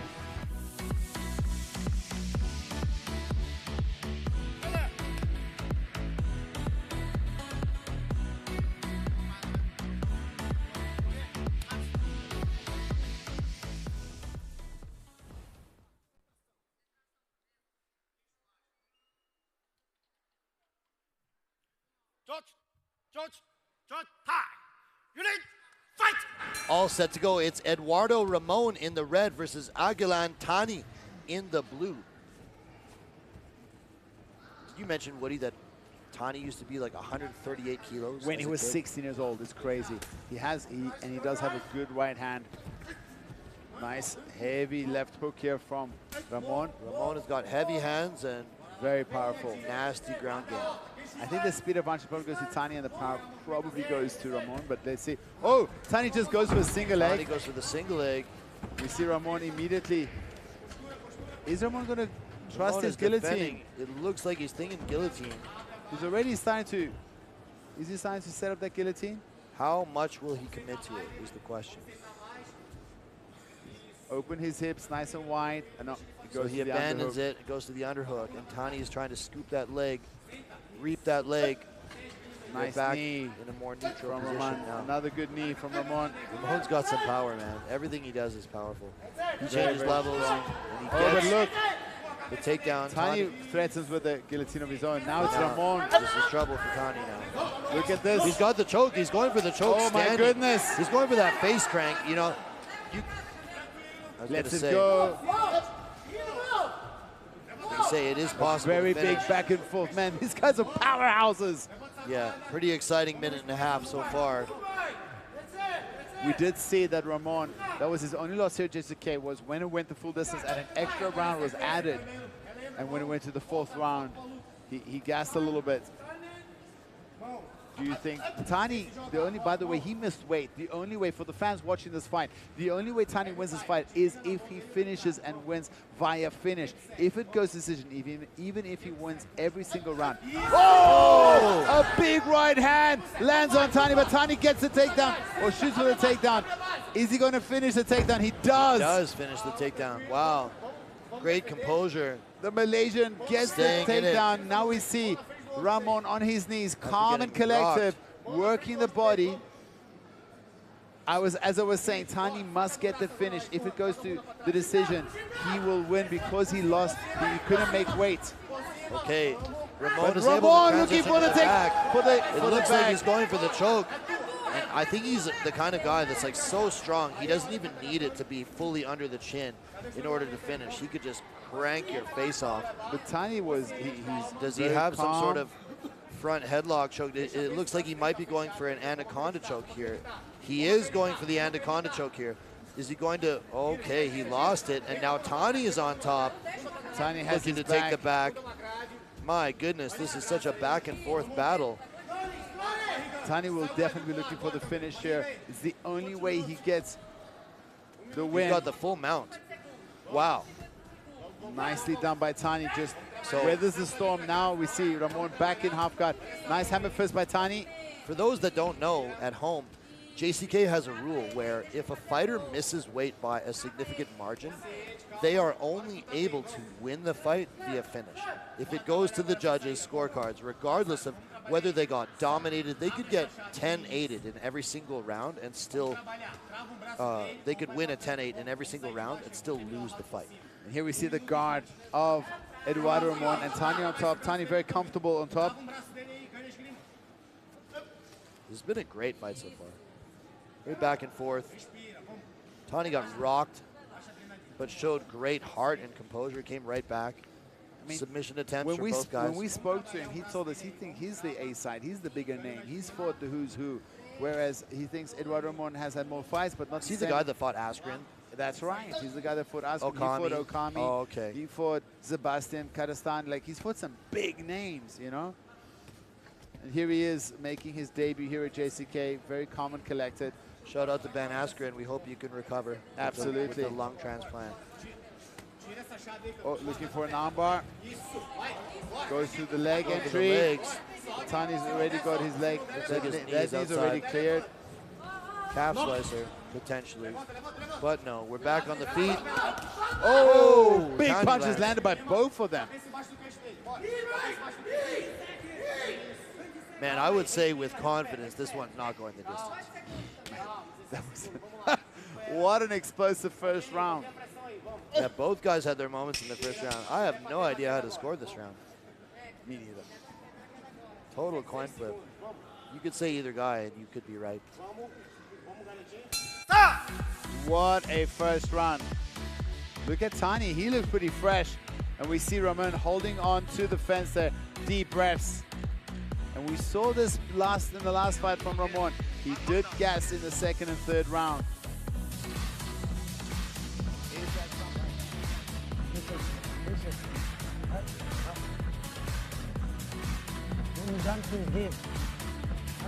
Let's have a look at some of the highlights here.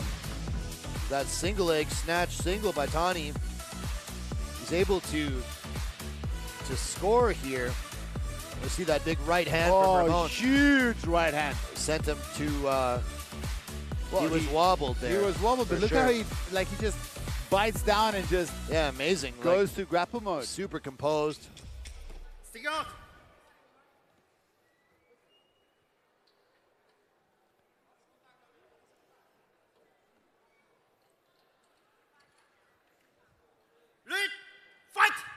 Ready to go. Round 2 between Eduardo Ramon in the red and Agilan Tani in the blue. It's been an awesome fight so far. First round, back and forth, lots of action from both sides.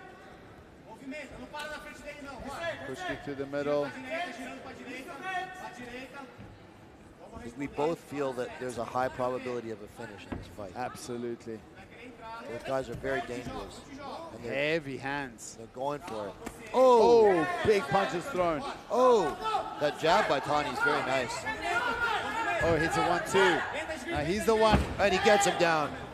Tani on top. 1-2 followed up. Tani said he'll see where this fight goes, but he's willing to test his grappling against the jiu-jitsu guy. He just took a no-gi competition recently against a high-level grappler back in Malaysia. And I asked him about it. He said, well, they needed a fighter. They asked me, so I stepped in on short notice. Malaysia not being a black belt? Yes, he's a black belt. But he's only been a black belt for, I think, 1 or 2 years. And he's fighting an absolute veteran. Well, he's fighting an absolute veteran, and here he is on top, like threatening to pass the guard, attacking an arm triangle. I'd say his grappling chops look pretty good. Yeah, but to be honest, I think he has a better chance of TKOing Ramon than submitting him. Okay. Ramon has had so many fights, only been finished 2 times with submissions his whole career. If I was in Tani's corner, I'd be telling him, like, posture up and drop the bomb. Make it rain. You need to finish. He's got. Oh, true. He's got 8.5 minutes. He must get the finish, or he's going to lose this fight. How do you personally feel about that rule? I love it. I think they should punish people that don't make weight. Arm oh, triangle. He might be looking for an arm triangle here. But Ramon knows that's what he's going for, and he's trying his best to prevent it. But he's in a bad spot here. Like, he's getting choked. Boom out. He's not good. He's getting choked. You can see the grimace on his face. And Tani is slowly finishing up. You know, you can give up your back here to avoid the choke, and that's exactly what he's doing. He gives the back. Wow, that was close, though. Nice knee.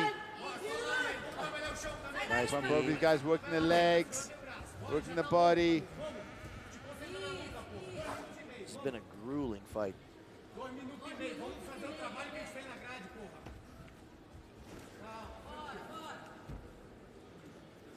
Tani did say he's very thankful to the Ramon for takedown. accepting the fight. There he takes him down again. Man, Tani's doing really good.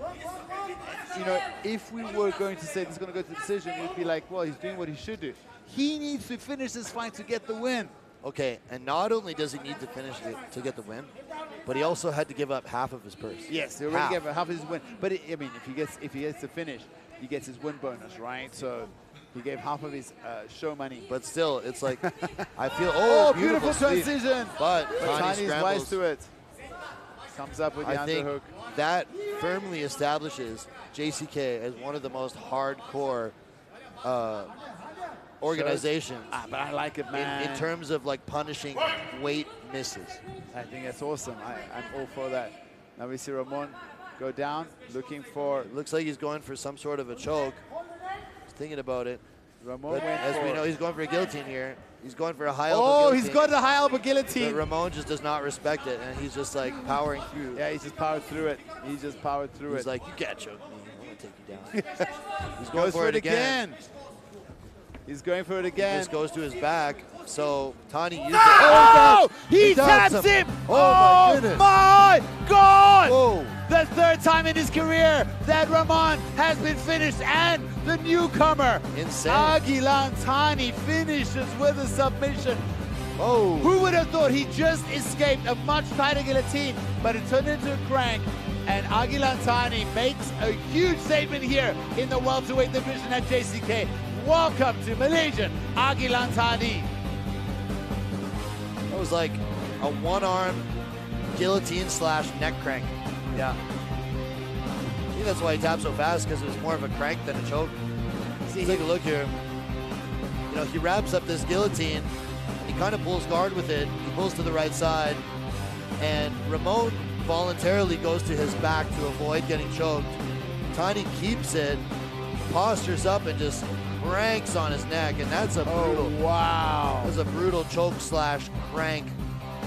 Painful and choking.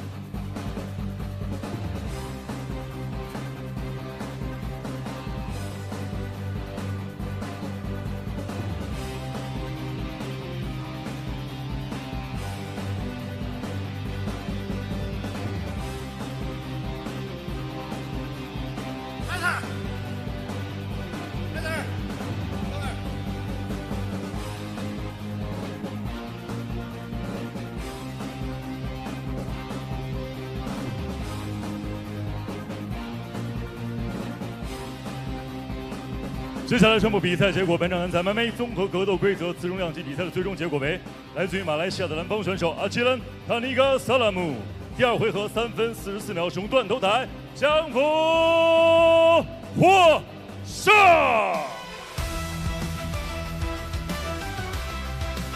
The winner is blue corner, win by leading choke.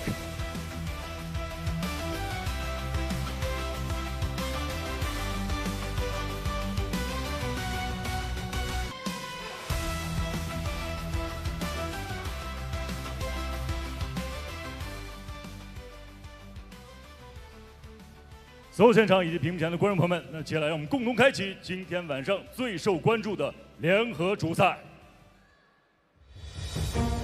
所有现场嘉宾、媒体朋友们及屏幕前的各位观众，欢迎大家来到 JCK 战决城王者系列009的赛前新闻发布会现场。本周六，一场气势磅礴的数字赛即将打响。我是来在笼子里打完把人打碎的，很多人来交朋友。 这里不是一个握手你好的地方，进笼子里是厮杀的，这也是我的战场。Посоветовал мне держать на чеку его правую руку. Мы подготовились к его сильным сторонам так, что эти его стороны станут для него же проблемой.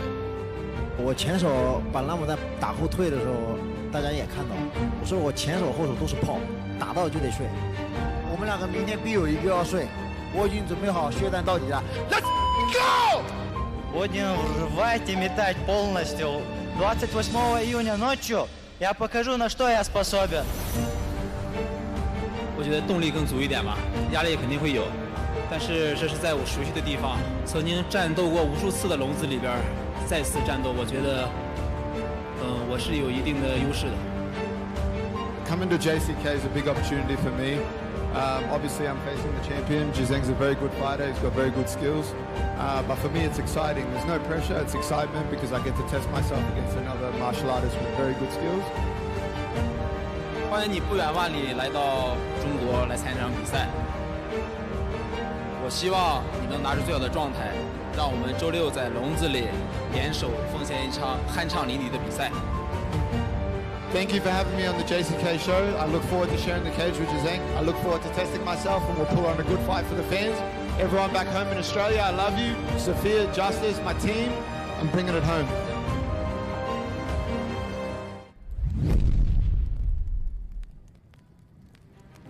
蓝方选手托尔帕尔·格迪耶夫曾经获得俄罗斯徒手格斗运动大师称号，职业生涯战绩6战全胜。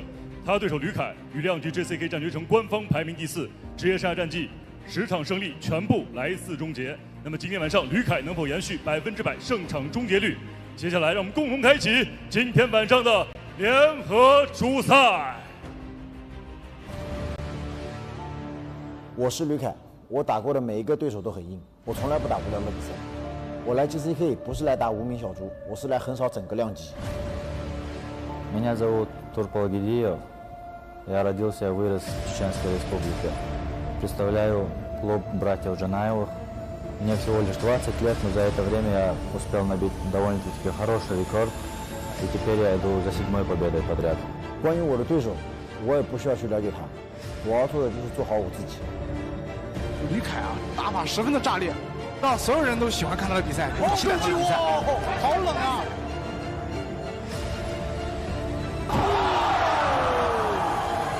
好斗气啊！我们中国人就是战斗民族，我在教他们怎么战斗。 Люкай, я пришел за тобой, чтобы тебя победить. Я даже не думаю о поражении, так что будь готов.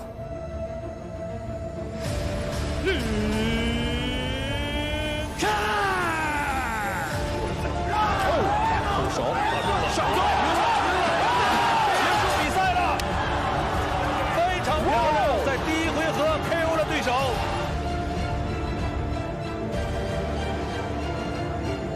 在场上保护好自己，我会让你感受一下什么是真正的中国力量。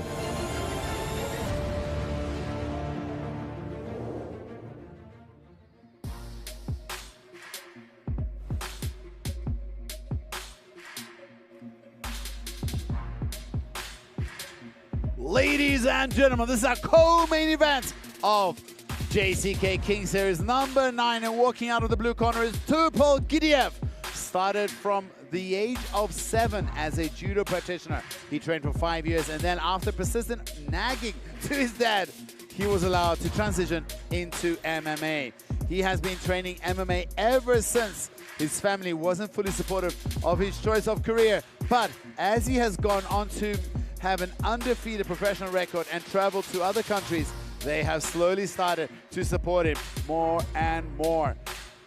When asked how a Chechenian, historically a very good wrestling region, can produce a very elusive striker like himself, he says his MMA coach is the same coach from day one, and that coach has a boxing background. He respects the wrestling of Lukai, and he says he thinks he has good punching power. However, he thinks Lukai is too slow, and tonight he will show how speed kills. He saw how Lukai fought Ramzan Akhmatov, and he thinks he can learn from that bout and showcase tonight how he finishes. He's very young, only 21 years of age, fighting a veteran of the Chinese MMA scene. Let's see what this young gun 6-0 can do in the JCK arena. There he is, stepping into the JCK cage.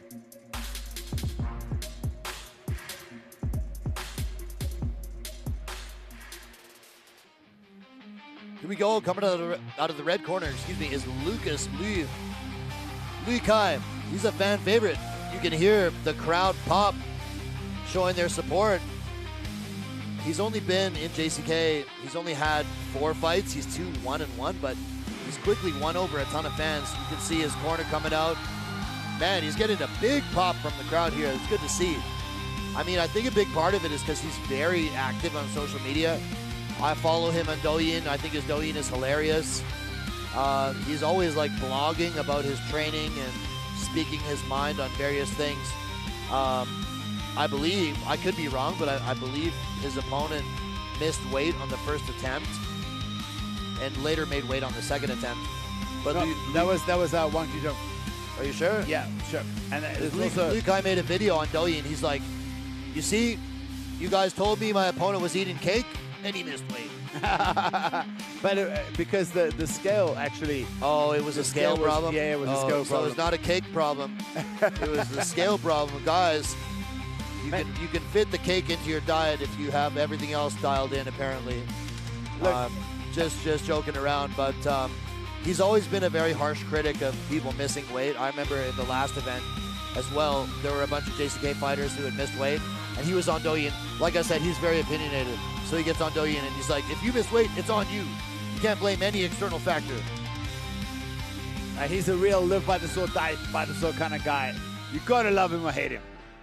Let's have a look at the between these two guys. 10 years the difference, and everything else pretty damn close.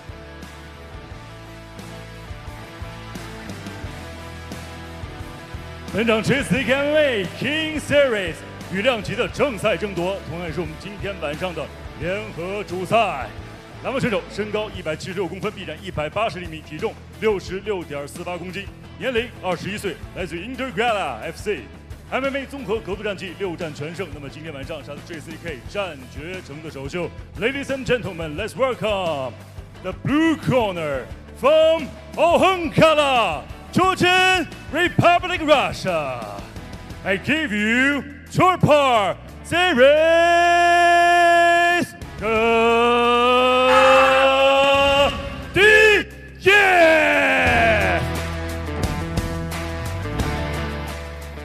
本场比赛，红方选手身高174公分，臂展176厘米，体重66.54公斤，年龄31岁，来自于青岛新疆国际搏击俱乐部。MMA 综合格斗战绩17战10胜6负1平。JCK 战决城战绩4战2胜1负1平。他就是来自于中国的红方选手，一山行者吕的蔡人。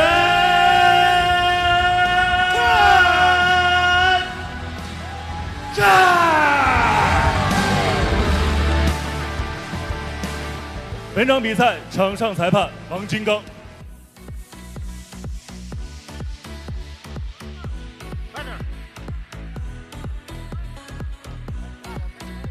Watch the back hand, watch your finger, watch the lock. Okay, touch. Back, good luck.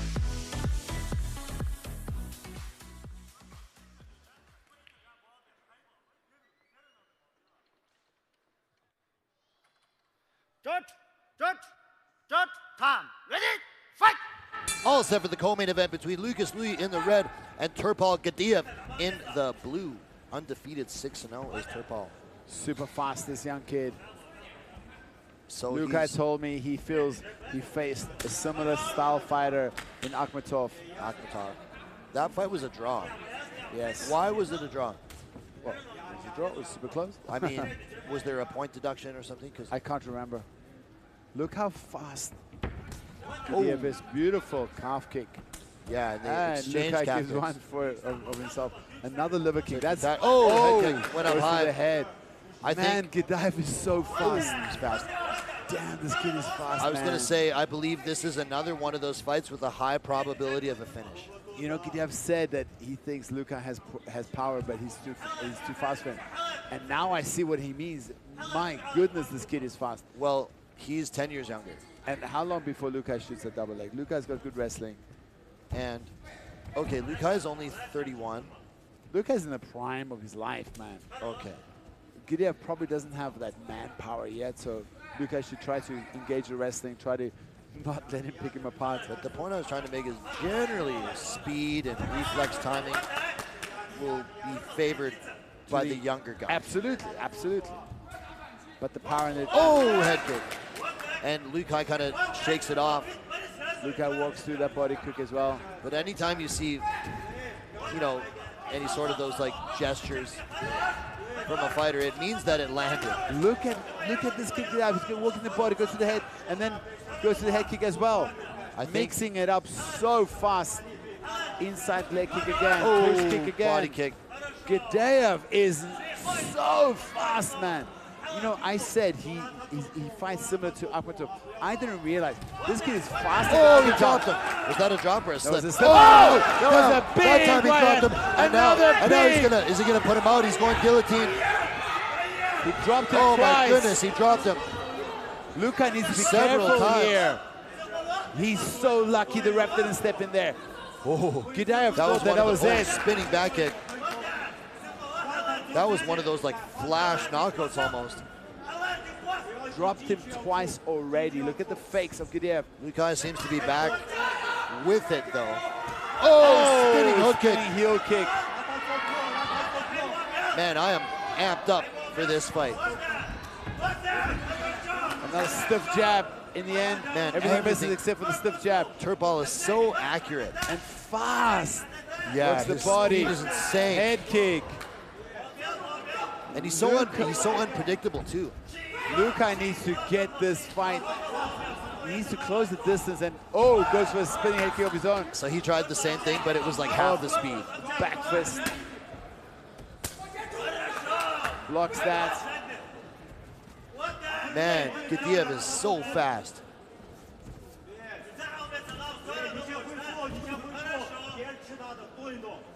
This is like flyweight speed. Yeah. Look at the footwork. Step, Like, step, step right. I feel like there's like a 30 to 40% speed More, differential. man. It's insane.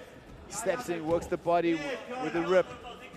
I feel like he's moving like, you know when you speed up a video to like 1.3, 1.4 times or something? I feel like he's moving in like fast forward. Has He's some so life fast. hack or something. Yeah. Oh my goodness. Who would have thought? Lukai, so tough, man. How did he survive that? I've never seen this guy fight before, so I've seen Lukai fight a bunch. I've never seen Gediev fight before. Lukai now pushing the pace. Lukai gets hit again. The crowd is really into it. Lukai gets tagged again. I got to tell you, the home crowd loves Lukai. So they're really body shots. Lukai's such a warrior. Like he said, somebody's going to sleep tonight. I felt that with this one. I mean, Lukai, all of his wins have been by finish. And, you know, we got to think, he's never won by decision. What if Lukai doesn't stop? Will Gediev break? Will he be able to handle just someone who just refuses to quit, refuses to stay down? But, oh my God, he's fast. Yeah, incredible. And his variety is the difference. Like, he's just mixing it up, spinning back first, right cross, left kick, body shots. You just don't know what he's going to do next. It's like you can't even really establish a pattern because every time he's throwing somewhere new, but Lukai lands back. Both these guys land in that exchange, throwing bombs. Wow. How are we going to go to the second round? It's going to see a second. Oh my God. Even Gediev and Wow. Lukai, they both shake hands with respect. We're going to go to a second round. Lukai pretty lucky that the ref didn't step in there and stop the fight, but I want to see the replay of that. Xingqiang Turpal Alamuardo çok hoş. Turpal. Sonra atma öyle gitsen, set yaptık. Ha. Hadi. Atma öyle gitsen. Man, that was like a question mark kick. He landed that twice. Once with the left, once with the right. Buddy, this is where he drops him. Okay. Okay, so he just... I didn't know if that was a slip or what. But Okay, that was a proper that drop. was not a but slip. look, Lukai kept his eyes on him. And then got dropped, but he keeps his eyes on him the whole time. So Okay. he wasn't out of it, actually. Yeah. He just got rocked. And then here we see Lukai land a nice Lands right some hand. punches too. Wow, I'm stoked for this second round. This is going to be awesome. The first round was fire. Lit, as they say, for my Gen Z compatriots watching back home. Here we go! Lukas Louis in the red, Turpal Gediev in the blue. It's been a barn burner. I'm really surprised Lukas hasn't shot for a double leg yet. Why isn't he trying to take this fight to the ground? I mean, maybe he just wants to show, like, look, I can strike. Beautiful. I can strike with this Look guy. at him walking forward. The crowd is Throwing loving big this bombs. one. This is the best fight of the night so far. I haven't felt the energy from the crowd like this. Like, Catches him! Man, it's a fire fight. Look at the head movement of Gediev. Lukai waiting, fishing. Sick fight. Now big test for Gediev. Lukai isn't giving up. Gediev, finally you have a man that's going to stand in front of you and take everything you got. Wow. Oh, beautifully done by Lukai. Gediev. He tags him up. His chin is unbelievable. He Oh! gets dropped by a jab. He's still in it though. I mean, Gediev is landing. These hard guys. and landing off catches him again. Man, what is Lukai's chin made out of? His chin is made of granite. Oh, another hard punch catches Lukai. Gediev is probably thinking, what do I have to land to get this guy out of here? Bro, you got to bring the hammer. Beautiful elbow by Lukai. And you know the point you made earlier is like, what if Lukai is able to stand in front of him this whole Nice time? elbow by Lukai, but nice punches by Gediev at the end. Oh, a step in elbow. Exchange. Elbows again. I mean, did Gediev having his hands up right now. Gediev respecting Lukai. Did Gediev exhaust himself? Could be, man. Trying Like to get him out of there. Look at, and we know Lukai's got, you know, he's got gas for days. But both these guys land each other. Lukai lands as well, but Lukai eats as well. Gediev tagging him. This is a war. Absolute slugfest. Both these guys having to dig really deep, switching elbows. Gediev hands drop. This probably is the first time in his career that he's getting tired. There's the shot. Can he finish? Oh, Lukai gets him down. Can Lukai come up on top? Lukai gets the takedown. Can Lukai do something with his position? Deep breath. Both these guys are absolutely exhausted. The referee warns. Lukai's bleeding. You can see his blood on the back of Gediev. On the fist. Back of the head there a little bit.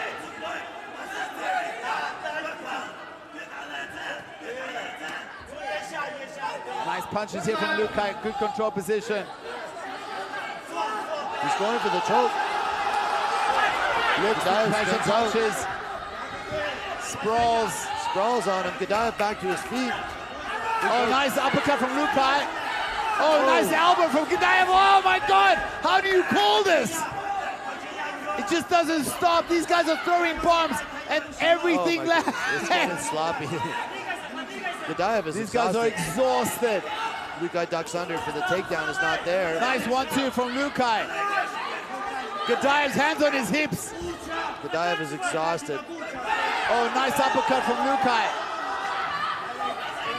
They exchange jabs. Lukai walking forward again. The warrior spirit of both these guys. Oh. The crowd shouting, Lukai Chayo, basic means Lukai keep going, but Gediev, he throws back on his own. Unbelievable. Lukai shoots for the takedown, Gediev sprawls. Both these guys don't have much left in the tank. I mean, how is this? Could you imagine if this was a 5-round fight? No, this is insane. Gediev looks for the takedown. Gediev gets the takedown of his own. Lukai sprawls, he's got his back to the cage wall. 51 seconds left in the second round, but we've seen enough action to last at least 3 fights. Lukai working the body of Gediev. Gediev looking for the takedown. Can he finish it? It looks like he's got the takedown. Oh, Lukai's back. Got his feet underneath him. Trying to get back to his feet here. Knees to the body.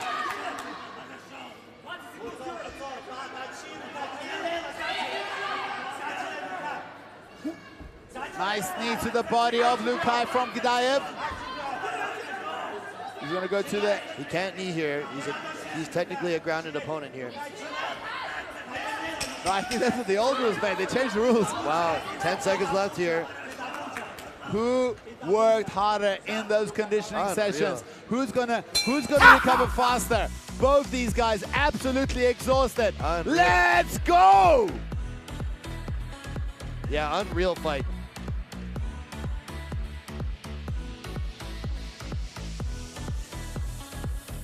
Let's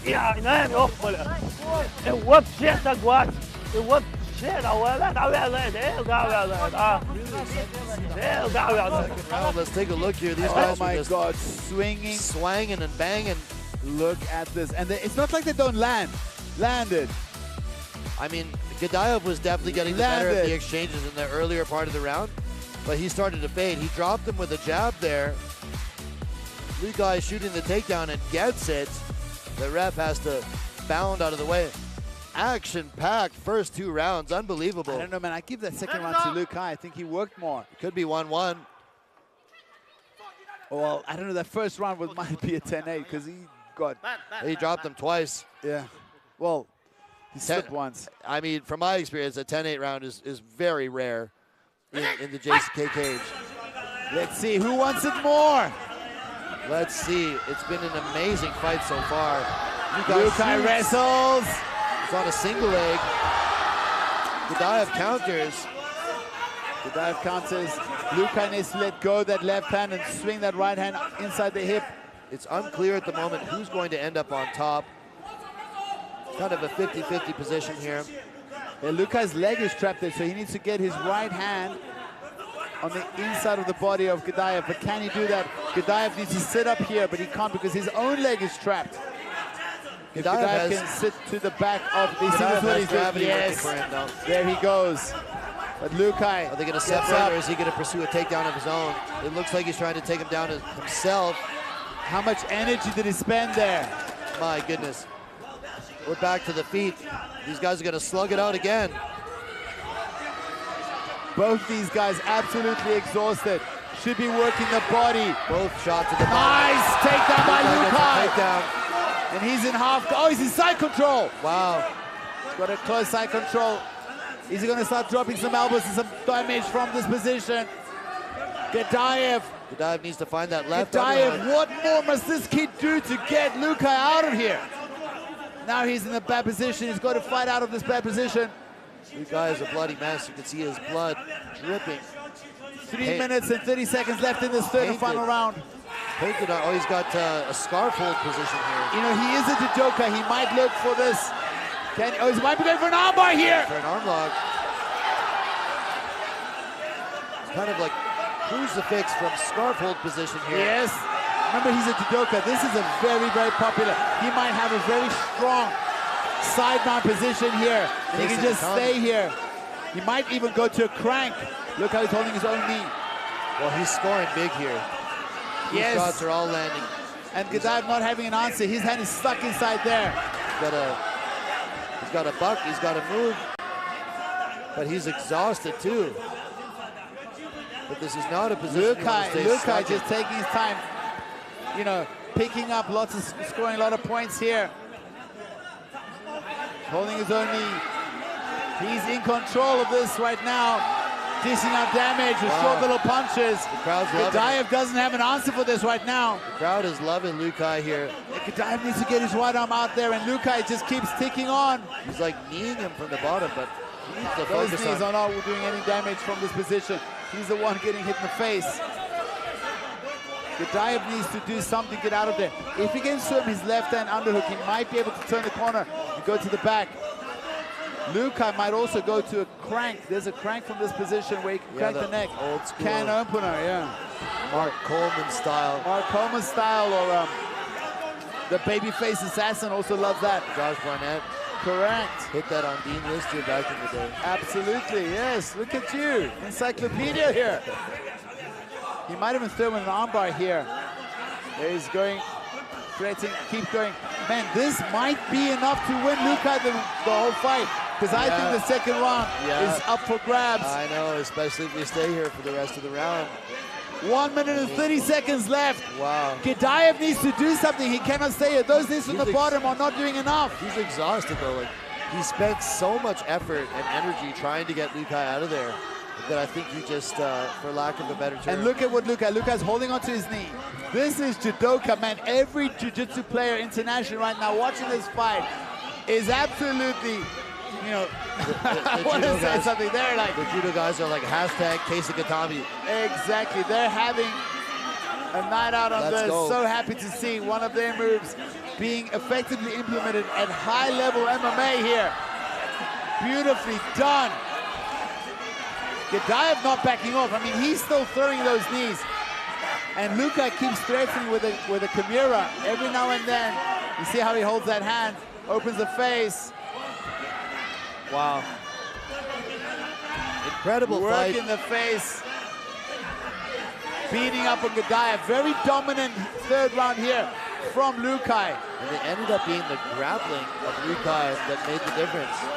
And his durability and chin, because he had to withstand some. 15 seconds is, well, it's going to go to the scorecard, I think, but who won round 1 and 2? I mean, oh my God. Sick fight. Amazing fight. What an amazing fight!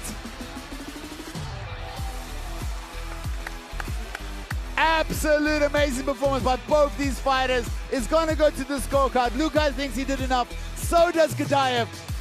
Fans, I don't know. Andrew, who you got? Lukai 29-28. That's my scorecard. Andrew Darius scorecard, and I have a feeling the judges are going to agree with me, but we'll see. What a close fight. Absolutely, the first round I think was Gediev for days. It had to but be. the second round, Lukas put pressure on him, got the takedowns. You know, Lukas pushed the pace. They both did damage to each other. Oh, big right hand there. That was the first round. And sets him down. I mean, I think he just spent too much energy and effort trying to get him out of there. And then by the third round was just completely exhausted. Lukas lands a shot of his own. I think he ended up getting dropped with a jab in the second round as well. These guys were just throwing down with reckless abandon through rounds 1 and 2. There was that jab that sat him down.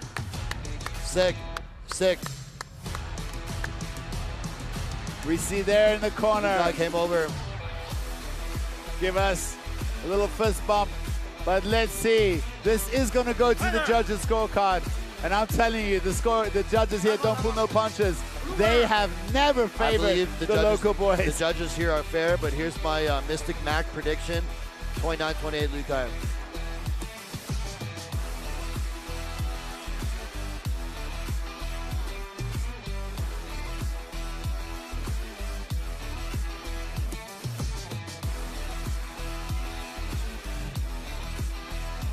接下来宣布比赛结果：1号裁判28-29 ，Judge Number 1 28-29；2号裁判28-29 ，Judge Number 2 28-29；3号裁判28-29 ，Judge Number 3 28-29。本场比赛3位裁判一致性判定蓝方胜。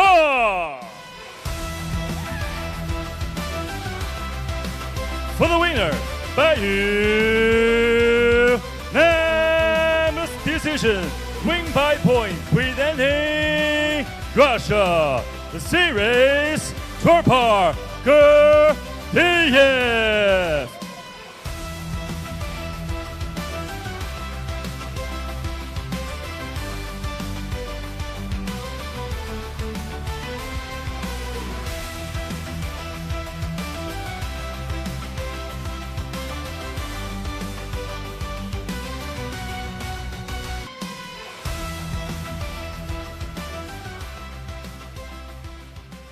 接下来，让我们共同开启今天晚上的头条主赛。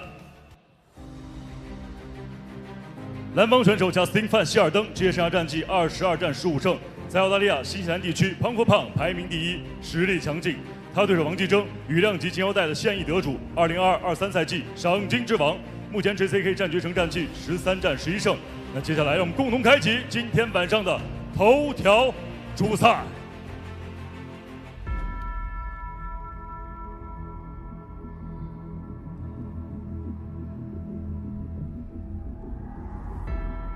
By the grace of darkness. 从无名到冠军，其实我觉得这一路走来很难，但是正是因为我没有退过，没有放弃过，才成就了现在的我自己。He is the 23 million RMB winner. JCK 战决城羽量级金腰带拥有者，本美先生王继征。 I draw my victory, set my spirit free.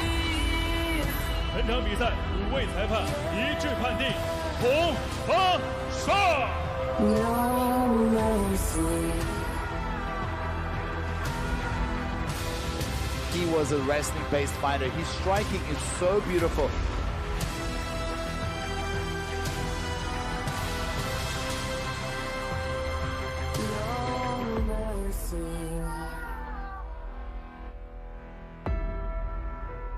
Hi, my name is Justin Van Heerden, and I train at Freestyle MMA. I'm from Sydney, Australia.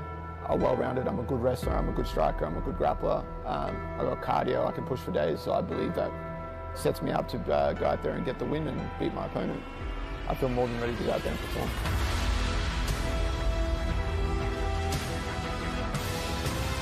Coming in here and stepping against the champion is exciting. It's a good challenge, and I look forward to going in there, showing my skills and beating him. 很多人我觉得现在把我看成猎物，但是从我内心讲，我觉得我是一个猎人，因为我从来不挑对手，任何人面对我，包括给我对手，我都会去面他们。It's JCKMMA Kings Series. Enough talking. It's about time to shine. Let's see how this plays out.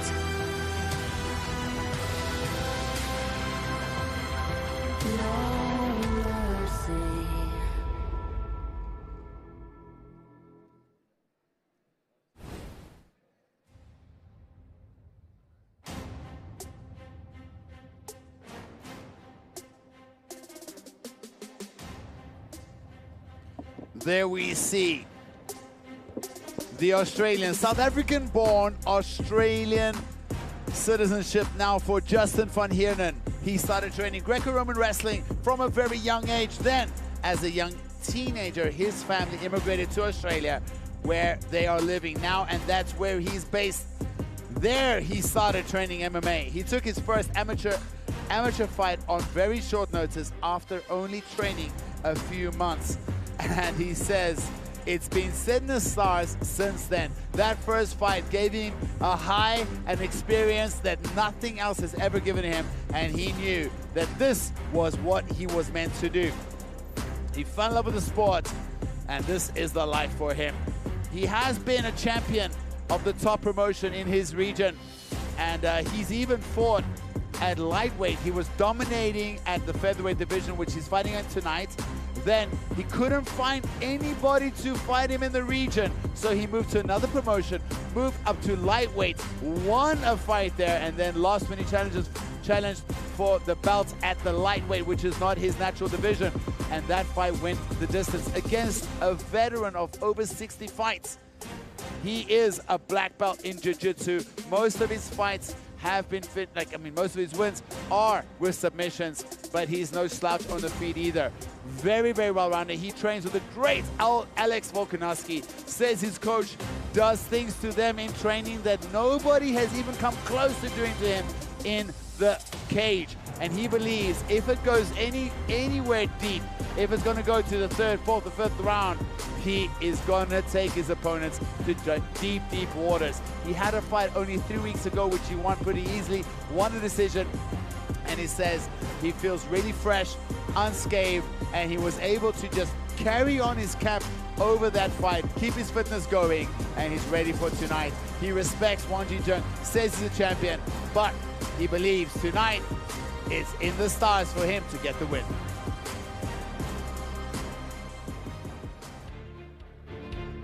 Here comes Mr. Perfect, the reigning, defending, undisputed featherweight champion of JCK. It is Wang Jizheng.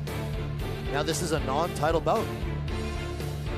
But, you know, in my mind, this is actually a showcase opportunity for Wang to really show what he's got in a bout that doesn't carry as much pressure, because he doesn't have the risk or the pressure of losing his belt if he loses the fight, because this is a non-title fight. He actually did lose his last fight as well against Naratai, but that was a tricky one. That was a fight in which a lot of people thought he should have won. I called that fight. He was busy winning, and Naratai missed weight. That was for the belt, but Naratai missed weight, so he didn't get the belt. But he was busy beating Naratai, and he just slept on him. He was on top in half guard, and Naratai slept on the Kimura. He didn't respect the Kimura, and ended up, you know, getting tapped. It happens, but I mean, he's got. Let's look at the bigger picture. He's got a record of 11-2 in JCK, and he is the current champ. So he's still on top of the division. And his only 2 losses were to Oscar Bay, the Million Army winner, and Naratai, another Million Army winner. Exactly. Like, he's only lost to the cream of the crop. Cream of the crop, and this one is scheduled for 5 rounds, despite it not being a title fight. He trains with a great team in Pattaya in Thailand, Sunkin Fight Team. You see the corner with him there coming out. Yeah, he's got the whole posse with him. He's got Maga in the corner, Anwar in the corner, and then outside he's got Tai Xiong and we saw and my homie Juan Fear in his corner there too. Shout out to her. Yeah, Zhao Guan. He's got a load of good training partners. I'm really excited for this one. Mr. Perfect is in the cage. Wang Jizheng. Let's have a look at the table tape between these two fighters. Only 3 years the difference and a slight height and reach advantage going to Justin van Heerden.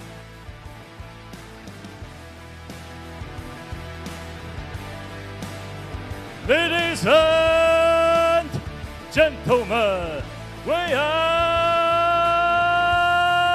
live in JCK Arena, Shanxi, China. It's 5 rounds, 5 minutes. Mixed martial art contest. It's JCKMMA Kings Series featherweight division. It's main event of this evening. This moment is truly I'll be waiting for. Now, the officials are ready. Fighters are ready too. Fighter fans, are you ready? It's show time! Introducing first fighter at the blue corner. He stands 181 centimeters tall, weighing 145.2 pounds, age 31. This man is wrestler, holding professional record, 22 fights, 15 wins, 7 losses. Fighting out of Sydney, Australia. I give you the former internal MMA champion, the best pound-for-pound fighter in Australia and in New Zealand, the lockjaw, Justin VS Heerden. Now, introducing for JCK champion. He stands 178 centimeters tall, weighing 145.5 pounds, age 28. He is mixed martial artist, holding professional record, 21 fights, 16 wins, 5 losses. Fighting out of Shandong, China, the reigning, defending, undisputed JCK 2023 featherweight champion, the golden belt holder, Mr. Perfect.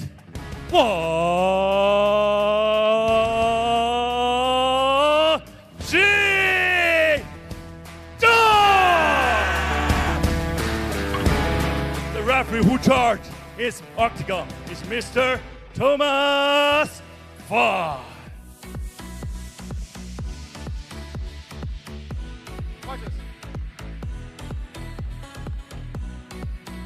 Okay guys, you both know the rules. Watch the back of the head, watch the low blows. Touch gloves now, go back to your opponent.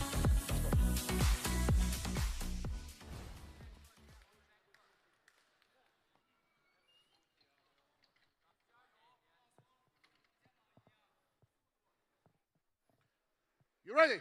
You ready? Fight! All set for our main event. It is the reigning champion Wang Jizheng against Justin Van Heerden. Justin van Heerden immediately shooting for the takedown. He is a jiu-jitsu black belt and a great grappler. Remember, he started his career as a Greco-Roman wrestler, but Wang Jizheng also has wrestling background. Before he moved to MMA, he was a freestyle wrestler himself. Look at the back of Justin van Heerden. Just I thought he was a pretty back. big guy for 66 kilos when I met him today. So there's no question where he wants to fight. He wants to take it to the ground, and he gets it there right away, but Wang Jizheng is able to kind of reverse.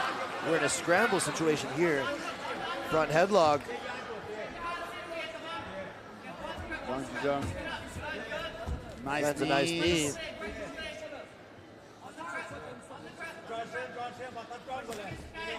Wang Jizheng moves Takes to the back, takes the back standing. Nicely done by Wang Jizheng. Oh, nice little trip attempt there.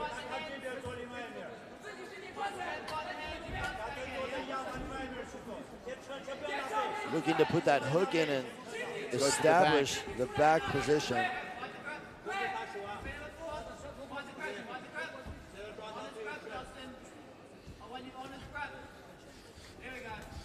All right, they're separated. Let's see what it looks like on the feet. Nice push through the middle. Justin has his hands up nice and high. Nice right hand by Wang has Jizheng. beautiful striking. Very fast. Amazing kicks. Kicks the body there. Push kick from Justin van Heerden.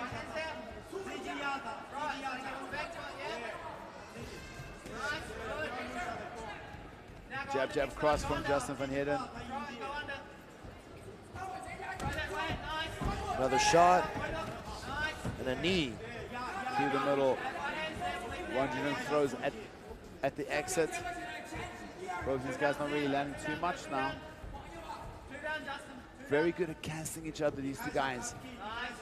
Yeah, 100%. Oh, beautiful. Nice Calf low kick. kick.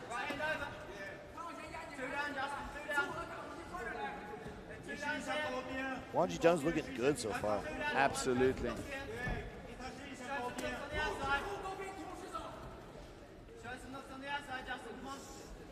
I tell you what, I've trained Wang Jizheng. I'm telling you, it's hard to keep him down, man. His jiu-jitsu might not be like elite level, but keeping him down is hard work. So Justin in on another takedown attempt here. He's going single. Let's see if he can do something with this. Wang Jizheng up against the cage. Using the overhook here to defend. And he has that leg on the outside. Overhook plus wrist control. He's able to reverse position momentarily and then separate. The pace has been pretty fast, considering this is a 5-rounder. Absolutely. Oh, nice. Oh! Nice punches from Wang Jizheng, but Justin in on another takedown. Shoots for a takedown. Shows up and shoots for the takedown. Does Justin. Remember, Justin has had a lot of fights. He's been a champion of an organization himself. He's fighting a championship here, the champion here, even though the title's not aligned. This is a champion versus champion. It's not like either of these guys lack any experience. Very similar record. We got 16-7 versus 16-5. Yeah, and both these guys did wrestling before the MMA. I think that the biggest difference, in my opinion, is I think Wang Jizheng has the better striking, and I think Justin van Heerden probably has the better jiu-jitsu. Oh, nice kick from Wang Jizheng. Oh, he tags him with a heavy punch. I didn't see what he dropped him with. He dropped with a stiff jab. Stiff jab drops him, and now Wang Jizheng is swarming. Wang Jizheng swarming. Looking to potentially take the back, sink one of those hooks in. Justin defends himself well. He's got one hook in. 27 seconds, 25 seconds left in the round. He's attacking from the back position here. Now it's Justin here on top. Nice. He survives.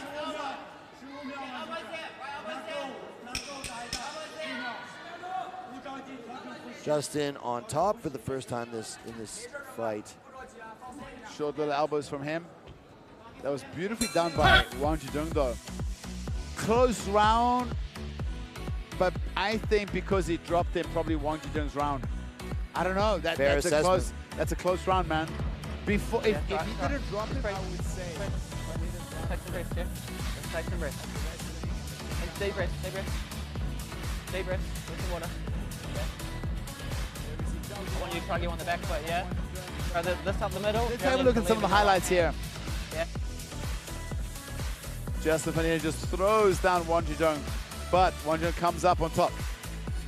And then immediately, Justin. Glancing head kick there. Justin ducks under that strike attempt and attempts a takedown. Oh, that short little left hook. Oh, but actually I think it was off balance, to be honest. He Could be. didn't even close his eyes after he got hit. Don't know if the judges would score that as a knockdown. It's one of those things. It looked like a knockdown. We thought it was. Slow-mo, it's not, right? So nice push kick from Justin to kick things off. Both these guys respecting each other, keeping their hands really high.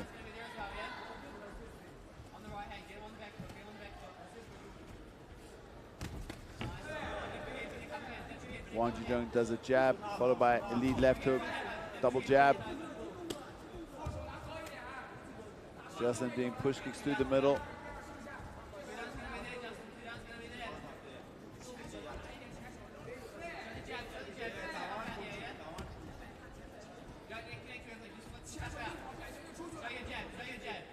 Wang Jizheng is looking pretty sharp tonight, I gotta say. Absolutely, and look, he's in really good shape too.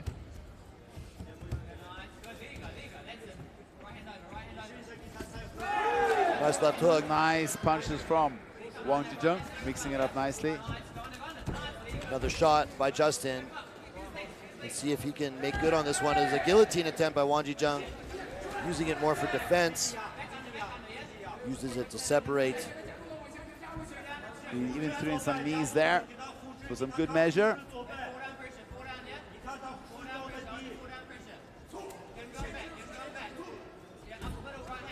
Nice low kick as well.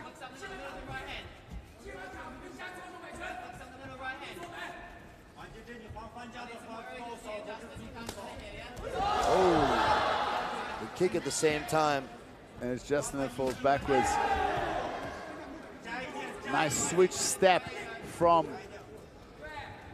Wang Jizheng, follows up with a cross Very on nice the left side.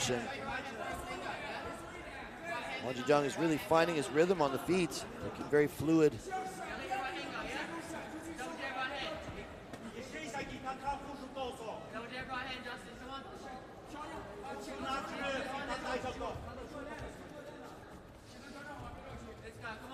I feel like the striking from Wang Jizheng a little bit sharper. He seems to be landing a little bit more sharp, a little bit more accurately perhaps.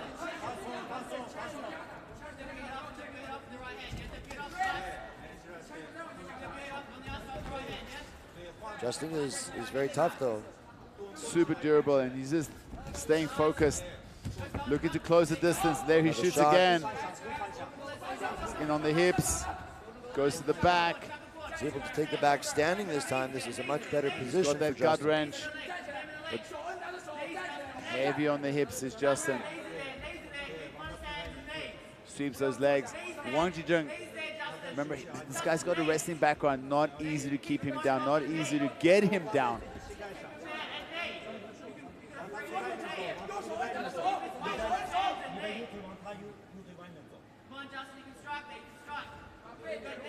We hear the corners of both these fighters shouting instructions to them. Now we see Justin's trying to Justin's transition. starting to go looking for the back. So already starting to no hooks yet. He is, but he has that knee on the hip on the far side. You see that right knee on the right hip. Yep. Okay, he's got. There he reaps. Surfing the hips here. He is a BJJ black belt. Wang Jizheng is no slouch, man. He's so hard to get down. And they have some really good training there in Pattaya at Sun King Fight Club.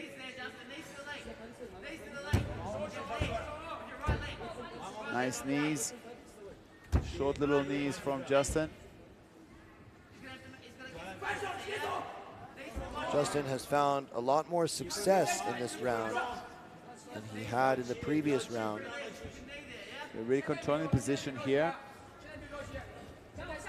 But he's not able to do too much damage. And, you know, like, this is good for Wang Jizheng because Wang Jizheng is able to just, you know, pace himself. But at the same time, on the scorecard, this is really good for Justin van Heerden.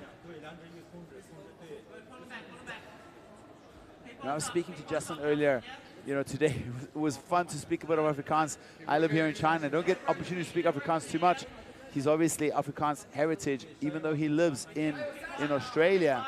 And a very nice, very humble guy. But the same can be said for Wang Jizheng. Wang Jizheng is just so calm. I asked him about this fight. He said, man, he thinks this is the toughest fight of his career. Wow. And if he can win this fight, he thinks nothing is standing in the way of him and the $1 million RMB this year again. Awesome. So, Justin in control at the end of round 2. A close fight through 2 rounds.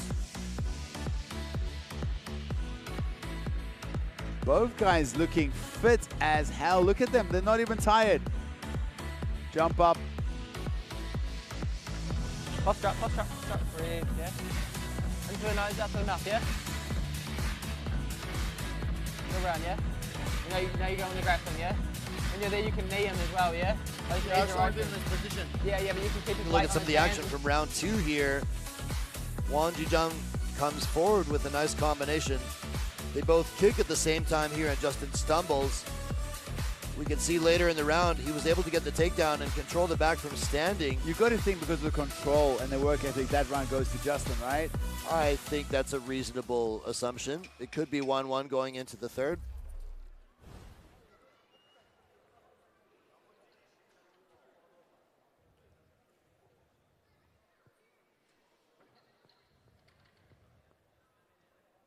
Ready? Fight! They touch gloves. Third round between these two. Oh, 1-1-2. Nice right. Justin shoots again. You know, he did find a lot more success in that second round knee with from his him. grappling, so he's right back on it here for the third round.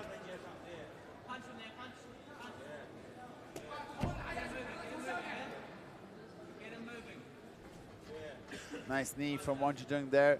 Short little stiff knee.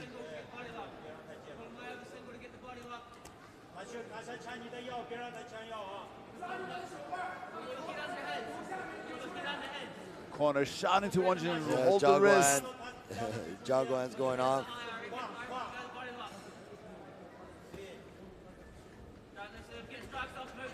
Nice little short elbows there.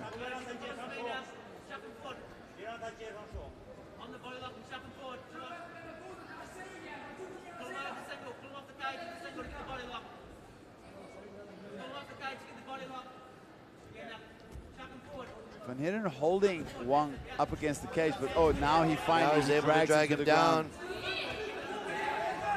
Is Wang Jizheng able to turn and face him? Is he able to get back? Oh, he's in full mount. Josh has mounted him here. Josh has mounted him here. This is bad for Wang Jizheng. Can Wang escape? Personal experience says Wang is really good at getting up, but he is fighting a very, very good grappler here. Look at how Justin has already locked his legs. So Wang Jizheng has recovered guard. Nicely done from Wang Jizheng. To full guard here. Short elbow from Justin Van Heerden.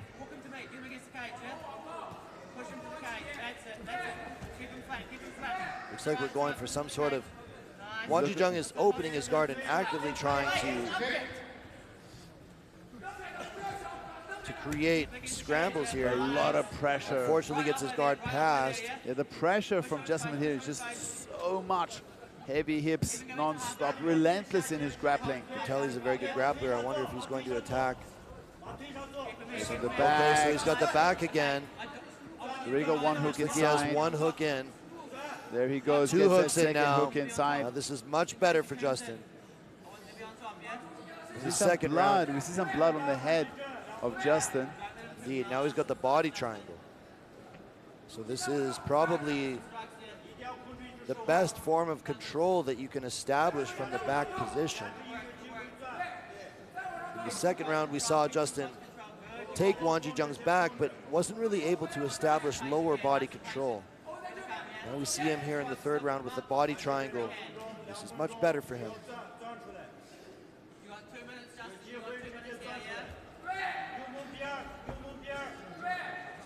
So Wang Jizheng is trying to like kick out that body triangle, separate the lock, try to get his hips to the ground and turn into Justin. But Justin has very good control here. Yeah, Justin's doing really good here, just controlling him, bleeding him, like, you know, putting that pressure with that body triangle. That's going to mess with the breathing of Wang Jizheng, threatening with the rear naked choke non-stop. And it's you know, it's all up to Wang Jizheng. He needs to respect the submission threat. At the same time, he needs to get out of position. He can't stay here for another minute and a half. He's going to lose another round. You know, these rounds are ticking away if you keep letting them go. So he is attacking the choke here.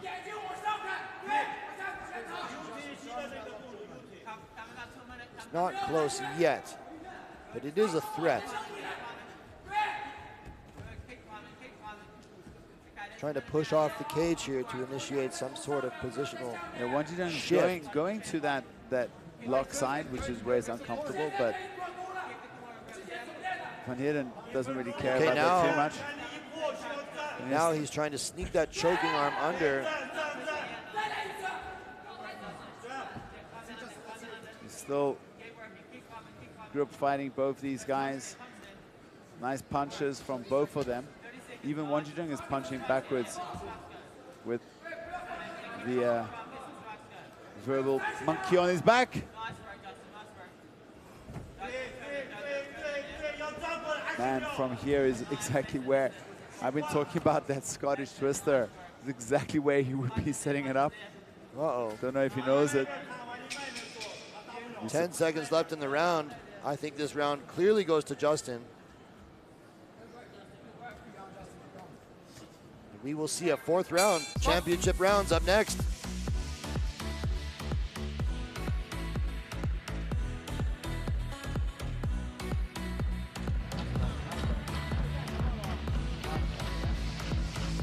Where's the steak? Oi, where's the steak?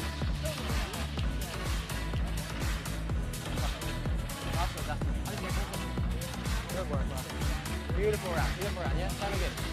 Yeah. That right hand, bro, you landed it, yeah? Yeah. Believe in it. Even just get on the back foot. A much better job of getting the takedown early in the round and establishing much better control once the fight did hit the ground. This was his strongest round of the fight thus far. But I'll be curious to see if he can keep up the momentum in the 4th round. Is he going to shoot again at the beginning of the round? You know he wants it back on the ground. Well, it's road to success, right? Yeah, that's where he scored in rounds 2 and 3.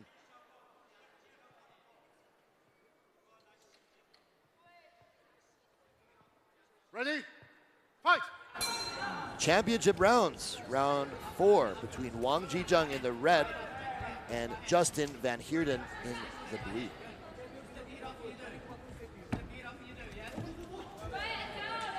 Justin comes forward, and there's the shot.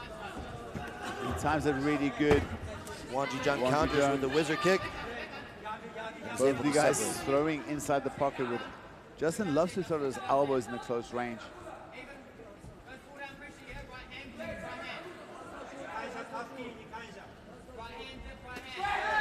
Nice right cross from Wang Jizheng. Oh, and a flying knee. Now he attempts to take down. He's able to get Justin down.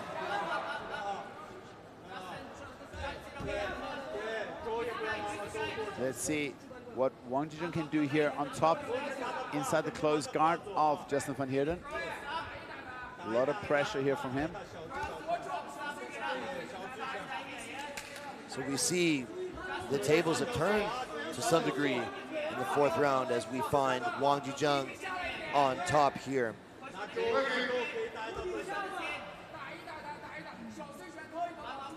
Earlier in the night, we saw some pretty quick stand-ups from the referee from guard position. So curious to see how long the ref. Well, this is the main event, and this is a 5-round bout, and we do have Thomas Fan. You know, he might let this go a little bit longer. He's a jiu-jitsu guy himself. Oh, look at this! Wang Jizheng attacks the back, attacks the choke momentarily. Wang Jizheng has one hook inside.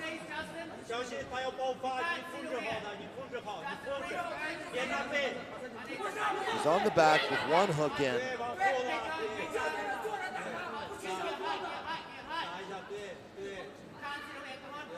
Attempting to soften him up with some strikes to potentially allow himself to sink in that choke, to attack the choke. The left hook is back in.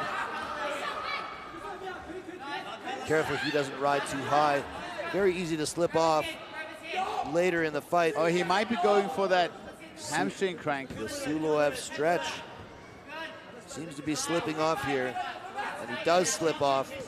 And now Justin is on top with 2.5 minutes to go. Justin attempts to take the back against the cage. You see Wang Jizheng taking a few labored breaths. Yes, absolutely. And Wang Jizheng is doing so good. Really good back and forth between these two guys. Yes, very competitive matchup. Both guys have pretty serious grappling chops. And so far it's been Wang Jizheng this round, but how much can Justin van Heerden do in this latter part, the second half of this round? Indeed. He ended up on top almost exactly halfway through the round. We'll see what he could do with this top position. Doing some ground and pound. Attempts to attack from the back once again. As he goes to take the back. He's got a bit of a Dagestan. Does he have that? Did he link up those? Yep, he does. Trying to pin. He's got him pinned down.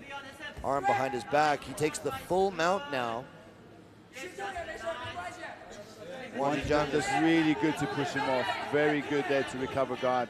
Does a very good job of guard recovery, and we are back in the full guard here. A little over a minute to go in our fourth round. Nice punches from both these guys when they're in top position. Just grinding out. 57 seconds left in this fourth round. A grueling fight. Very difficult for both fighters because they are so evenly matched. Very hard for either one to really impose their will.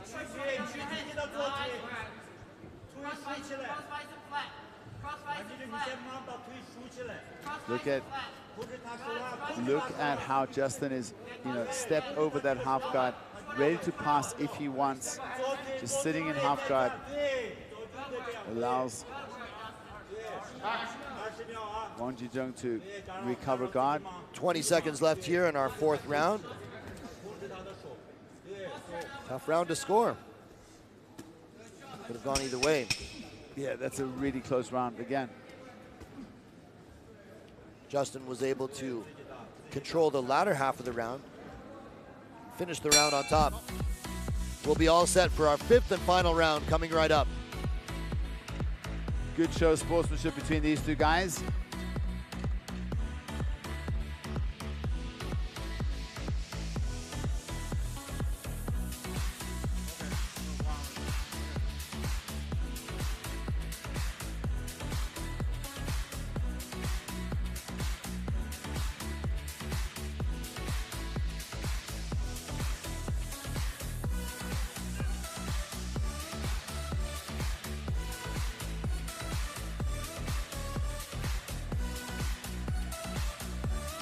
Fourth round, we saw Wang Jizheng attacking the rear naked choke there. He ended up slipping off the back. Justin was able to take top position and score for the latter half of the round from the top position. Tough fight to score. Super close, yes. Very, very close. Set for tab, back and forth. It may all come down to this fifth and final round.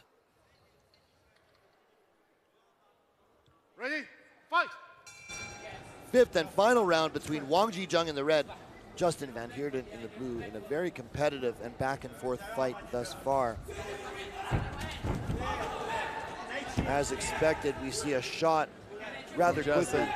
But Wang Jizheng sprawls beautifully. Another there. shot. Justin shoots again. Wang Jizheng throws in a nice knee. I mean, what happens here is going to be crucial. Could well decide the result of the fight. In my mind, it could be 2-2 going into the fifth. Perhaps 3-1 Justin.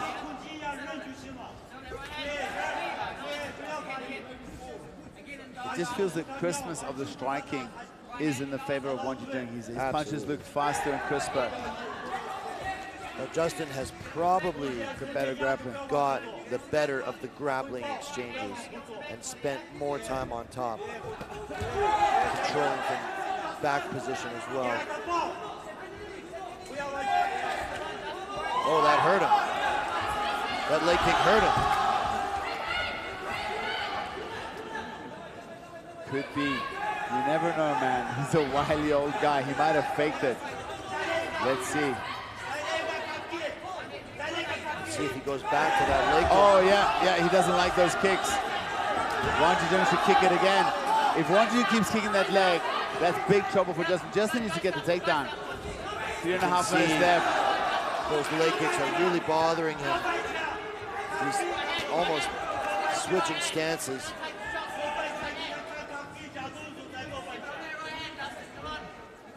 Great show of heart from both fighters, but it seems the momentum has shifted Oh, big left hook right hand. Another leg kick. Justin just eats it, but that was crisp on the jaw from Wang Jizheng. Wang Jizheng is rallying here in the 5th round. And Justin is not shooting. He's not doing it. There he's shooting now. He shoots. This is a little bit life and death for him. This is a crucial moment. Is he able to score here and get this takedown? He's on the single leg.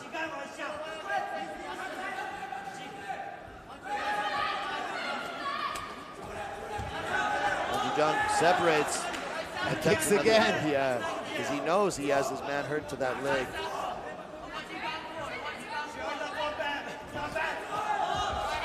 Beautiful punches from Wang Jizheng.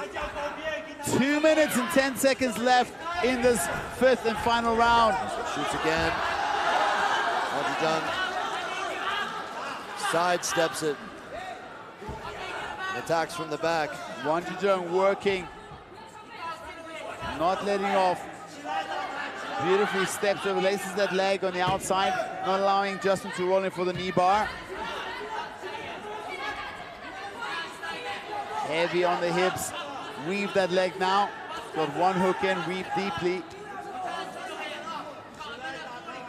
See the blood off the forehead of Justin van Heerden. A minute and a half. Goes for the head kick. The crowd is rallying behind Wang Jizheng as Justin shoots again. He has his hands clasped. Oh, and he gets him down. He's able to get him down. He's stepping over that leg. He's going to wrap it up. Can he wrap up those legs? Van Heerden now on top. 1 minute left to go. This could be the deciding round, and in my opinion, Wang Jizheng has won it so far. Justin has. I mean, maybe Justin's already won 3 rounds. I don't know, but this is such a close fight. Very close. I think either way, it's probably going to be a 3-2 sort of situation. 48-47. I believe Wang Jizheng won the 1st round convincingly. I believe Justin might have had an edge in rounds 2, 3, and 4. However, this 5th round has been pretty convincingly Wang Jizheng as he had him hurt. Yes, absolutely. With quite those badly. So now it's Justin threatening with the back. Only 10 seconds left. I will say, it has been an incredible show of heart by both fighters. Yeah, man, absolutely. 5 rounds of action. Stop! Phenomenal. Good fight. Let's see what the judges saw. To be honest, I don't know who won that fight. That was too close for me to 3-2, confident. 3-2 either way. 3-2 for somebody. One of the champions is going to lose tonight. Let's see what the judges say. A bloodied up Justin van Heerden.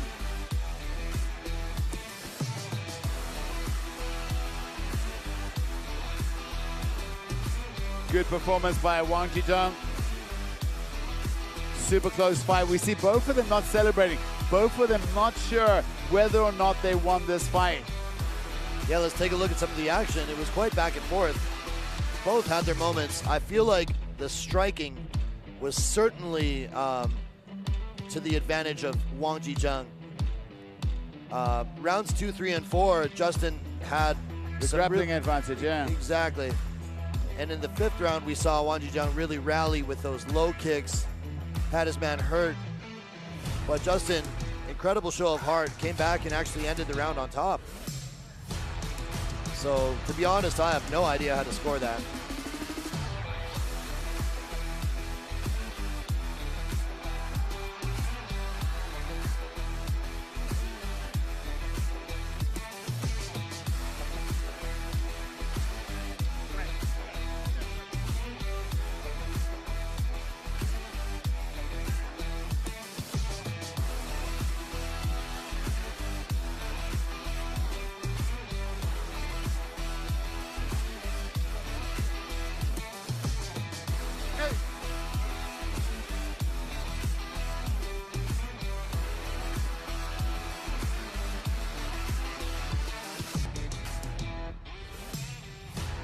After 5 rounds, tough fight, we have a final official decision.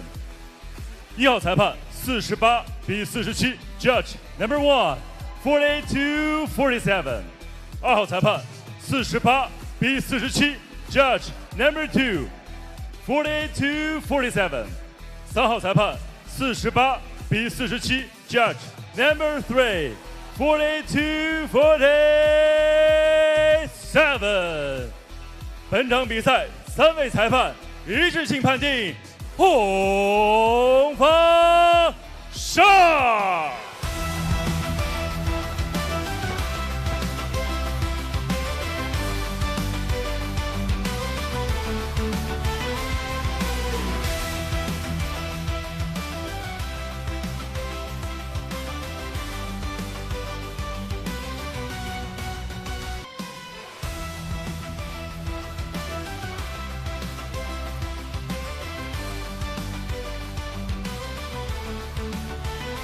恭喜你，冠军重新回到了胜利之路，恭喜你。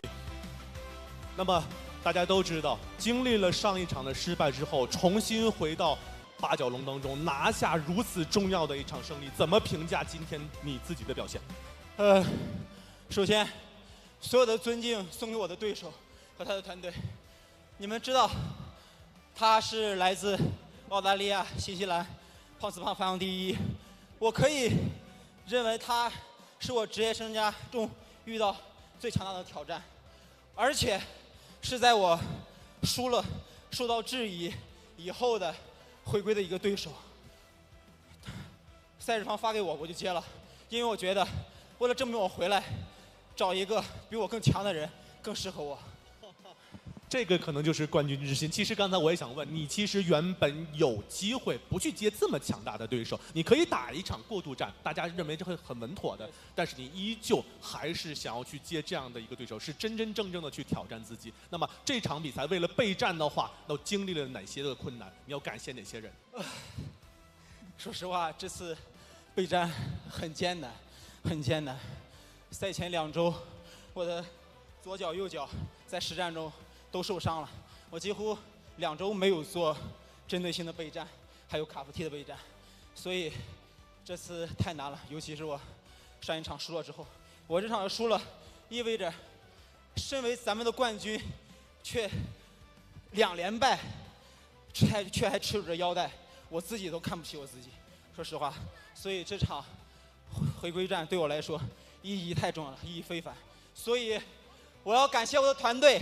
Sunken Fighting， 还有我的教练马卡、安瓦尔、伊布、国安、吕凯，所有的我的队友们，没有他们，没有我，谢谢大家。非常精彩，你依旧是目前羽量级现任的冠军。那么大家非常感兴趣的一个问题，也是今天最后一个问题：什么时候复仇纳尔泰？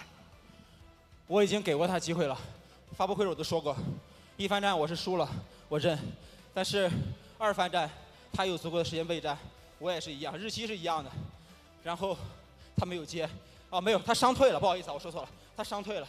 所以现在下面越来越多的人冲上来，我觉得他需要再努力一下，打一场证明自己，然后我再选择与他2番战。好的，好好享受属于你的胜利的夜晚吧，女士们、先生们，让我们把掌声献给我们的冠军，完美先生王继正。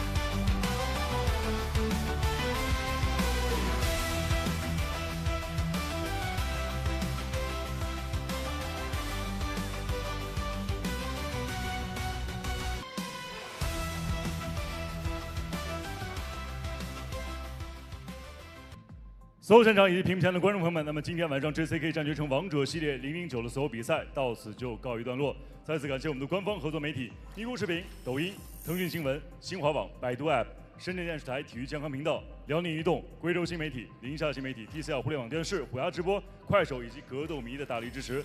同时还要特别感谢千岁汽车、毛江1953、华肯乳业集团、梅花、飞德士以及阿若博巴品牌对今天晚上比赛的赞助播出。感谢所有选手今天晚上出色的发挥。那么接下来共同通过大屏幕回顾一下今天晚上所有参赛选手他们的获胜信息。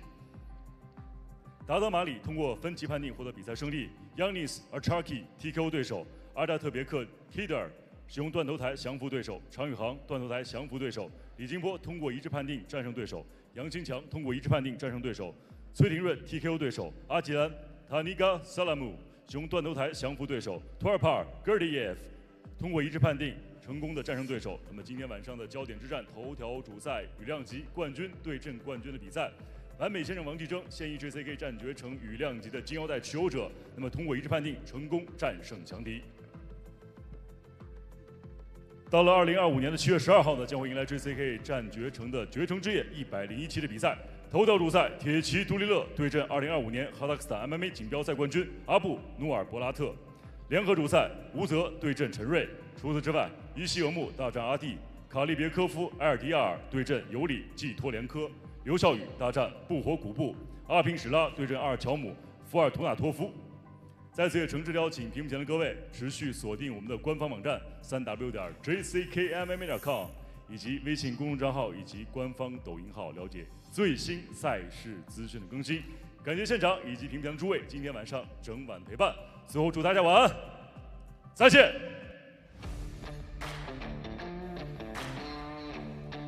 Fight fans, what an amazing night of fighting. Tell us about the main event.